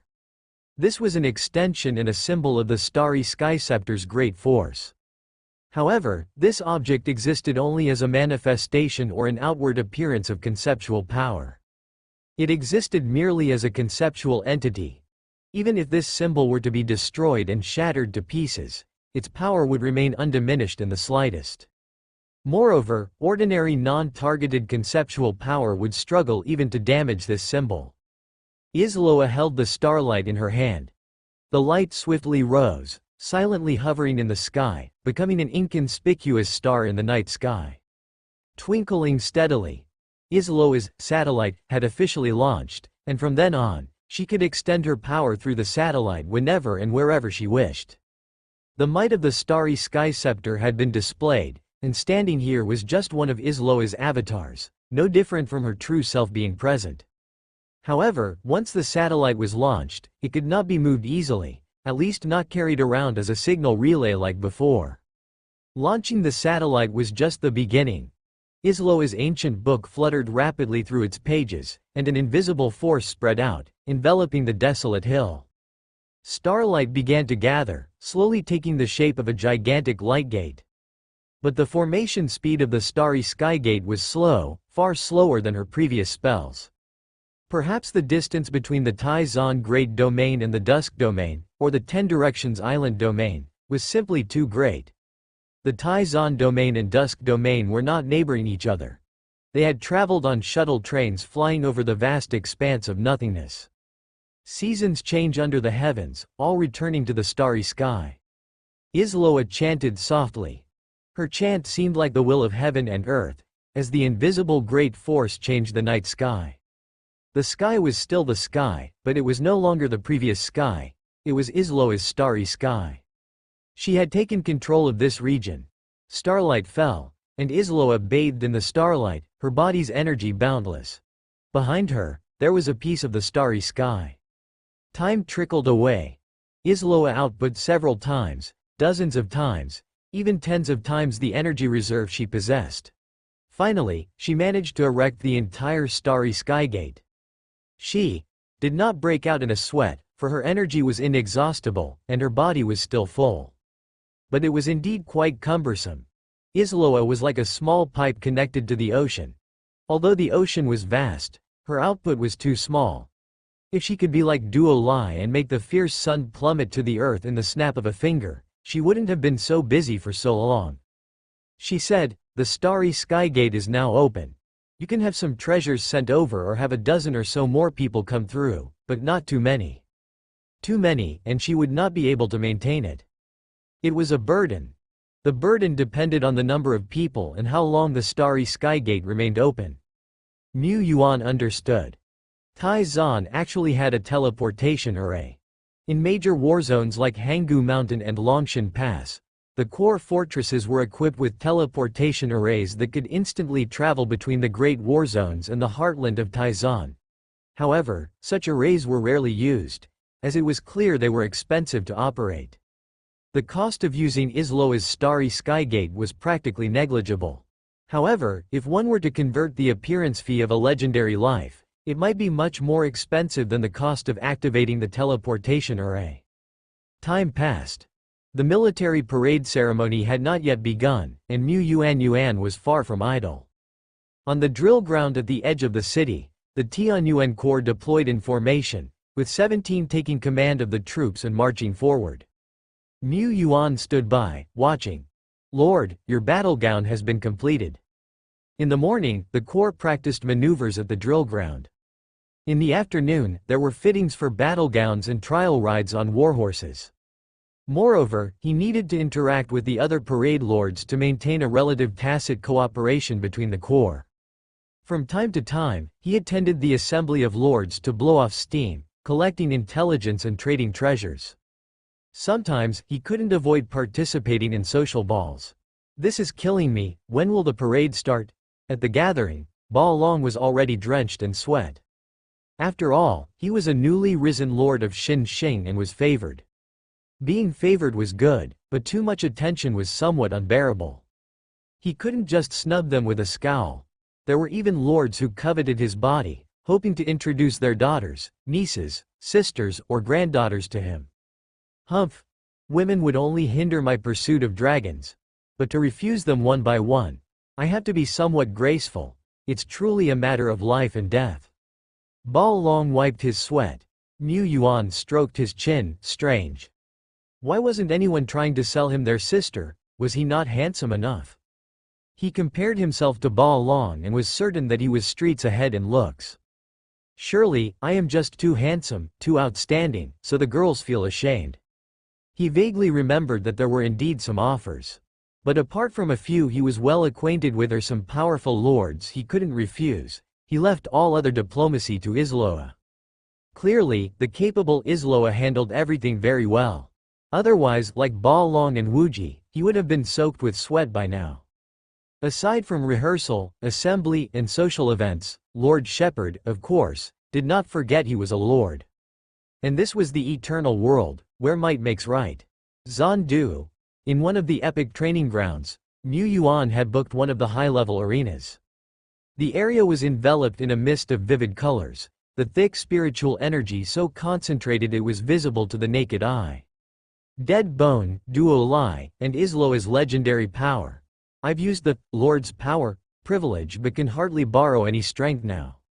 This was partly because his Lord's power was only a meager LV5, but more so because the legendary power was too top tier. After all, Lord's power was just one of the abilities controlled by the Miracle Lord. Lords, upon stepping into the legendary realm, often start researching to form their own unique battle systems rather than just using Lord's power to fight. Of course, even more start focusing on personal combat method research when they see no hope of breaking through to the legendary level. The simplest ways to enhance personal combat power include two methods. One is to use the Heritage Stone to gain the power of a certain troop class. The second is to develop and enhance one's own talent abilities. Most lords naturally possess both. However, Mu Yuan had always refrained from using the Heritage Stone for himself. In the early days, he didn't want to use a low-grade Heritage Stone to restrain himself, thereby affecting his future. And now, he felt that using the Heritage Stone was almost useless for him. Even if he could find an extremely precious epic-level Heritage Stone, then what, at most, he could awaken an epic ability with it, but his progress would stop there.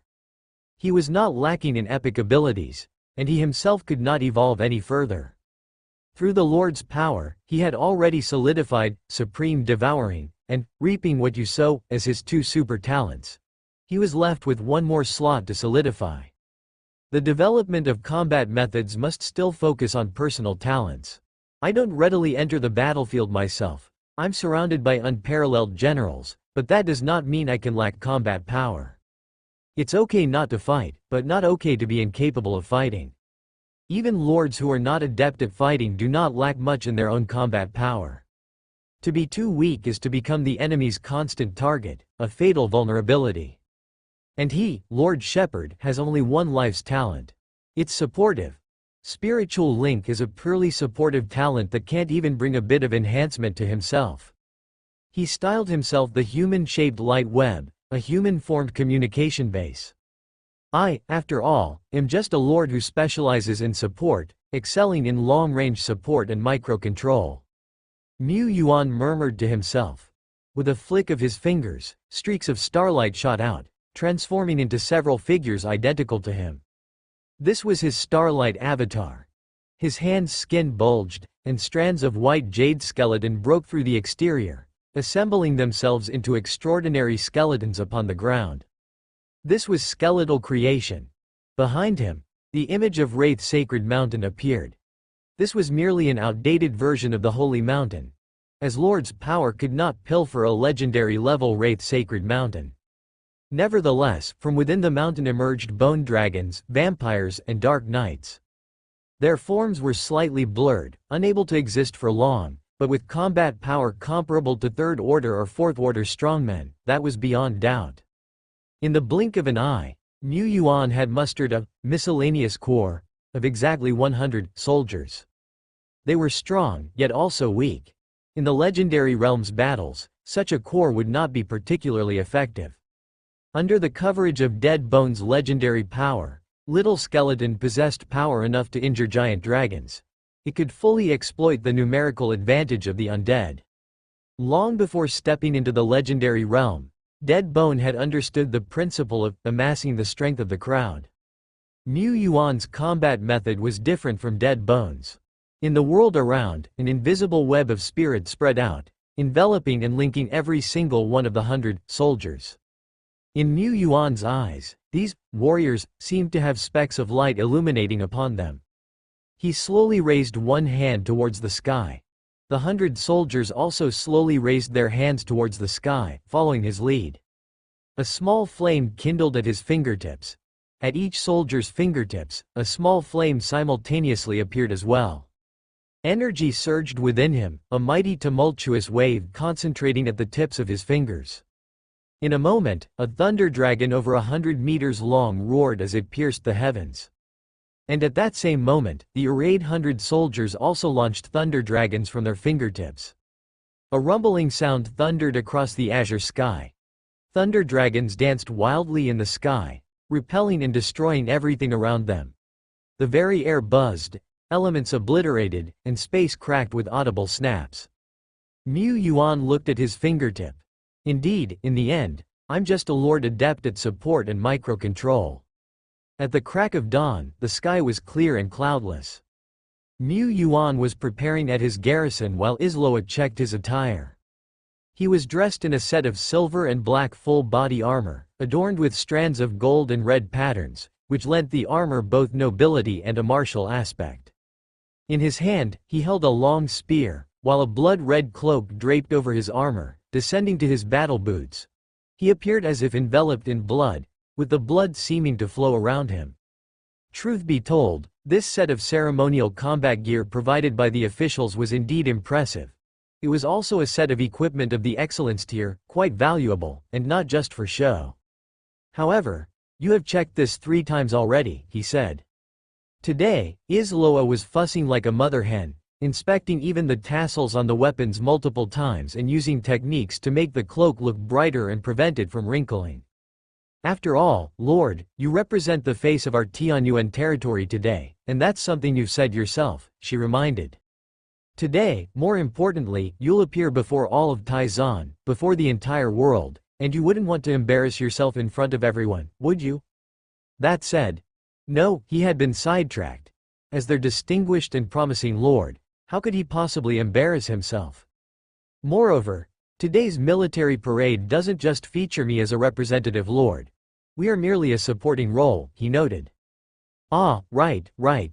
Turn around, let me check one more time. A supporting actor must also pay attention to his appearance, she insisted. Your Highness, in this Taizan military parade ceremony, there are a total of 108 representative lords, most of whom are young. Among them, several are noteworthy, including the Lord Tianyuan, reported an official in the inner city area of Zandu, within a mansion of the Yongxing Empire. The ambassador was reporting collected intelligence to his own prince. The Red Star Prince glanced over the documents. He was a prince of the Yongxing Empire, wielding significant power, ranked among the foremost figures of the empire, as could be inferred from his title. In Yongxing, not any prince could bear the title, Star, and his title, Red Star, was derived from the name of the empire's signature military unit, the Red Star Royal Cavalry. Ordinarily, a military parade festival of the Taizan Alliance wouldn't necessitate the presence of someone of his stature. However, Taizan was developing too quickly. Taizan's initial rapid development was supported by the Holy Griffin Empire. They needed emerging forces like Taizan and Shen Yao to combat the spread of red mist. The Yongxing Empire, upon its foundation, had also received support from the Holy Griffin Empire. But the Griffin Empire was no philanthropist. They wanted emerging forces to resist the red mist yet not become overly powerful. The Red Star Prince knew a secret. Initially, the Holy Griffin Empire had only supported the Shenyao Empire, a force from Langsing. Later, when Taizan unexpectedly surged to prominence, the Holy Griffin Empire began investing in them, he said. Even so, the investment the Holy Griffin Empire made in the Taizan alliance was far less than what was spent on Shen Yao. This extensive investment was limited to the early stages of these two forces, he continued. Nevertheless, both Shen Yao and Taizan had developed astonishingly quickly, each ascending to a status comparable to Yongqing within mere decades. Even though their comprehensiveness and depth were still lacking in comparison, the progress was remarkable. Among them, Taizan was particularly astonishing. The initial power of the Taizan alliance was far inferior to that of the Shenyao Empire, but over the years, Taizan's comprehensive strength and performance had subtly begun to surpass Shenyao. The Yongqing Empire had to pay more attention to the Taizan alliance. And this time, it was the first large-scale public military parade since the establishment of the Taizan alliance. The prince's gaze scanned several familiar names: Han Yu, Lushi, Evening Elephant. Eventually, his eyes settled on the name of one particular representative, Lord Tianyuan, an individual who had come to the Eternal World just a year and a half ago. During the last Dragon Court contest, with Han Yu's mighty personal strength, Taizan claimed the greatest benefits. In this Dragon Court contest, another new star, Tianyuan, has emerged, once again granting Taizan extensive benefits, he mused. The Taizan alliance's national fortune is certainly thriving, he noted. And in contrast to the city Lord Han Yu, Sword Lord Lushi, and Lord Evening Elephant, among others that were already on their radar, the information they had about Lord Tianyuan was exceptionally scarce. Scarce indeed. In Taizan, Lord Tianyuan's public combat achievements were also few and far between. In the Dragon Court, Lord Tianyuan, relying on a few of his division generals, powerfully defeated one opponent after another, the ambassador recounted. And unlike the rapidly rising young powerhouses such as City Lord Han Yu and Sword Lord Lushi, Lord Tianyuan's own combat power is not formidable, but rather, he has many capable subordinates, he added. Lord Tianyuan's public combat record was 0. Even in the Dragon Court, it seemed that Lord Tianyuan himself had not displayed substantial strength. The prince speculated. The ambassador suggested, "We suspect Lord Tianyuan has a talent for nurturing division generals, and perhaps his life's talent lies in this domain. That could explain why he has one after another exceptional division general under his command." No, the prince objected to that hypothesis.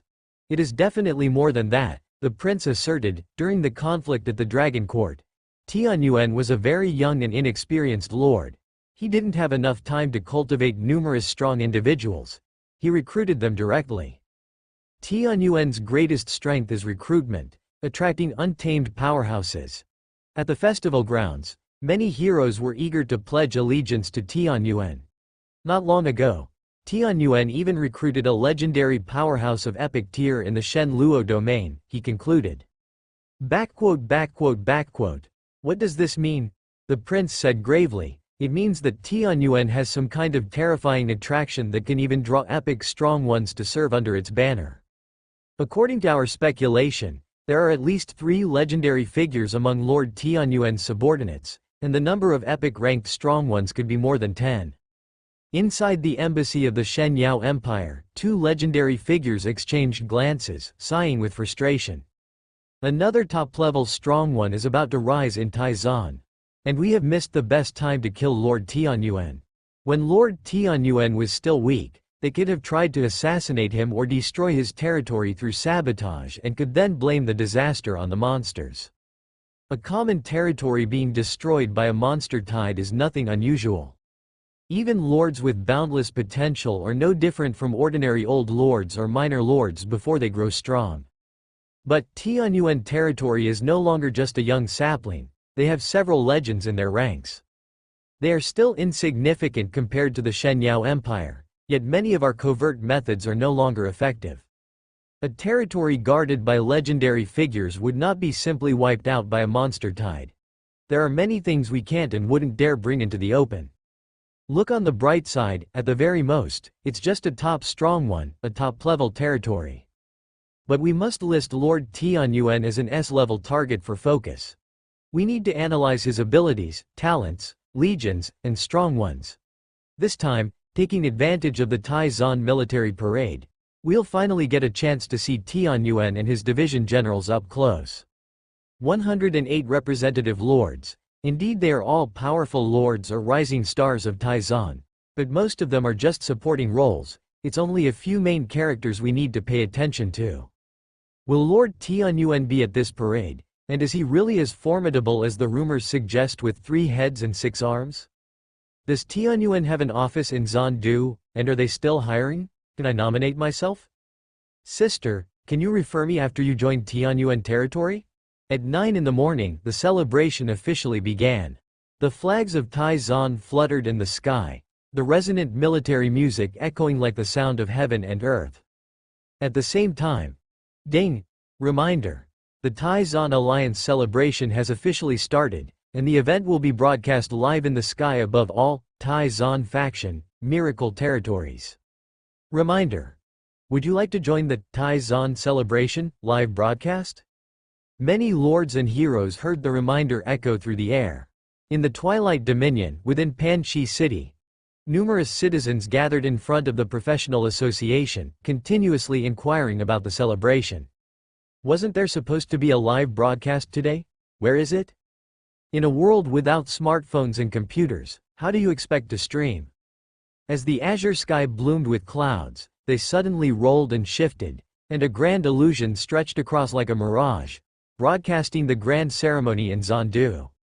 In Tian City, Shilling City, Nirvana City, one by one, the live illusion appeared above each city, causing countless people to look up at the sky. The music began to play. Representatives from the Pioneer Group, Taizan Lianji, and the Professional Association all took turns to deliver speeches. Among them, the representative from Taizan Lianji was the Lord of Luofu Mountain, a figure standing tall like a mountain, whom Mu Yuan had once met. The hardships of the early days of the Alliance's establishment. The Alliance gradually finding its footing. The Alliance resisting the invasion of the Red Mist, reclaiming land from monsters, and reviving wasteland. Most people in the Taizan Alliance, including the Miracle Lords, didn't experience the early, dark, chaotic era. But the Lords had experiences with resisting the tides and developing territories, and the common people also went through the chaotic times like the end of Langsing. The Lords moved from initial hardships towards stability. And after surviving the end of Langsing, the common folk also began a relatively peaceful new era of life. All of these shared experiences resonated deeply with the people. It also made them acutely aware that to survive in the eternal world, to live in peace and stability, a military force is essential. Strength is the guarantee. In our Taizan Alliance, it is the lords and countless soldiers, fighting fiercely and spilling their blood, that have jointly built such security. 9 azure divine dragons flew past the 9-color tower in Zandu, ultimately whistling as they entered the azure sky. Then one after another, the Taizan Alliance's more common and famous high-order troops appeared one by one, galloping past. The music suddenly became somber. People seemed to see blood, fire, and the screams of monsters. The wilderness was a land of bloodshed, where one could always spot the ferocious silhouettes of monsters, assaulting the territories of civilization, bringing destruction and death. But the lords led their armies to construct line after line of defense, resisting the tides and battling against the monsters. The lords' representatives began to make their appearance. The first legion to enter was led by a lord in silver armor, wielding a red tassel spear while riding atop a warhorse. Behind him, 100-member elite legion followed. Though relatively youthful in vigor, this cavalry unit was precious given that every member was mounted on a battle steed. They charged forward as if surging towards a tide of monsters, fearless and undaunted.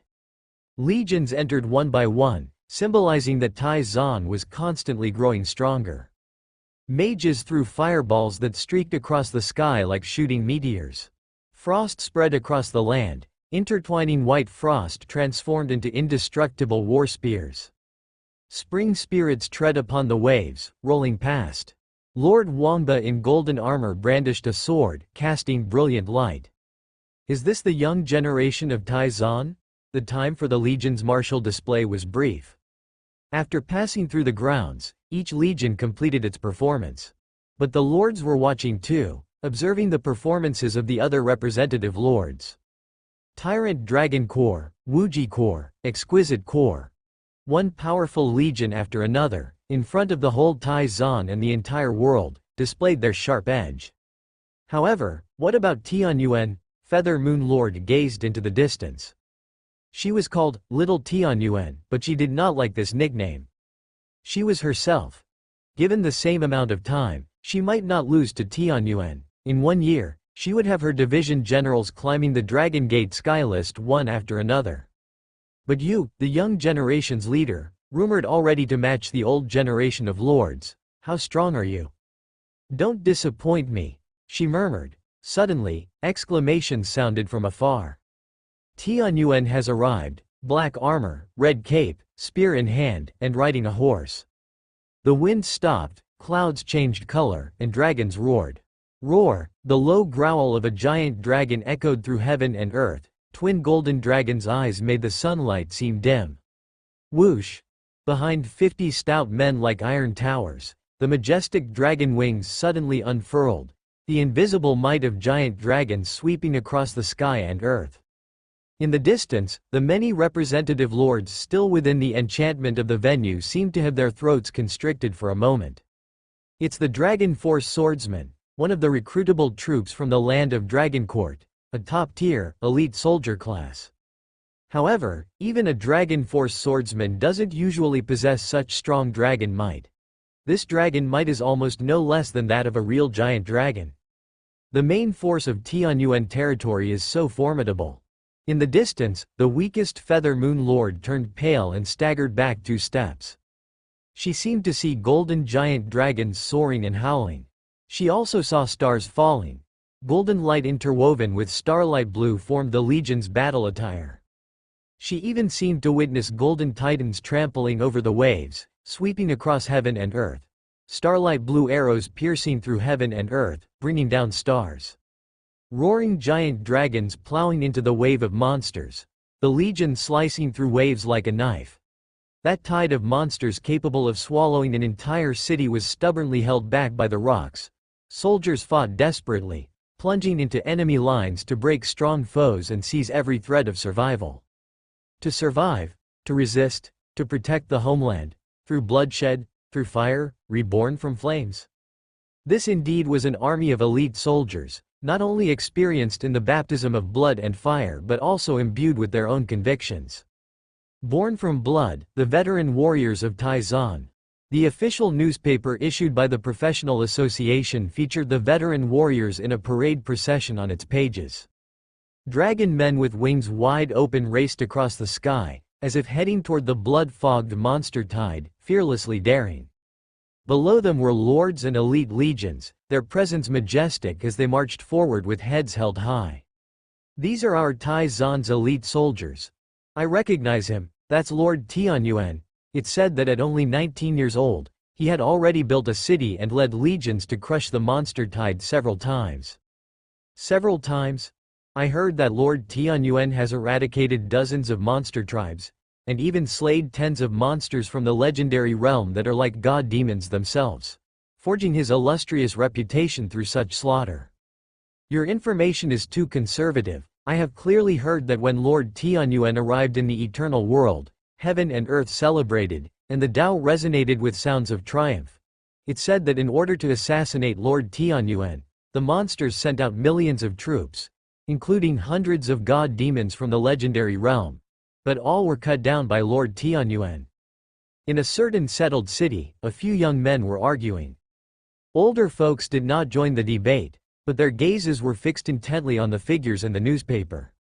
Mighty, valiant, born from blood, they were all Blue Star people who had once lived in peaceful times.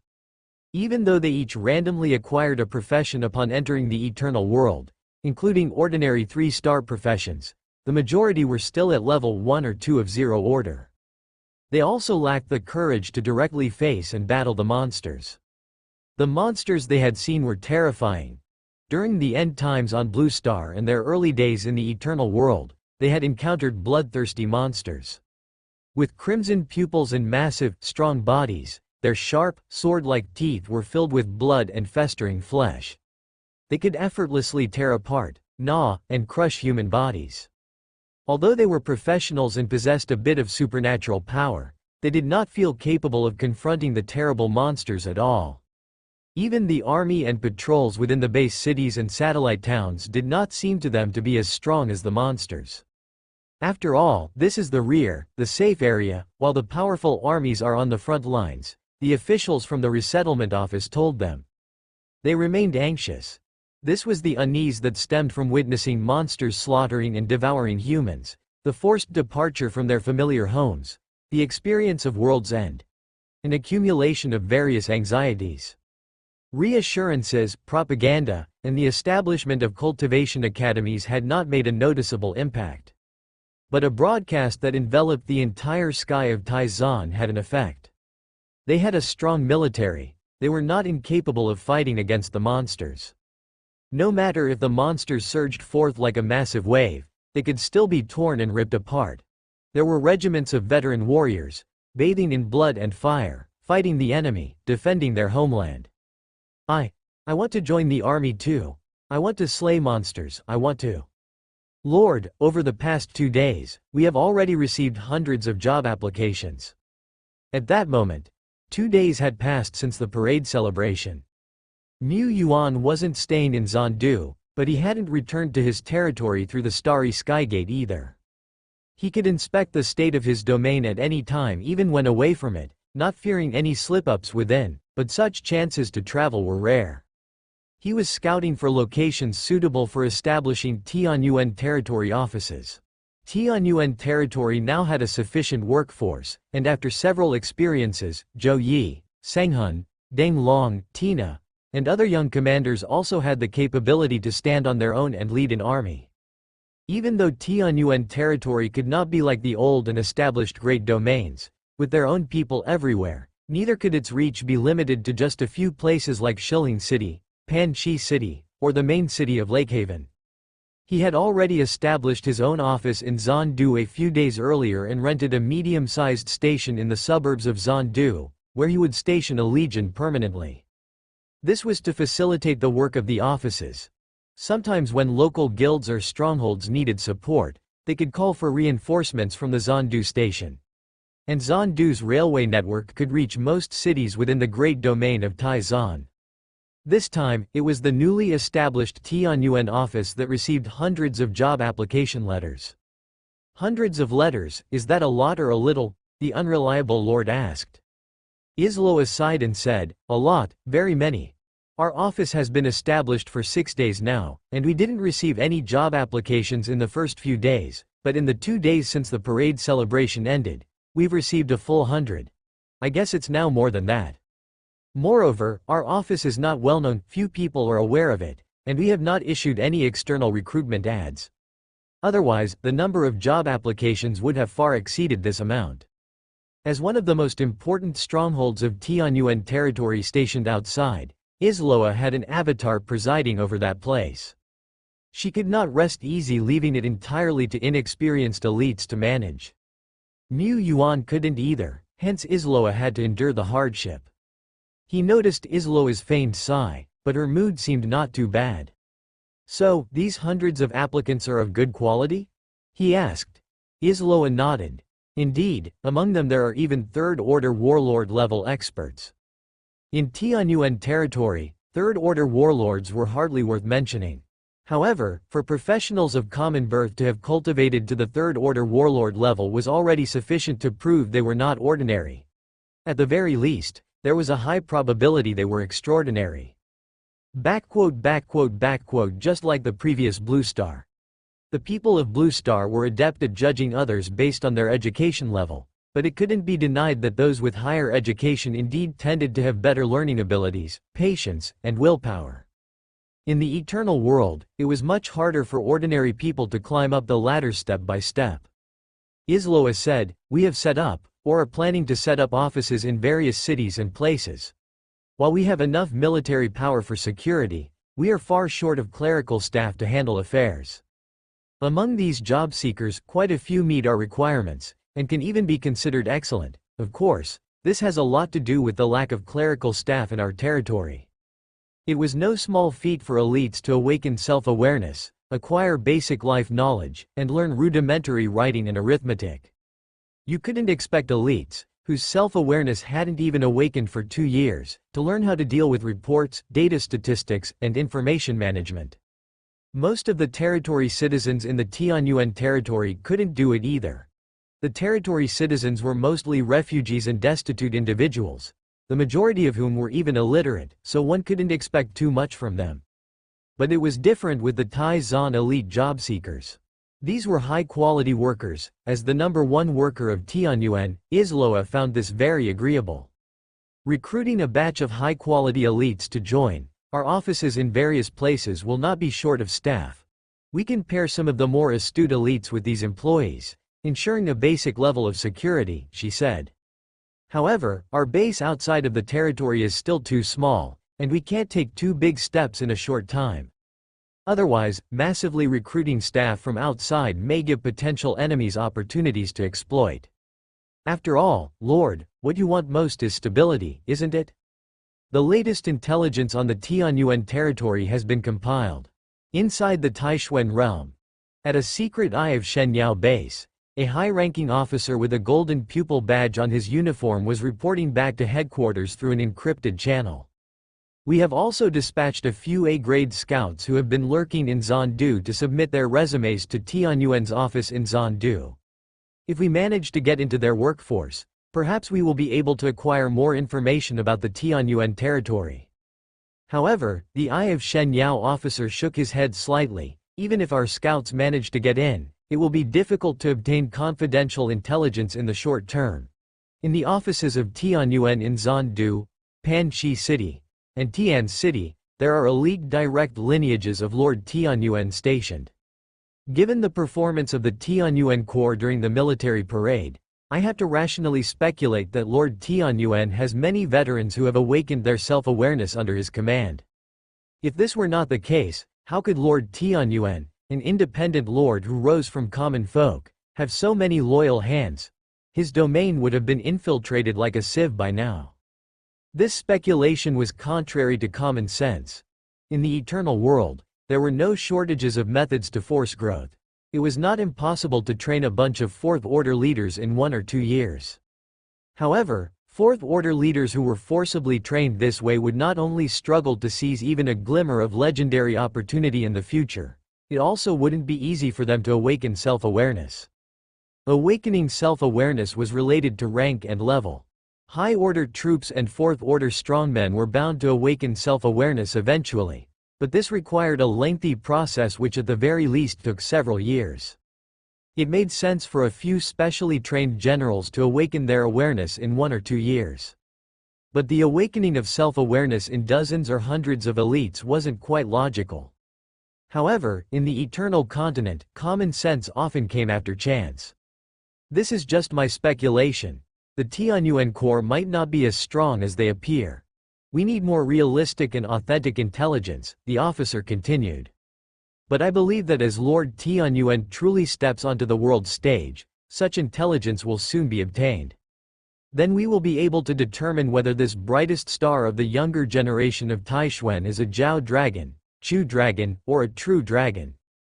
In a fragmented island domain, gigantic stone pillars stood on the land, countless scarlet patterns sprawled from the bottom up to the top.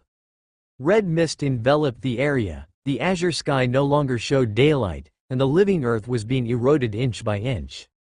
Below the crystalline pillars, a vanguard officer from Dragon Sleep Valley surveyed the restless shadows and said slowly, "Just wait, restrain your underlings. The Great Lord has commanded that we wait for all the forces to arrive before we concentrate our power, inflict heavy damage on Taishuan, and devour the lands of Taishuan, turning this land and its creatures into our blood food. Before that happens, we need to wait, be patient. Let all of you remember this." Roaring voices echoed throughout the red mist land. Violence, ominousness, and brutality pervaded every space here. Outside the red mist land, the strands of red mist between heaven and earth were visibly increasing, wafting through the air. The roots of corruption were suddenly forming, taking root, eroding the earth. Monsters were being born from the red mist, gathering in larger numbers and surging outward with roars. In a flash, several days passed. In the Twilight Dominion, outside a small city in the Panstone region. Boom, boom, boom. The ground trembled slightly, and a black line appeared at the horizon, with small black dots emerging in the sky, threatening to obscure the bright sun. On the watchtower, troops not yet possessing sprouting intelligence stood guard mechanically, their gaze moving back and forth along a set path, oblivious to the trembling of the earth. But there were also professionals hired to patrol who, groggy and half awake in the watch post beds, caught sight of the little black dots in the sky. The person jolted fully awake, and his drowsiness evaporated in an instant. He scrambled up to a high spot in the watch station, from where he could see the long, rolling black tide coming in the distance. It's monsters, it's a monster tide. The sentry rang the alarm bell. The piercing, urgent sound of the alarm quickly echoed above the city. This city, located in a remote area but not on the very outer edge of the Taishuan domain, sounded the highest level of alarm for the first time in 10 years. After all, even during the most ferocious period of the Red Moon disaster, they had not faced such a tide. Call for help, quick, call for help. The monster's roars nearly drowned out the sound of the alarm. Mu Yuan had returned to the Twilight Dominion. The 200 veteran warriors who had accompanied him were now reduced to a little over 140. More than 70 elites remained at the Tianyuan outposts established along the way. Before returning from Zandu, he had called for a dozen more civilian troops from his territory, such as Starlight Scholars, Night Raven servants, and others, to be deployed together. We have established our own strongholds in 6 cities. Though there are only 6, they already cover all the transport hubs. It will make it much easier for our territory, whether it's gathering information, transmitting messages, or transiting goods.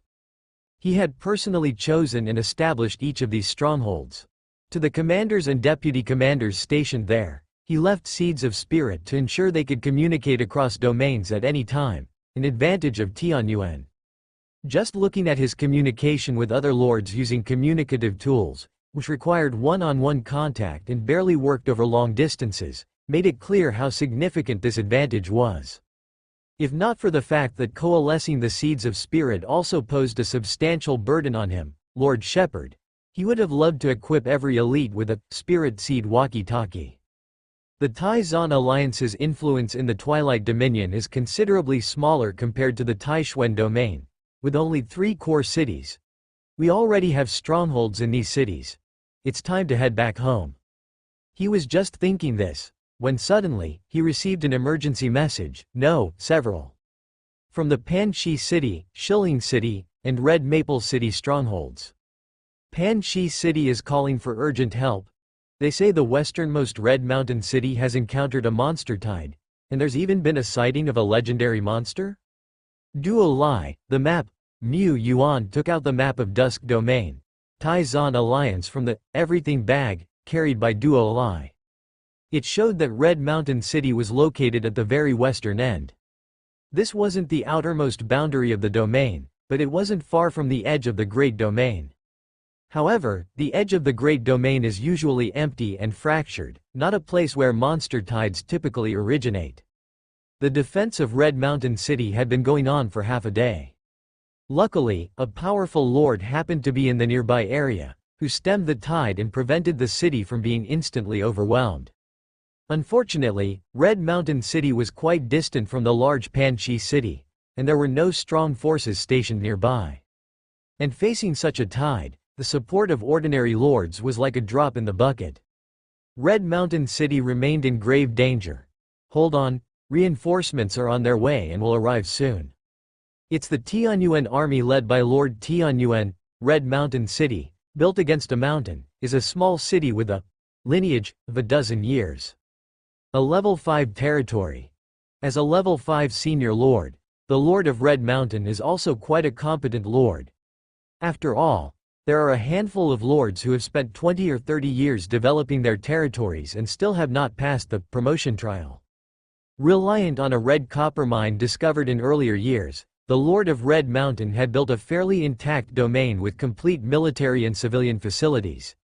Even though its location is somewhat remote, Red Mountain City can still be called a flourishing small city.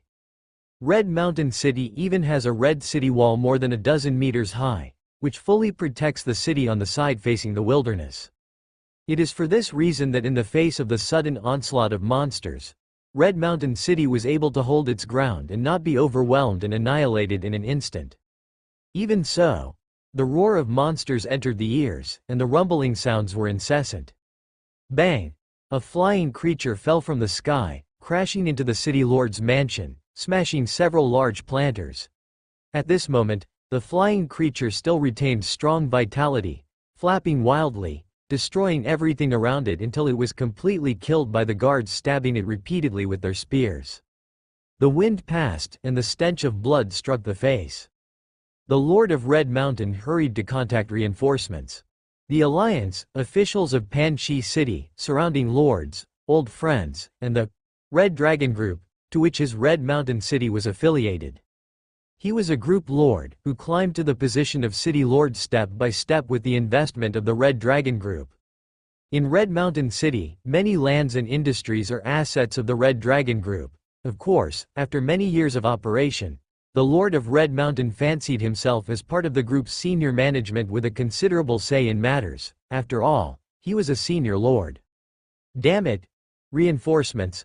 I said I need reinforcements. Otherwise, the whole Red Mountain City will fall into ruin, and all assets will be shattered. Don't you understand? The Lord of Red Mountain cursed angrily. Before him, a figure interwoven with light and shadow revealed a bitter smile. Red Mountain, it's not that we don't want to rescue, but the group is willing but powerless. At this time, we can only hope for the officials and other rescuing lords. The Red Dragon Group was a respectable group itself, with several dozens of controlling territories, a large trading company, 4 medium-sized trading companies, and its businesses extended to hundreds of towns and cities, renowned in the entire region of Pan-Chi City. The caravans of the Red Dragon Group could go to any place in Twilight Dominion, and the number of monster tribes and lands of filth that the group had eliminated was beyond count. However, Red Mountain City faced a massive wave of monsters, a tide suspected of harboring creatures from the legendary realm. Compared with a great disaster, the Red Dragon Group could not be called powerful. In the entire group, only the founder-director he was at the legendary realm, plus the group also enshrined 2 independent legendary individuals. The figure said, I have already dispatched 2 division generals to lead troops to your aid, but director he and the 2 enshrined legends, they are not nearby. In reality, they might be nearby, just not willing to take the risk. Director he was reluctant to risk his group's only legendary realm general, and the group could not command the 2 enshrined individuals. Regarding this, an old friend of the Lord of Red Mountain felt helpless, for he could only send reinforcements within the scope of his authority. There were not many guards left inside the city lord's mansion, as the majority of people able to bear arms had already gone to defend the walls. Mounting a griffin, the Lord of Red Mountain ascended above the city. In the distance, a 2-headed flying dragon hovered, with a towering figure standing on its back. He looked ahead, holding a heavy sword with one hand and slashing forward. The sword light was vast, like ripples on the surface of water growing more and more turbulent. The sword light, absorbing the elements of heaven and earth, swelled from a dozen meters to 100 or 200 in the blink of an eye, and swept across 1,000 meters of sky and earth before falling upon the monster-infested area outside the city walls. Boom! Monstrous creatures turned to dust, creating a gap in the black tide. A giant fissure broke open in the ground, but this gap was quickly refilled. Amid this dark tide, high-order monsters occasionally emerged, easily leaping onto the city walls by stepping on the corpses of other monsters. Red Mountain City's walls, built up a second time, were rare level walls reaching 30 meters high, yet they only stopped the common monsters. The towering strongman rode the 2-headed flying dragon, rushing about to put out fires. The Lord of Red Mountain, too, became a firefighter, focusing on sniping down the powerful boss-level monsters until the assault wave briefly abated. Only then did he come beside the 2-headed flying dragon, looking towards the towering strongman and saying, President Zhang, we are immensely grateful for your rescue assistance in Red Mountain City, and we will surely present a generous gift afterward. As he spoke, the Lord of Red Mountain also took out several excellence-level restorative items and handed them to the burly man. President Zhang took them and, glancing at one, unscrewed a potion and drank it down. President Zhang, a personage from Baijiang City, would have been recognized by Mu Yuan as the man who, years before, had briefly served as a vice president in Baijiang City. However, President Yang's term as vice president was very short. When he went to Baijiang City, it was really because the military forces had suffered heavy losses and their only legendary general had died in battle, leading to him being ordered to return to Baijiang City to recover. But he was not given long to convalesce before Langxing entered the end times, and President Zhang hastened to the borderlands to fight back the monsters. He asked, how many reinforcements? He also said, no legendary monsters have shown themselves yet, but this kind of monster tide is likely to spawn legendary monsters. Moreover, even if there are no legendary monsters, I can't hold on forever. There were simply too many monsters, including quite a few that were of the third and fourth order. He, too, had only recently reached the legendary realm, and the attrition could potentially lead to his death. This is very helpless, but it is the truth. The city lord of Red Mountain said, I have already sent out an emergency aid request. The Lord of Panxi has dispatched 2 legendary realm strongmen, Sword Saint Tianhe and Great Stone Lord. They are on their way here. Zhang Cheng nodded slightly. Both Sword Saint Tianhe and Great Stone Lord were absolute strongmen in the legendary realm, standing at the peak of the heaven and earth realm. Once they arrived, Red Mountain City would be safe. It was also fortunate that the current general environment was stable, and Panxi City had a sufficient number of legendary strongmen on standby, enabling them to send these 2 immediately. However, Zhang Cheng also understood that Panxi City was far from Red Mountain City and it would take considerable time to reach it. Furthermore, the city lord of Red Mountain continued. The powerful lords who have confirmed they will come to support include Lord Tianyuan, Lord of Scorching Flames, Oak City Lord, and Lord Giant Elephant. These lords either entered the legendary realm themselves or possessed legendary realm strength, or they had strong armies at hand, with valiant generals and countless elites. The arrival of any one of them could alleviate the current crisis. The lords of the surrounding regions have also expressed their willingness to lead troops to support, but our military strength is limited, with very few strongmen of the Third Order and Fourth Order. Relying on the strategic advantage of Red Mountain City's terrain, we can play a significant role, killing many monsters. But if we lack this terrain advantage and directly charge into the tide, we might not even kill many monsters before being swallowed by the surging monster tide. Outside Red Mountain City, on an unnamed barren mountain some 10 kilometers away, a few lords paused to look out. They saw in the distance a dense, continuous wave of monsters. The number of monsters was beyond counting, and Red Mountain City was already engulfed by them, not even clearly visible. Only the occasional rising blaze and dazzling sword light proved that Red Mountain City was still resisting, not yet destroyed. Whether out of their identity as neighbors to Lord Tai Zan or out of duty, they all wanted to support, but indeed they were willing but unable. If they directly charged into the monster tide, it would not be a rescue, it would be no different from suicide. Wait, let's wait a bit longer. If we can gather more, stronger forces, if we can have top strongmen leading us, then we might be able to tear through the monster tide and reach the inside of Red Mountain City, said an older lord. Suddenly, one of the lords spotted 2 small black dots in the distant sky, getting closer and closer. It seems, a strong one has come. When Mu Yuan received the rescue information, he was actually still within the territory of Tian City, incredibly far from Red Mountain City. However, after enlisting his elites into the Lord's Seal, leaving only himself and Duo Lai behind, their speed in traveling the road became as fast as lightning. Duo Lai flew. He was flown by Duo Lai. Even when Duo Lai was not yet a legendary life, it had an extremely high affinity with the wind element, could command storms, and could turn the ever-changing badge into wings of wind, flying at an extremely fast speed, even faster than the wings of the Wind King at the same level.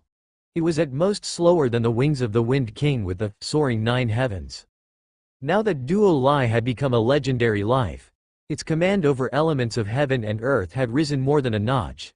It was no longer the rookie legend of old but a super-tier heaven and earth realm, with a domain radius expanded to over 10,000 meters. With just a thought, it could influence the elements of heaven and earth for over a dozen kilometers.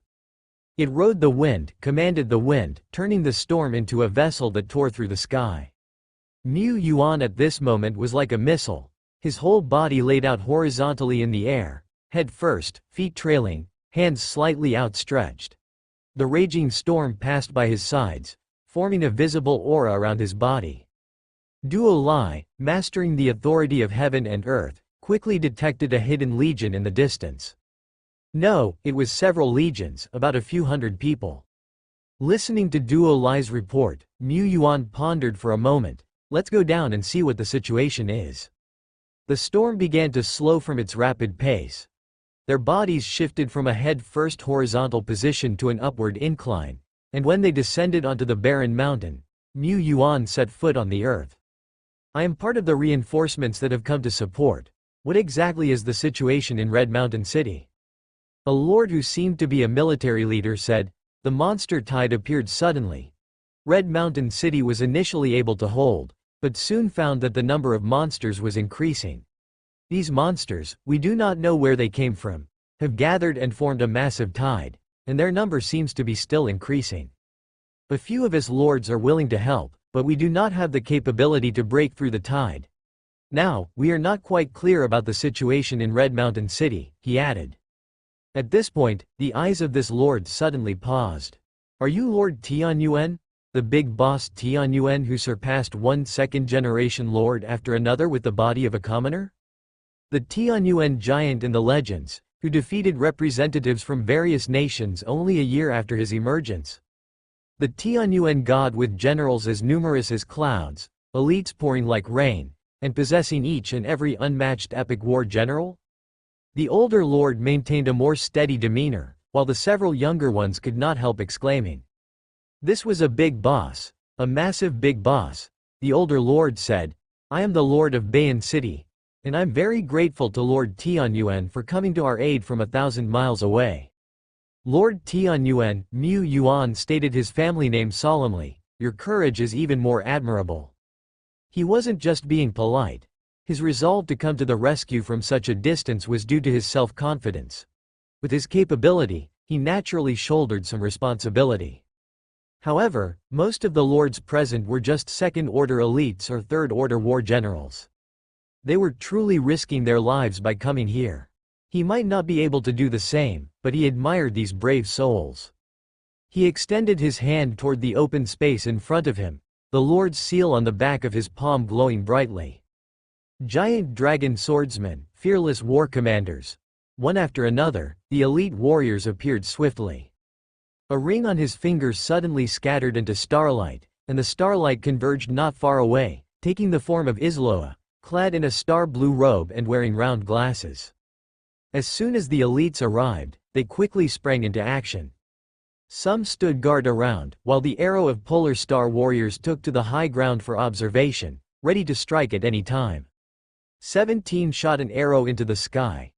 The arrow, dragging a tail like starlight, flew into the distance, piercing through the waves and the flying monsters, circling around the vicinity of Red Mountain City. She said, Red Mountain City has sustained some damage but is still holding on. However, more and more monsters are climbing the walls. At this rate, in an hour or two, Red Mountain City may not be able to hold out. Duo Lai said, then what are we waiting for? Let's take action now. Right. Mu Yuan looked at the several lords from Bayan City. We're going to tear through the tide and enter Red Mountain City. Are you coming with us? Together, however, Mu Yuan stopped Duo Lai from taking action. The tide is right under the walls of Red Mountain City. It's not suitable to use wide-ranging killing moves. Otherwise, the walls might shatter before we can eradicate the tide. Moreover, the appearance of this tide was strange. In ordinary days, it was hard to even see monster camps in the domain of Red Mountain City, let alone such a large-scale monster tide. The reason for the tide's appearance, and where it appeared from, was crucial. Duo Lai, this great general, had to be kept in reserve for now. Deng Long, you take the lead of the army and smash the tide in front of us. Yes. The army was already in battle mode, quickly advancing forward. The armies from the several territories of Bayan City followed behind, also entering battle mode, with the lords watching the surroundings with eyes wide open. As they moved forward, they encountered more and more monsters. Soon, group after group of monsters howled as they pounced. At the end of the black tide in the distance, a large group of monsters stopped charging towards Red Mountain City and began sniffing around and biting towards the reinforcements. All forces, charge, Commander Deng Long gave the order. He held the dragon-slaying greatsword in both hands, his pace quickening as he ran, with the other 49 giant dragon swordsmen and dragon force swordsmen following on either side of him, forming a shaped arrowhead cutting through the tide. Positioned within the army formation, the arrow of Polar Star soldiers continuously fired triple arrows and six-fold arrows, picking off the flying monsters around them. Monsters fell like rain. The soldiers charged fearlessly. Charge! Charge! Charge! The Dragon Force swordsmen were like heavy trucks, charging forward with unstoppable momentum, cutting monsters in half or smashing them into pieces as they went. Roar! Suddenly, a Tianyuan powerhouse let out a great roar and transformed into a majestic and massive dragon. The dragon landed on the ground, crushing any blocking monsters to pieces. In the blink of an eye, Red Mountain City was in front of them. Mu Yuan stood atop the castle wall of Red Mountain City, surveying the surroundings. The city defenses of Red Mountain City were quite sturdy. Its reddish-brown walls were double the height of Tianyuan City's, wide enough to allow two carriages to run side by side, and dotted with numerous watchtowers, arrow towers, and spikes like spears for defense. This Lord of Red Mountain City is also a cautious person. Otherwise, Red Mountain City couldn't have held out till now. This was equivalent to the peak tide during the Red Fog disaster moon, but the defensive structures and garrison strength of Red Mountain City certainly couldn't compare with official core strongholds like Shilling City. Mu Yuan thought the walls of Red Mountain City were exceptionally well built, as their 30-meter height inspired a full sense of security. He had also wanted to make the walls of Tianyuan City taller and more majestic, but after an evaluation and persuasion by Isloa, he had to quench that idea. There was no other reason. The wall style provided by the Miracle Blueprints only allowed for construction of 12 meters in height. If they wanted to build walls as high as 30 meters, like those of Red Mountain City, or even taller, they would have to do so on their own, on top of the Miracle Blueprints. Walls built in such a manner could also achieve the solidity of rare-level walls, seemingly as one entity, but couldn't possess the extremely fast construction speed characteristic of building miracle buildings. Constructing a rare-level miracle building could be completed by a group of construction workers in half a day, but if every brick and tile had to be laid by hand, the time required would be much longer. The walls of Red Mountain City were built brick by brick, which must have taken at least a year or two, or even 3 years.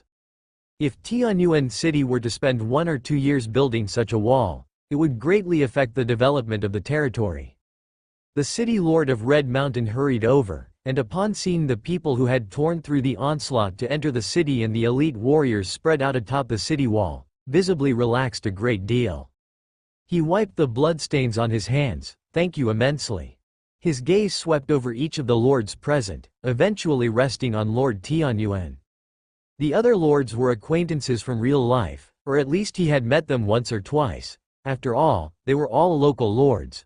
But Lord Tianyuan. He couldn't grasp the temperament of this gifted lord and was considering what to say when Lord Tianyuan spoke up.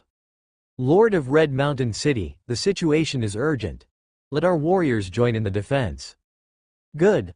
I will make arrangements immediately." Assisting in the defense wasn't just everyone taking up arms and swinging wildly. Some areas of Red Mountain City had tense defense forces, while others were comparatively safe.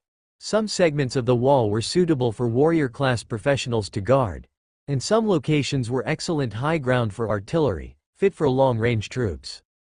If everyone rushed in a swarm, it might disperse the warriors who were already guarding and fighting, subsequently affecting the already crumbling defense line, counterproductive.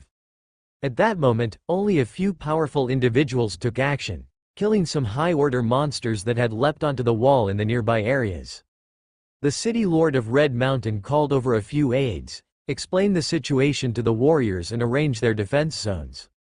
These aides weren't soldiers but people from Langsing Profound Country, and their relationship with the city lord of Red Mountain was that of an employer and hired workers.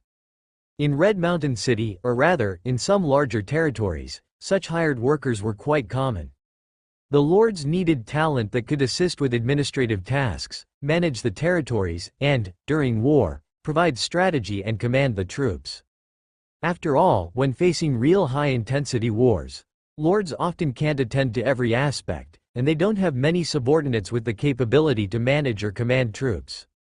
Normal professionals also lack the ability to command large forces or armies in battle, but as long as they could oversee a section of the wall, fill in gaps, and give commands in case of unexpected situations in battle, that was enough for the lords. Whether it's a group lord or an independent lord, this was the same. The difference being that group lords' powers were restrained, whereas independent lords could hire and fire employees at their discretion. The larger the territory, the more reliable staff was needed. It's not an exaggeration to say that lords who relied solely on their direct lineage to maintain the operation of their territories, without hiring any professionals, were as rare as pandas. An aide took out a map of Red Mountain City, which had red circles drawn on some areas, both large and small. A dozen seconds later. So this is the area most impacted by the onslaught, right? Deng Long asked. The aide affirmed. Deng Long said, "First and Second Dragon Force squads, follow me." He then addressed the aide, informed the officers there immediately, "We're moving out first." "Hey, wait." The aide was about to say something but saw Deng Long unfurl a massive pair of wings behind him with a whoosh, leap from the city wall, and rapidly ascend into the sky, stirring up the wind and racing towards the most dangerous front line. 19 Tianyuan elites also spread their wings, jumping from the wall and soaring up, quickly forming two columns as they sped off. The aide was stunned for a few seconds before swearing under his breath.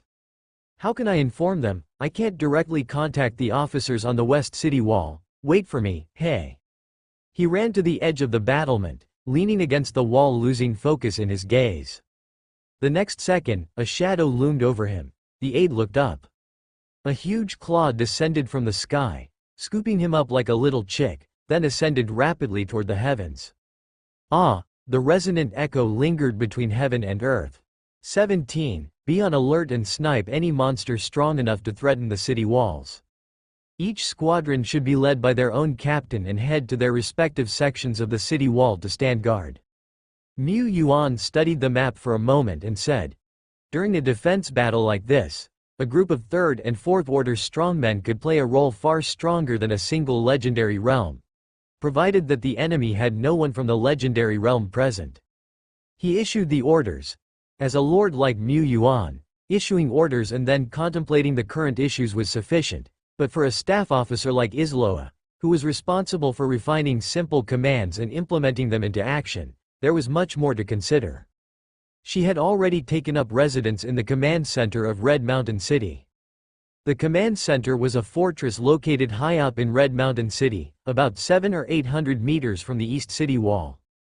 The person responsible for liaising with her was a general under the Red Mountain City Lord, a female black knight with tidy short hair. This black knight had a body as robust as a bear's, and when she walked towards one, it was like a small mountain approaching. Standing next to her, Isloa could only reach up to her chest armor. At that time, the Black Knight had one hand wrapped in a thick bandage, and her breath was somewhat feeble. It was obviously due to this that she had stepped back to a secondary role to handle coordination and liaison work.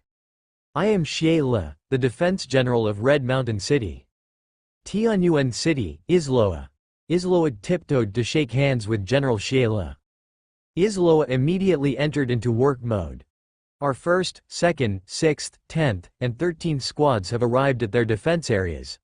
We'll now be taking over as main defense, so your people can take this opportunity to rest and assist us, is that okay?" No problem, we will organize logistics teams to transport supplies in a timely manner. Isloa, multitasking, quickly dispatched each squad to their corresponding defense zones and meticulously arranged the defense areas, squad leaders, necessary supplies, support staff, and so on, thoroughly and quickly. She even helped with coordination of the support forces, including those from Lord Bayan. The command center, which initially seemed chaotic, suddenly became much more ordered. Sheila watched in amazement. In the latter half, all she managed to say were, okay, and, no problem, as Isloa took charge of the coordination. The efficiency of her solo coordination was higher than that of the entire command center's 20 or 30 people. Amazing, so impressive. You must be one of the famous generals of Tianyuan City. Once these arrangements are settled, will you also take action?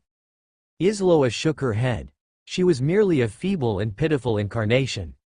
I'm not one of our Tianyuan City's warriors. I'm just a civil officer dealing with trivial matters for the Lord. Since Tianyuan and the various support corps joined, the crisis at Red Mountain City had greatly alleviated. West City Wall, 3rd Defense Zone. This was the section most intensely battered by the onslaught, and more than half of the arrow towers and watchtowers erected on the city wall had been destroyed, leaving numerous pits along the entire stretch of the wall. Boom! With one punch, Deng Long turned a diving flying monster into pulp. He swiftly turned around and slashed his sword towards the distance, a glorious arc of sword light beheading two monsters that had climbed up to the battlement. He then opened his mouth and spit out a light bomb that exploded below the city wall, stirring up a cloud of dust and blood spray. Not far away, the knight responsible for this section of the wall held his longsword, looking around blankly. What was he supposed to do again? Just moments ago, he had been worried about not being able to hold the line, but now, he could hardly see a single monster on the city wall anymore. No wonder we were asked to assist the elites of Tianyuan City. If it weren't for these elites being too few in number to cover all the defense areas, there probably wouldn't be anything for us to do. Is this the invincible Tianyuan City's military scene at the parade? They're even stronger than I imagined, so much stronger. Just watching the parade live broadcast, the knight had determined that the Tianyuan Corps was indeed powerful. However, possibly limited by his poor imagination, he found that he had still underestimated the elites of Tianyuan. Indeed, about 20 people who had arrived at this section of the wall were the cream of the Tianyuan Corps. Not only were they powerful in combat, but they also seemed to have wisdom, understanding how to intercept and kill the oncoming monsters without needing his assistance, unlike the Red Mountain City's defenders on the wall. If he didn't watch some of them, they might just disappear during combat, maybe even chasing after monsters and jumping off the wall, never to return. Considering his inconsequential combat abilities and that they didn't need his tactical advice, the knight in command looked around, finding nothing to do even amidst the heat of battle. He felt ashamed. The monsters that had climbed the wall were already killed or repulsed, and one of the Tianyuan elites unfolded their wings and dove down from the city wall, while two others came to the edge with energy building in their hands, ready to cover. They were never just passively defending. Often, an offensive is more suitable than exclusively defending. After cutting down a third-order monster, Deng Long leaned on his sword, looking out at the still numerous horde of creatures, and couldn't help muttering to himself. There's a lot of these monsters, and not a few of the high-order ones, but somehow it feels too easy when fighting them. What's going on? The knight looked puzzled. Deng Long didn't continue fighting. Instead, he patrolled the city wall, pondering, then suddenly said, "I've got it. These high-order monsters, they lacked intelligence." In front of the command center, a massive, majestic two-headed flying dragon descended. The burly figure descended from the back of the flying dragon. "President Zhang," Mu Yuan called out. President Zhang looked over, the figure before him gradually overlapping with the image of the young man from years past. "I knew this reinforcement was especially powerful. It turns out it's your soldiers." Zhang Cheng gazed at the young man before him. Back in his days, whenever he had nothing better to do, he would think about contributing to his hometown and fostering the younger generation. He had also seen that Mu Yuan was a steady and excellent young man with extraordinary potential. But he could never have imagined the commoner-born Mu Yuan would be able to outmatch countless second-generation players and lords, and even rise at a miraculous speed, leaping to become the most dazzling star amongst the young generation of Taizan. It was quite remarkable. The rescue from Tianyuan today was extremely timely. Otherwise, Red Mountain City would likely have been impossible to hold. As for himself, if this tide were a strategy of the monster legends continually depleting his own forces, he might have been in danger too. But for him to abandon Red Mountain City and make a breakthrough escape, he couldn't do it. He would not leave until Red Mountain City fell, beyond the point of no return. Mu Yuan had also not expected, he had encountered a legend a very long time ago. No, at that time, Vice President Zhang Cheng maybe was not yet a legend, but, as a fourth-order strongman holding the position of a vice president in Baijiang City, he was really condescending himself. Mu Yuan suspected there were some reasons for this. He later thought about sending President Zhang some gifts to express his gratitude but couldn't find him, despite inquiring everywhere.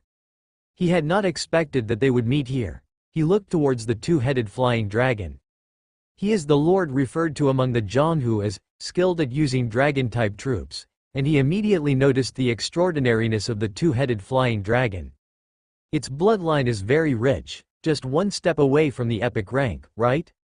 Just one step. Talking about his own flying dragon, Zhang Cheng also showed a relieved smile, but this one step might also never be crossed in its lifetime. It's up to fate.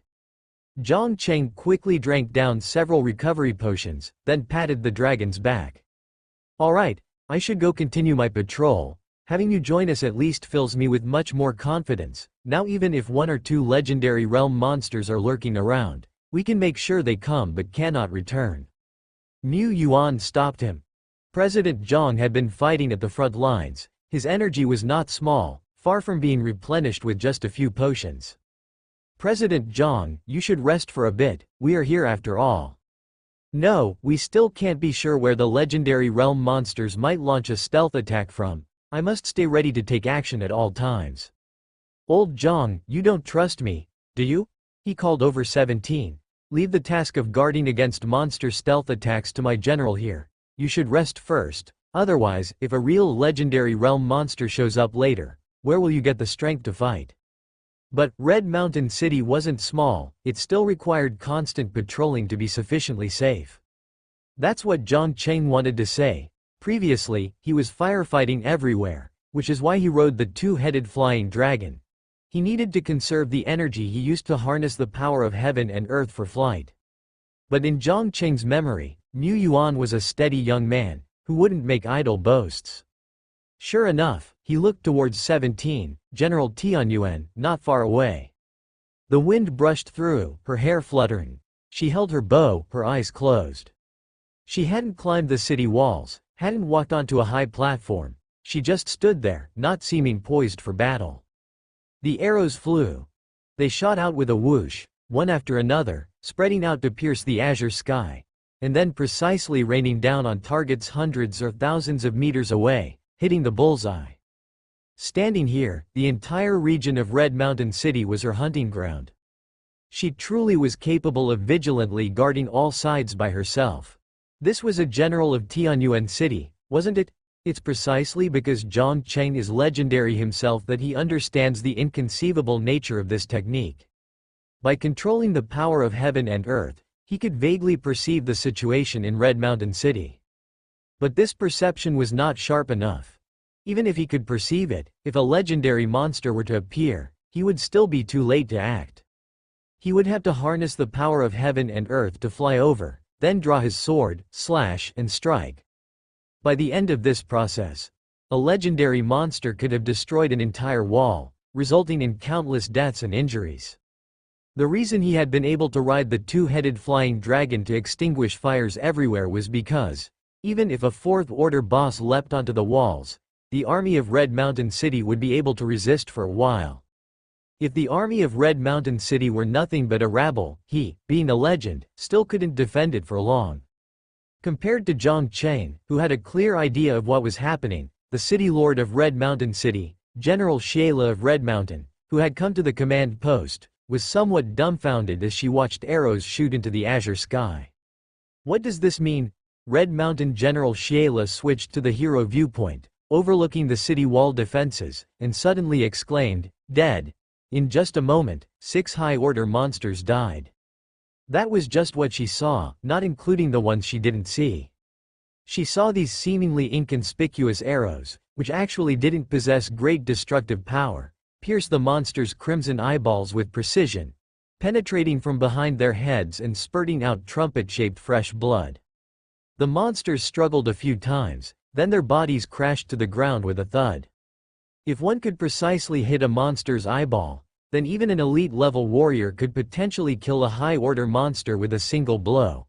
But this, was from the beginning an impossible premise.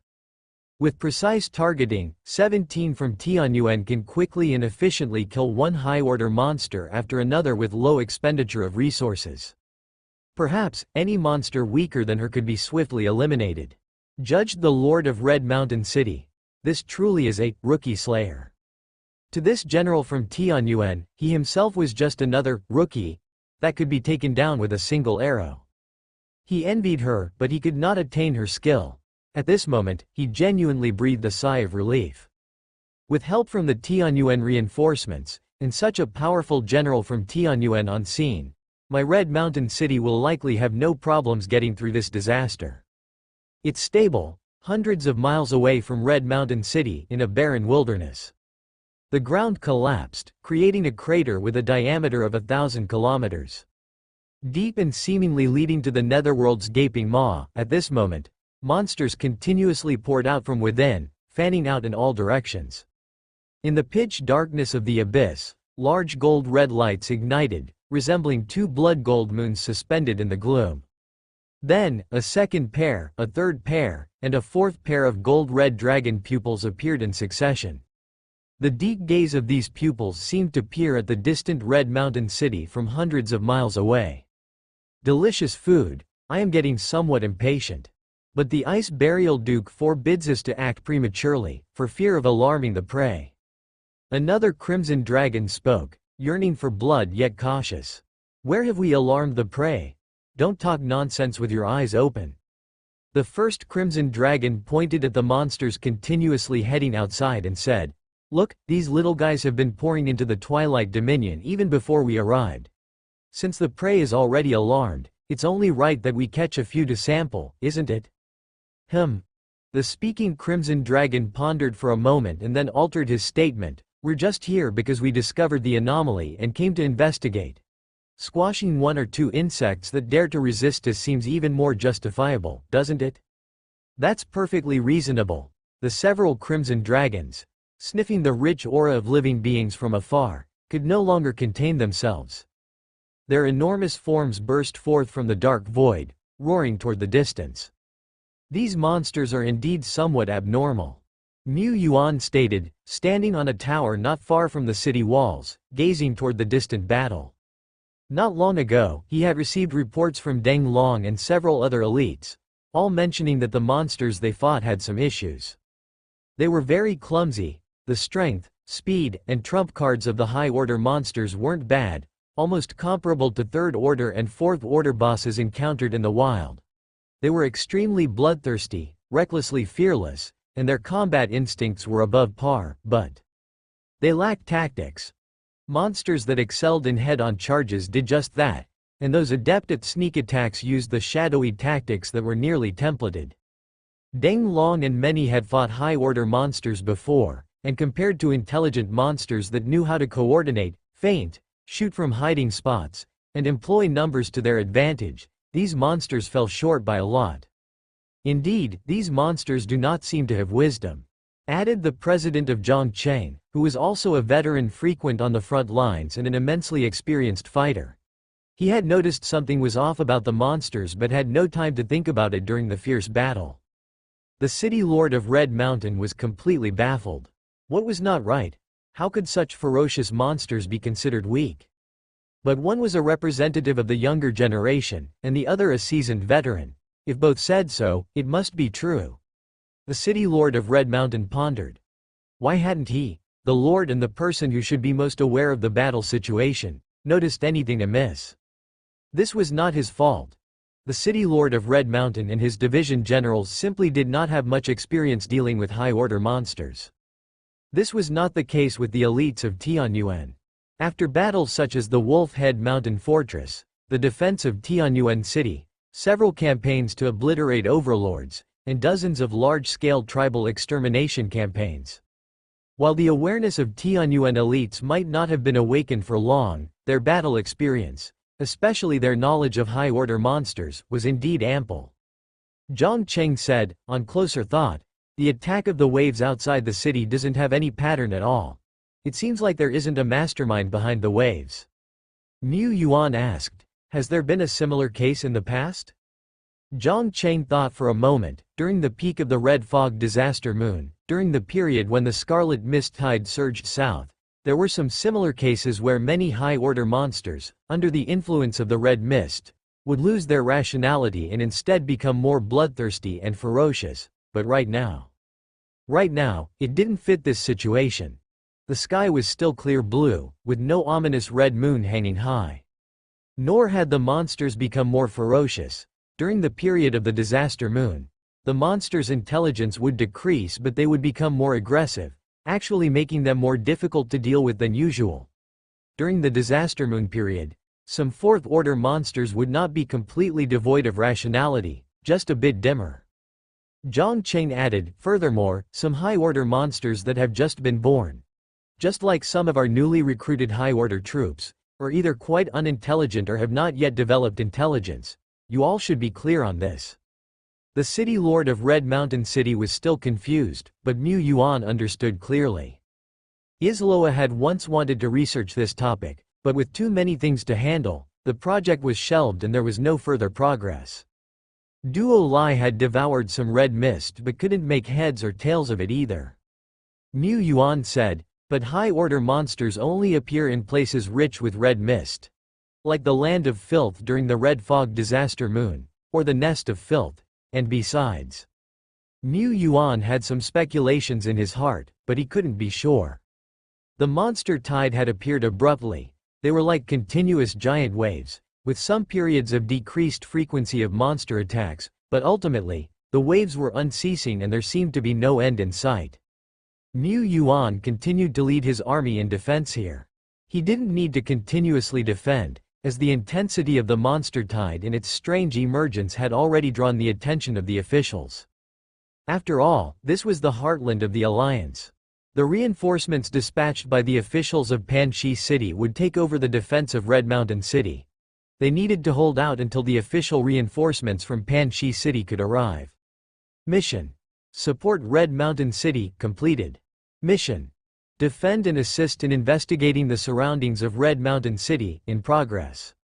These were official support, defense, and investigation missions issued by the combined report from the officials of Tian City and Panxi City, published by Taizan Lianji.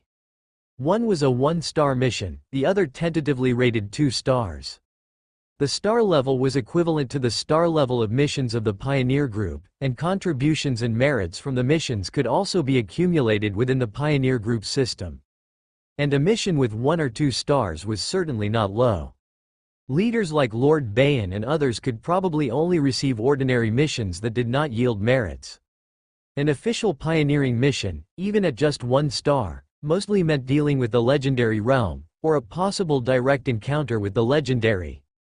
Missions in the Pioneer Group's battle zones would often start at 1 star. However, most new recruits to the Pioneer Group typically could only take on group-oriented 1-star missions. Originally, when he had discovered and prevented the establishment of the Heart of Corruption, it was no more than a 3.5-star mission. These 2 missions were issued by the Taizan Lianji branch in Tian City, and were not handed directly to him. He couldn't be reached.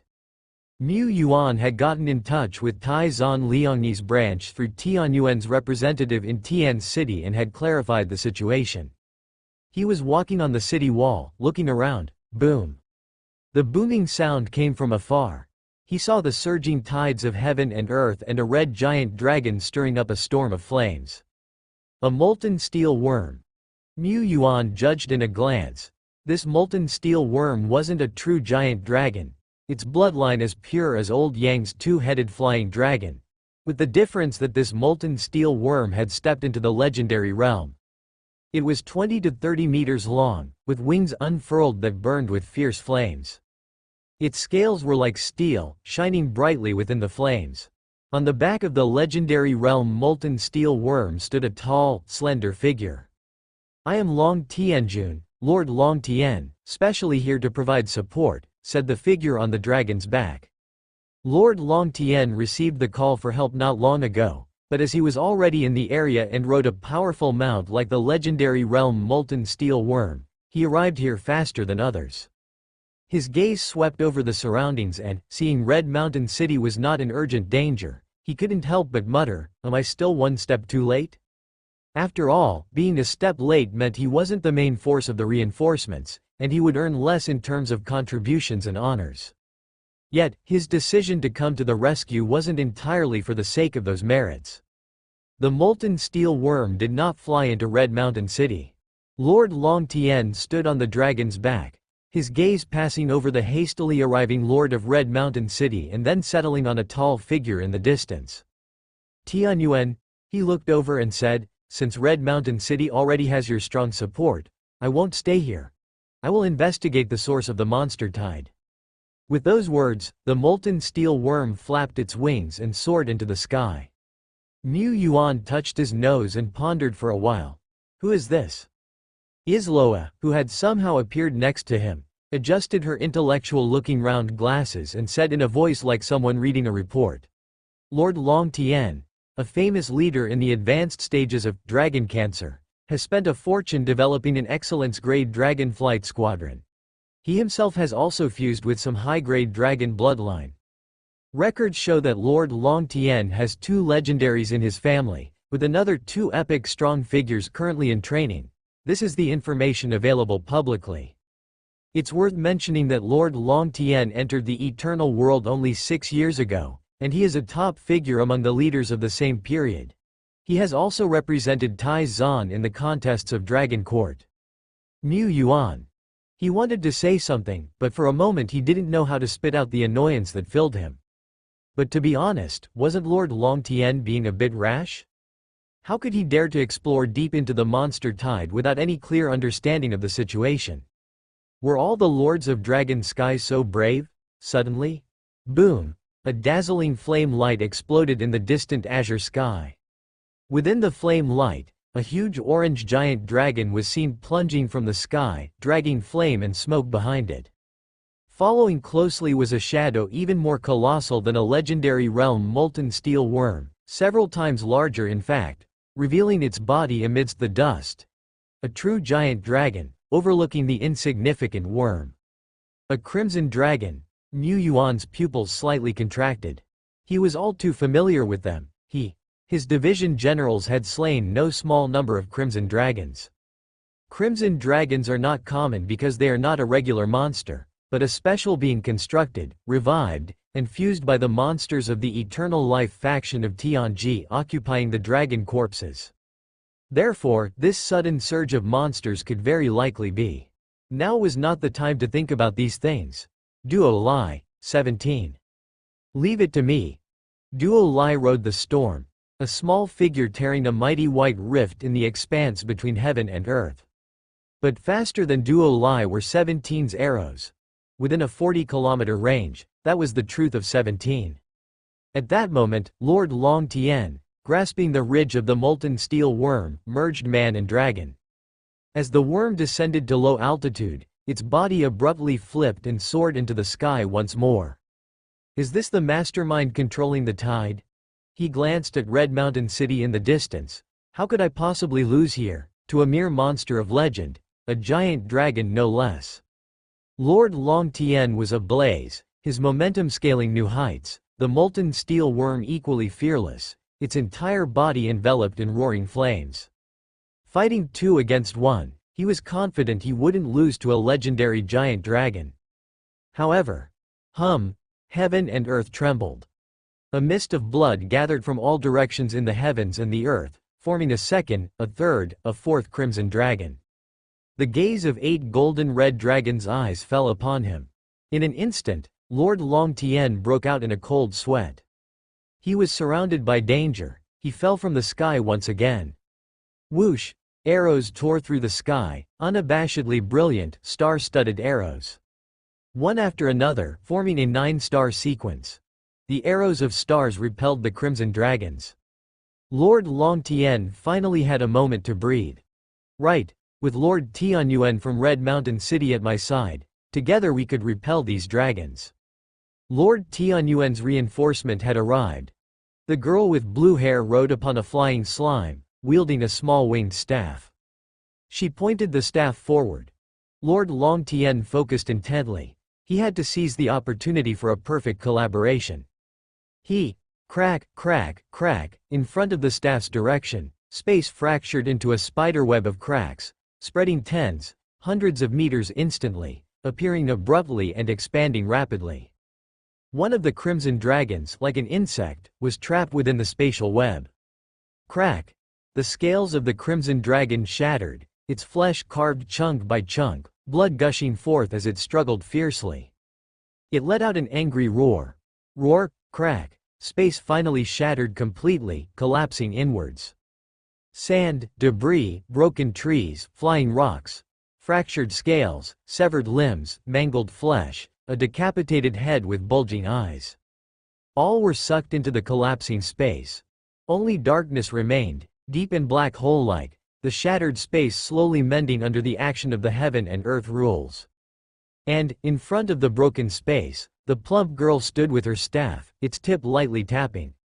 Lord Longtian's pupils suddenly constricted, and the motion he had been preparing to coordinate with, already charged with power, froze midair. The enemies had all perished, their remains swallowed by the collapsing space, so what cooperation was there to speak of? However, he stared into the distance at the seemingly harmless young girl in the sky, unable to stop the tremors in his pupils. Cold sweat even began to slide down his forehead, too terrifying, too violent. No wonder. No wonder he, despite being selected for the parade, could only appear early as an appetizer, while Tianyuan's demeanor and lineup were far superior to his. He was not convinced at first. Now, he had no choice but to be convinced. This single officer was worth more than 10,000 elite soldiers. Duo Lai, holding her staff, found her hand frozen in midair. Cold sweat faintly broke out on her forehead, it seemed. She had used too much power. Alternatively, the enemy seemed to be too fragile. Of course, she had held back her strength, otherwise she could have easily crushed space into a black hole, not giving the Crimson Dragon a chance to struggle. But she was uncertain if there were legendary monsters lurking in the shadows, nor could she be sure if the enemy had more and stronger reinforcements on the way. Naturally, she couldn't unleash her full power. This was the official explanation from the Lord. Duo Light couldn't be bothered to think too much. After all, there must be some reason for the Lord's request, and she just needed to follow it. She did as told, but it seemed there was a slight mishap. It was all because the Crimson Dragon was too weak. Despite being a giant dragon, it only seemed a little stronger than a normal legendary creature. These dragons were indeed nowhere near as formidable as the peak creatures of the heaven and earth realm encountered by the Tianyuan officers in the Ten Directions Island domain. The domains of the other three dragons spread out within a radius of 2,000 to 3,000 meters.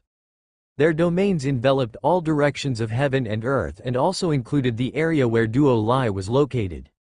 But even though Duo Lai had not activated her domain, as these three domains spread to her, they seemed to encounter an invisible force, unable to cross the line. The three dragons fixed their golden red, majestic, bloodthirsty, and indifferent eyes on Duo Lai. Deep in their eyes, there was an imperceptible panic. Duo Light chuckled nervously, pretending that her hand holding the staff was trembling. Right, she suddenly thought, some special moves either have severe side effects or have a long cooldown period. My recent move had such a big presence. It's clearly a very, very special move that can be used only once in a battle. 17, Shi Lu, Lien Yu, and Uda all had such moves. The more she thought about it, the more reasonable it seemed. But her own reason seemed to be of no use. One of the Crimson Dragons spoke. Don't panic. A move like that must have serious limitations or side effects. Don't be fooled by this human. She's just bluffing, already drained of strength. The second Crimson Dragon glanced over. Yeah, right, she's out of power now, strike now. Duo Lai. Yes, you're absolutely right. This creature was quite observant too. Again, Duo Lai couldn't help but think, was it her acting that had taken effect, worthy of a general like her? The third Crimson Dragon roared furiously, attack. It condensed its domain, fusing power into its own body. Its massive figure soared through the sky, forming a condensely carved, blood-colored giant claw, patterns clearly seen on it. The cloud-like claw obscured the sun. The Crimson Dragon, seeing that the human was still not dodging, maybe lacking the strength to evade, couldn't help but shout, "You too, quickly." The third Crimson Dragon suddenly felt something was amiss. A glance at the corner of its eye caught sight of two speeding away blood-colored dots whose presence was almost gone. Third Crimson Dragon. I had %, and hash. Its attack hesitated, and in front of it, frighteningly violent thunder and fire erupted in the sky. Its body was engulfed and burnt in despair-inducing flames and lightning. Above the sky, Duo Lai wiped the non-existent cold sweat. Finally, it's over. This general is exhausted. Lord Long Tien, mounted on the legendary realm Molten Steel Worm, nodded in empathy. Just now, he had desperately intercepted one of the Crimson Dragons, while another Tianyuan city officer skilled in arrow skills continuously sniped at another. The Zhang City Lord too had joined the battle from afar. Thus, they managed to annihilate all 4 Crimson Dragons right here. Even though in the enemy's fight to the death, both he and the Molten Steel Worm sustained some minor injuries, this was a splendid victory over 4 Crimson Dragons. Light injuries, even severe ones, were worth it. But thank goodness that the Tianyuan officer intervened in time, stopping the Crimson Dragons from exploding. Otherwise, Ran Gang and I might have been seriously hurt. Speaking of which, that Tianyuan officer intervened several times decisively and promptly. Lord Long Tien looked toward the Tianyuan general not far away who also seemed exhausted. Somehow, he felt that the Tianyuan general had strength to spare. Like they were fishing. Illusion, it must be an illusion. Her domain spanning 2,900 meters was fully deployed, and she even used several wide-range attack techniques in succession. Each could be considered a devastating move. With such terrifying energy output, any other legendary would have been depleted several times over. How could Tianyuan general still have energy left? After the assassination of the 4 Crimson Dragons, no more legendary realm monsters appeared. Lord Long Tien said nothing about venturing out for further scouting but instead stayed obediently within Red Mountain City, waiting for more reinforcements to arrive. Nearly 10 lords gathered together. Zhang City Lord spoke up. The Crimson Dragons might represent the monster power from Dragonsleep Valley. If the wave truly originated from there, then this matter is beyond us. Let's see what the officials from Pan Shi City and Lakehaven have to say. Lord Dragonsky stroked his stubble. Dragonsleep Valley. I've long heard of this monster power as a top-tier overlord power, one that desecrates the remains of dragons, an unforgivable monstrous force. Mu Yuan. Speaking of desecrating dragon remains, I'm quite good at it too. Deadbone doesn't even know how many dragon corpses it has picked up. He said, the direct lineage force of Dragonsleep Valley is a kind of creature that occupies giant dragon corpses and then grows flesh and blood upon this foundation. I've just inspected it, and found that the extinguished Crimson Dragon, its flesh and skeleton do not share the same origin. And as far as I know, the bodies of many legendary realm Crimson Dragons are indeed not fully integrated. There's a 98% chance the enemy is Dragonsleep Valley. And it's very likely that a passageway leading to the depths of the wilderness, or even the Red Mist Land, has appeared west of Red Mountain City. Lord Dragonsky glanced at him. How come you are so skilled? No, how are you so familiar with this? Even if you are a strong warrior, you're still a greenhand in the Pioneer Group, right? Indeed, Mu Yuan was a greenhand in the Pioneer Group, a greenhand commander of the Great War Zone, a commander of a special war zone, an old friend of Dragonsleep Valley, and Lord Shouting, whose establishment only had slightly over a year. However, when Shi Lu fought with the Crimson Dragon, she discovered that the souls and bodies of these giant dragons were not fully integrated.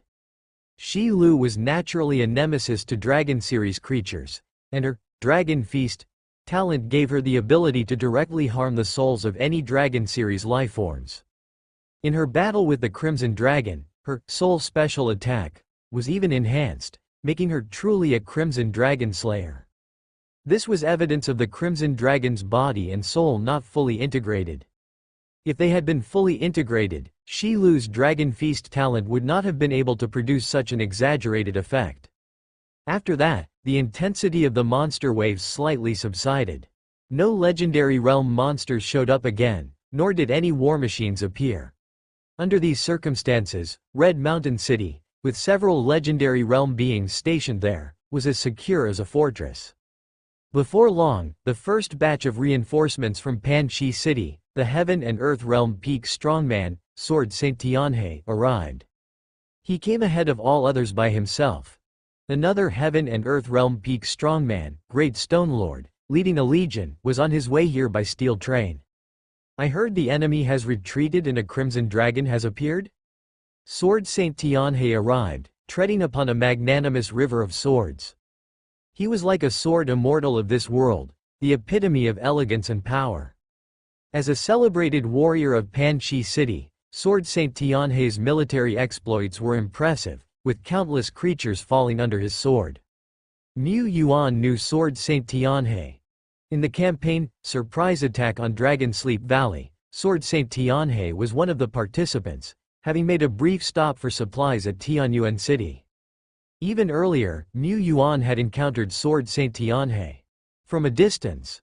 Once when Dead Bone was in the wild and saw Sword Saint Tianhe pursuing the Goblin Prince. Another time at the borderland, where Sword Saint Tianhe forcefully repelled foreign warriors. At that time, Sword Saint Tianhe was an extremely powerful being, well beyond Dead Bone's capability to match even a fraction. But now, the rumors said Sword Saint Tianhe had made the leap into the peak of Heaven and Earth realm, and he had improved substantially. Tianyuan City had improved even more. Even setting aside the increase in combat power, based simply on level and domain radius, Tianyuan City was in possession of 4 Heaven and Earth realm peak strongmen. Dead Bone, Duo Lai, Isloa, and Tree Demon Granny. Without realizing it, I've also amassed a not-so-weak force. Following the arrival of Sword Saint Tianhe, more reinforcements continued to reach the city. Lord of Scorching Flames, Lord Giant Elephant, Oak City Lord. The small Red Mountain City hosted one powerful lord after another. The city lord of Red Mountain was bustling around tirelessly. At this time, the urgent rescue mission for Red Mountain City had already been called off. However, there were still some strong warriors who traveled great distances to arrive. A middle-aged lord riding a red dragon reached this place. This was Red Mountain City's backer, the chairman of Red Dragon Group. Before long, Great Stone Lord, leading a 1,000-man legion, finally arrived. The legion was stationed in Red Mountain City to assist in defense and began clearing the now sparse waves outside the city. Great Stone Lord said, "We will conduct a detailed investigation into this incident. This matter may still require the assistance of all lords. The star rating for the investigation task and the accolades granted will be determined based on the investigation results." After all, Dragon Sleep Valley was involved, and Pan Chi City, among other official cities, had all consecutively offered support. The Pioneer Group also prepared to send strong reinforcements. The investigation had not encountered any accidents. It was actually smoother than imagined, as they quickly had preliminary and direct findings. An underground hollow. Sword Saint Tianhe said, "The hollow is mysterious, leading to another domain. This domain is not the Red Mist land. But the mist of the red mist floating about in the Heaven and Earth realm is not scarce. It is possible that Dragon Sleep Valley has already established a vanguard army base in the opposing domain. We must remove this base, of course. This is not something we can do just by ourselves. This will be a major development task, calling together many frontier lords. This area will also be temporarily designated as a Great War Zone." What he didn't say was that if they, Pan Chi City, could not remove the vanguard base of Dragonsleep Valley, and the war entered into a stalemate. This great war zone might have to exist permanently. After all, this time, they had lost the initiative, and no one knew how much preparation Dragonsleep Valley had done. This was very unfavorable news for Pan-Chi City. Luckily, Pan-Chi City was now much stronger than before.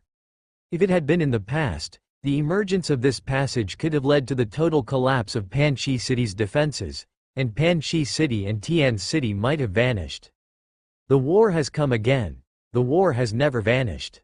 Niu Yuan murmured, gazing outside the city. He had arrived in the eternal world a little over a year ago, but the disasters he had encountered and witnessed were already too numerous to count. So he must become stronger. Tianyuan City must become strong enough to stand unshaken no matter what disaster it faced. And at present, they were not yet strong enough. Facing the mighty Dragonsleep Valley, Tianyuan City was far from qualified for a head-on confrontation. Isloa came over and said, "Lord, Red Mountain City Lord has just sent a gift of thanks. I thought that in case you were too modest to refuse, I took the liberty of accepting it on your behalf." Niu Yuan. Let me see. She handed over a storage ring and continued. Inside are 2 pieces of excellence-grade equipment, as well as 11 title deeds. 10 of them are the title deeds of Red Mountain City, including a manor, a tea plantation, and 2 taverns. The other one is a title deed of Pan-Chi City.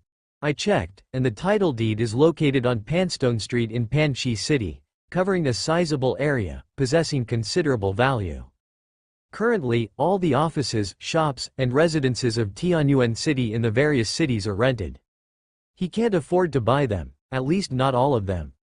The Red Mountain City Lord gave a core area title deed of Pan-Chi City, which is quite a gesture. As for the other title deeds of Red Mountain City, even with businesses like taverns, their value is still far from comparable to that of the Pan-Chi City title deed. In the eternal world, the real estate industry is polarized, with the expensive being exorbitantly expensive and in high demand, while some territories' real estate can't be sold even at fire sale prices.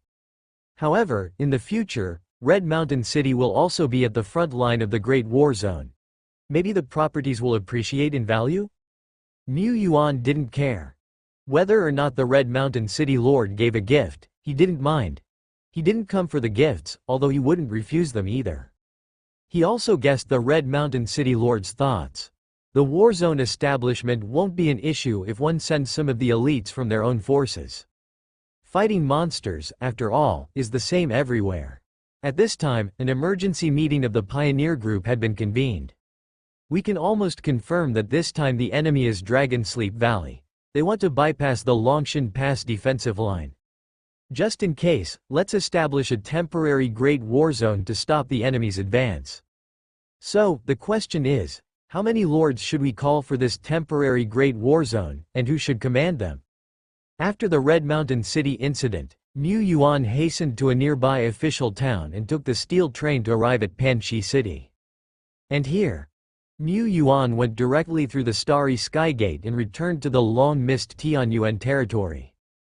Our territory may not be bustling, but indeed, it surpasses the big cities outside by thousands, even tens of thousands of times.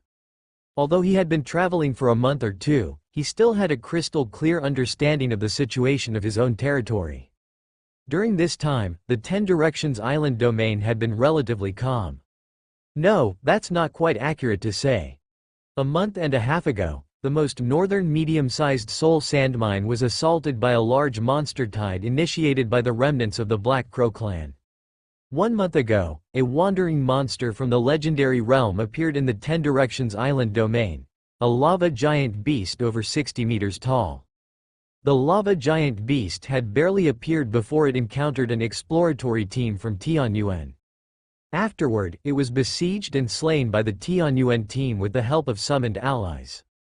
16 days ago, a nest of filth emerged in the northern border of the 10 Directions Island domain, spewing out hundreds, even thousands of high-order monsters, with the tidal wave roaring in.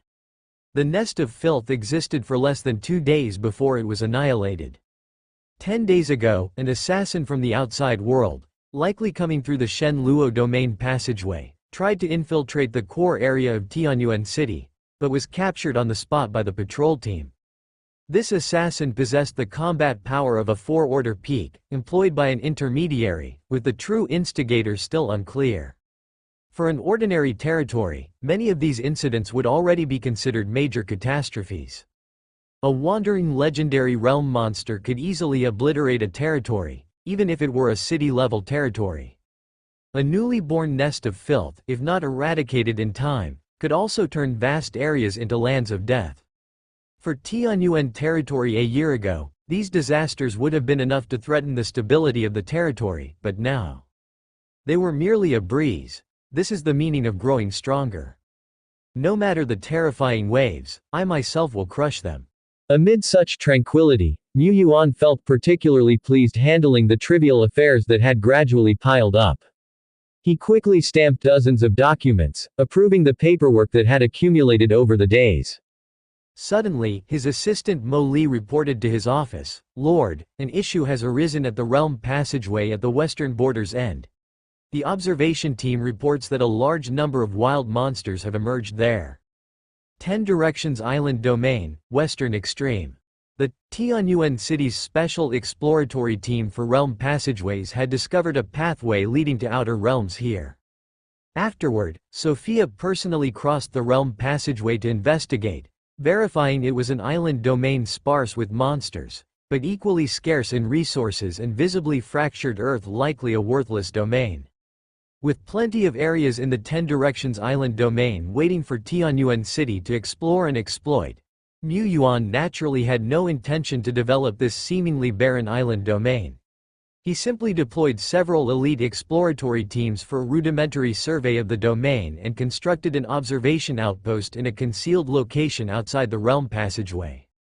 He established outposts at the northern, southern, and eastern ends of the realm passageways.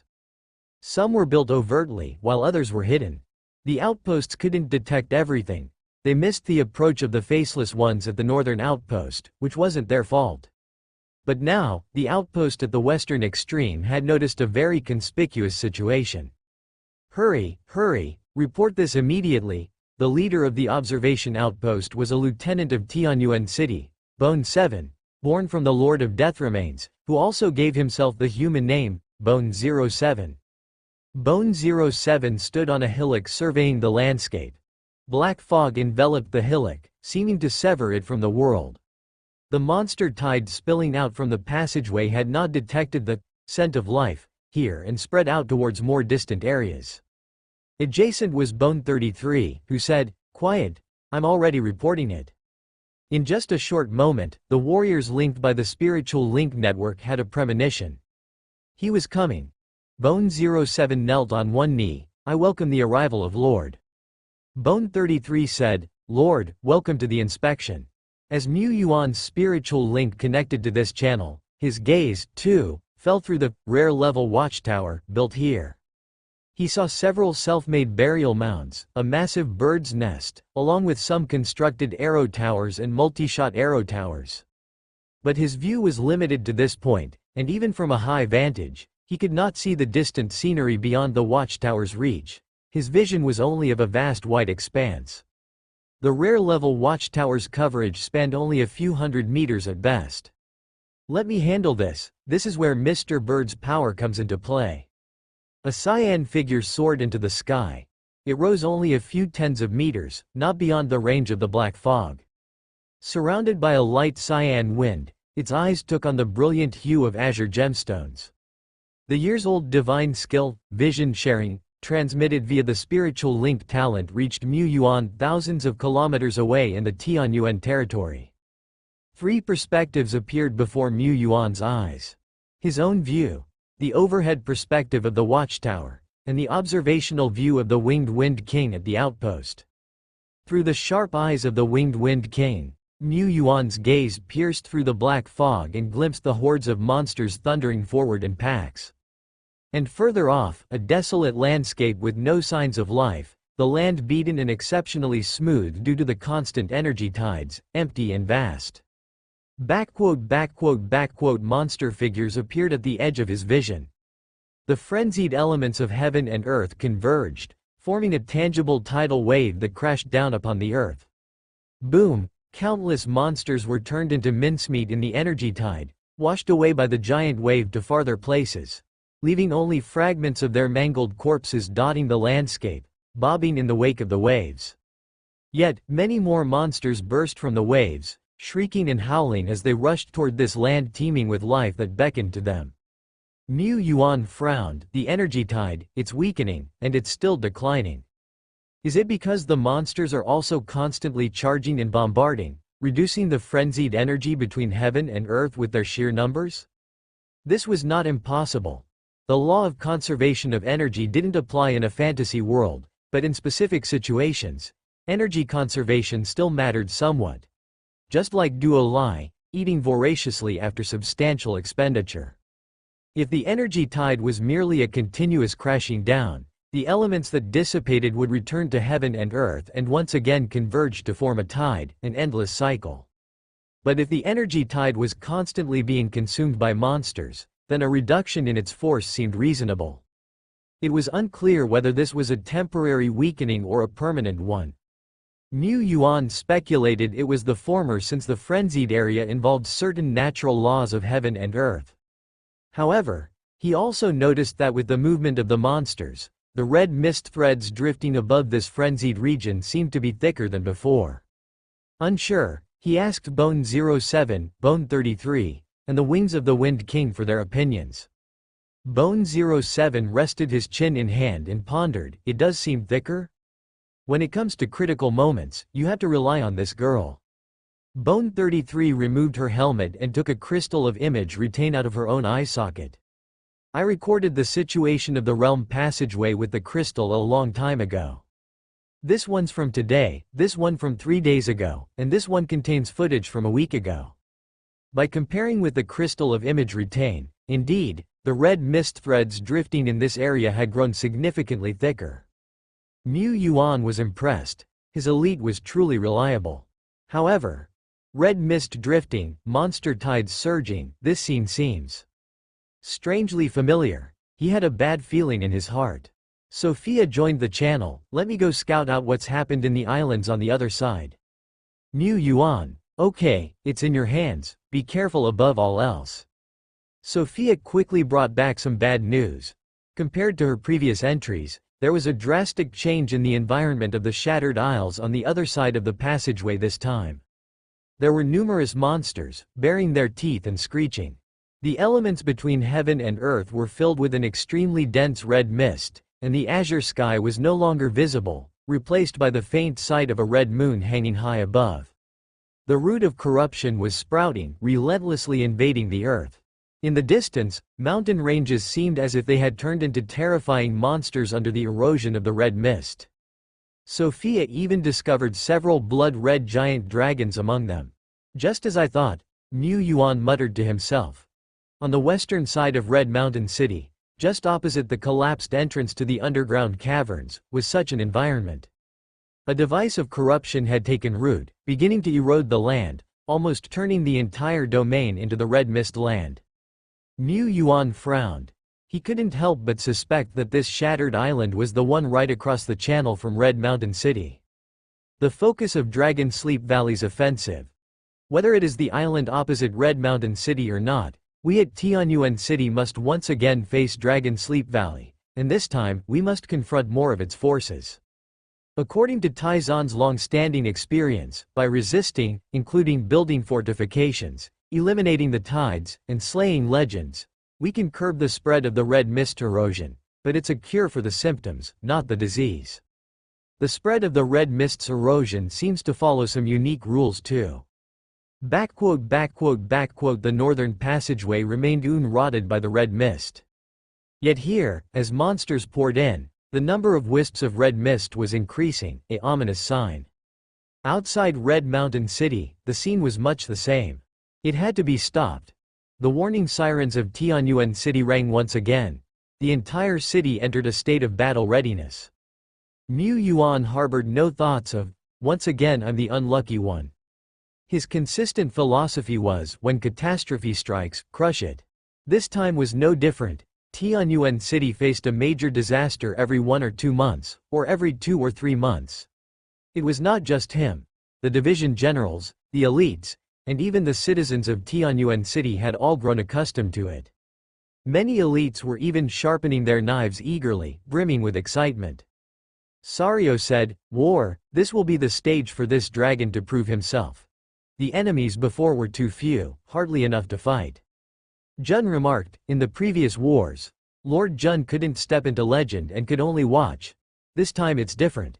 Tianyuan's first speedster will officially take the stage." Shi Lu exclaimed, "Fighting in Dragon Sleep Valley again? This is really splendid. The giant dragons of Dragon Sleep Valley are so tasty." Duo Lai shouted, "Ah, fight, fight, fight." All of the above were representatives of the brainless in Tianyuan City. In contrast, figures like Isloa, the chief logistics officer, and Lu Lu, the grand commander of defense, had much more to consider. After all, Dragon Sleep Valley is no easy opponent. In Tian's city, a meeting of the Pioneer Group was underway. Several exploration generals, a frontier commander, and a few other bigwigs not from the Pioneer Group, had gathered here in projected forms. However, there are numerous enemies in Dragon Sleep Valley. An island domain that has not yet completely transformed into Red Mist Land is even less likely to have many powerful beings from Dragon Sleep Valley stationed there. That's true, but our Taizan strongmen each have their own domain to guard. Now that a new war zone is being established, our forces will be even more stretched. But the establishment of a new war zone is essential. We can issue a call to arms. A new war zone will certainly attract many aspiring frontier lords. At the very least, in this new war zone, we must halt the spread of the Red Mist Land. We cannot allow the opposing island domain to completely fall to the Red Mist, otherwise, we'll be too passive. So, who will command this new war zone? The speaking exploration general scanned the entire room. The position of war zone commander was crucial. Admittedly, whether a war zone can withstand the enemy's onslaught depends on the collaboration of many, not on any one person or territory. But a war zone commander can exercise authority and amass the strength of the crowd, playing a significant role at critical moments. An outstanding war zone commander can also serve as a role model to boost morale, or be adept at command, utilizing the authority of the war zone to the utmost. In short, even though for most of the time, each lord is responsible for their own defense area and minds their own business, the choice of a commander remains a matter of utmost caution. Moreover, this new war zone will face Dragon Sleep Valley head-on, far from being one of the less significant minor war zones. At least it's a medium-sized war zone. Depending on the situation, the rank of the war zone might even rise. The lead exploration general looked towards a young man seated to his right. "Green Mountain, how about you take on the role of this commander?" "Ah, me?" The young man was flabbergasted. "Me, fighting in Dragon Sleep Valley? I will lead the troops to the war zone to intercept the enemy, but to be in charge of the entire battlefield, I'm afraid I don't have sufficient capability."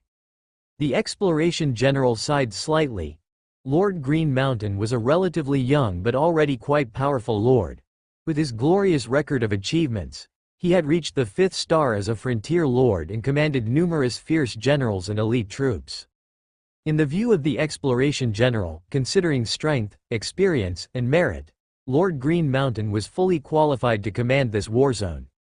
He was the most suitable candidate. All other potential candidates either fell short in terms of experience or were spread too thin to be considered. But despite his prowess, Lord Green Mountain lacked confidence in himself, always feeling inadequate. If Green Mountain lacked confidence, the exploration general couldn't directly appoint him. A commander needs to be steady but must not lack confidence. Let's report our discussion to headquarters and issue a call to arms for now. Our immediate priority is to stop the spread of the Red Mist and prepare for any surprise attacks from Dragon Sleep Valley. After that, we'll consider stabilizing the front and the possibility of a counteroffensive. Tianyuan City entered a state of war preparedness. Woo woo, the horn sounded.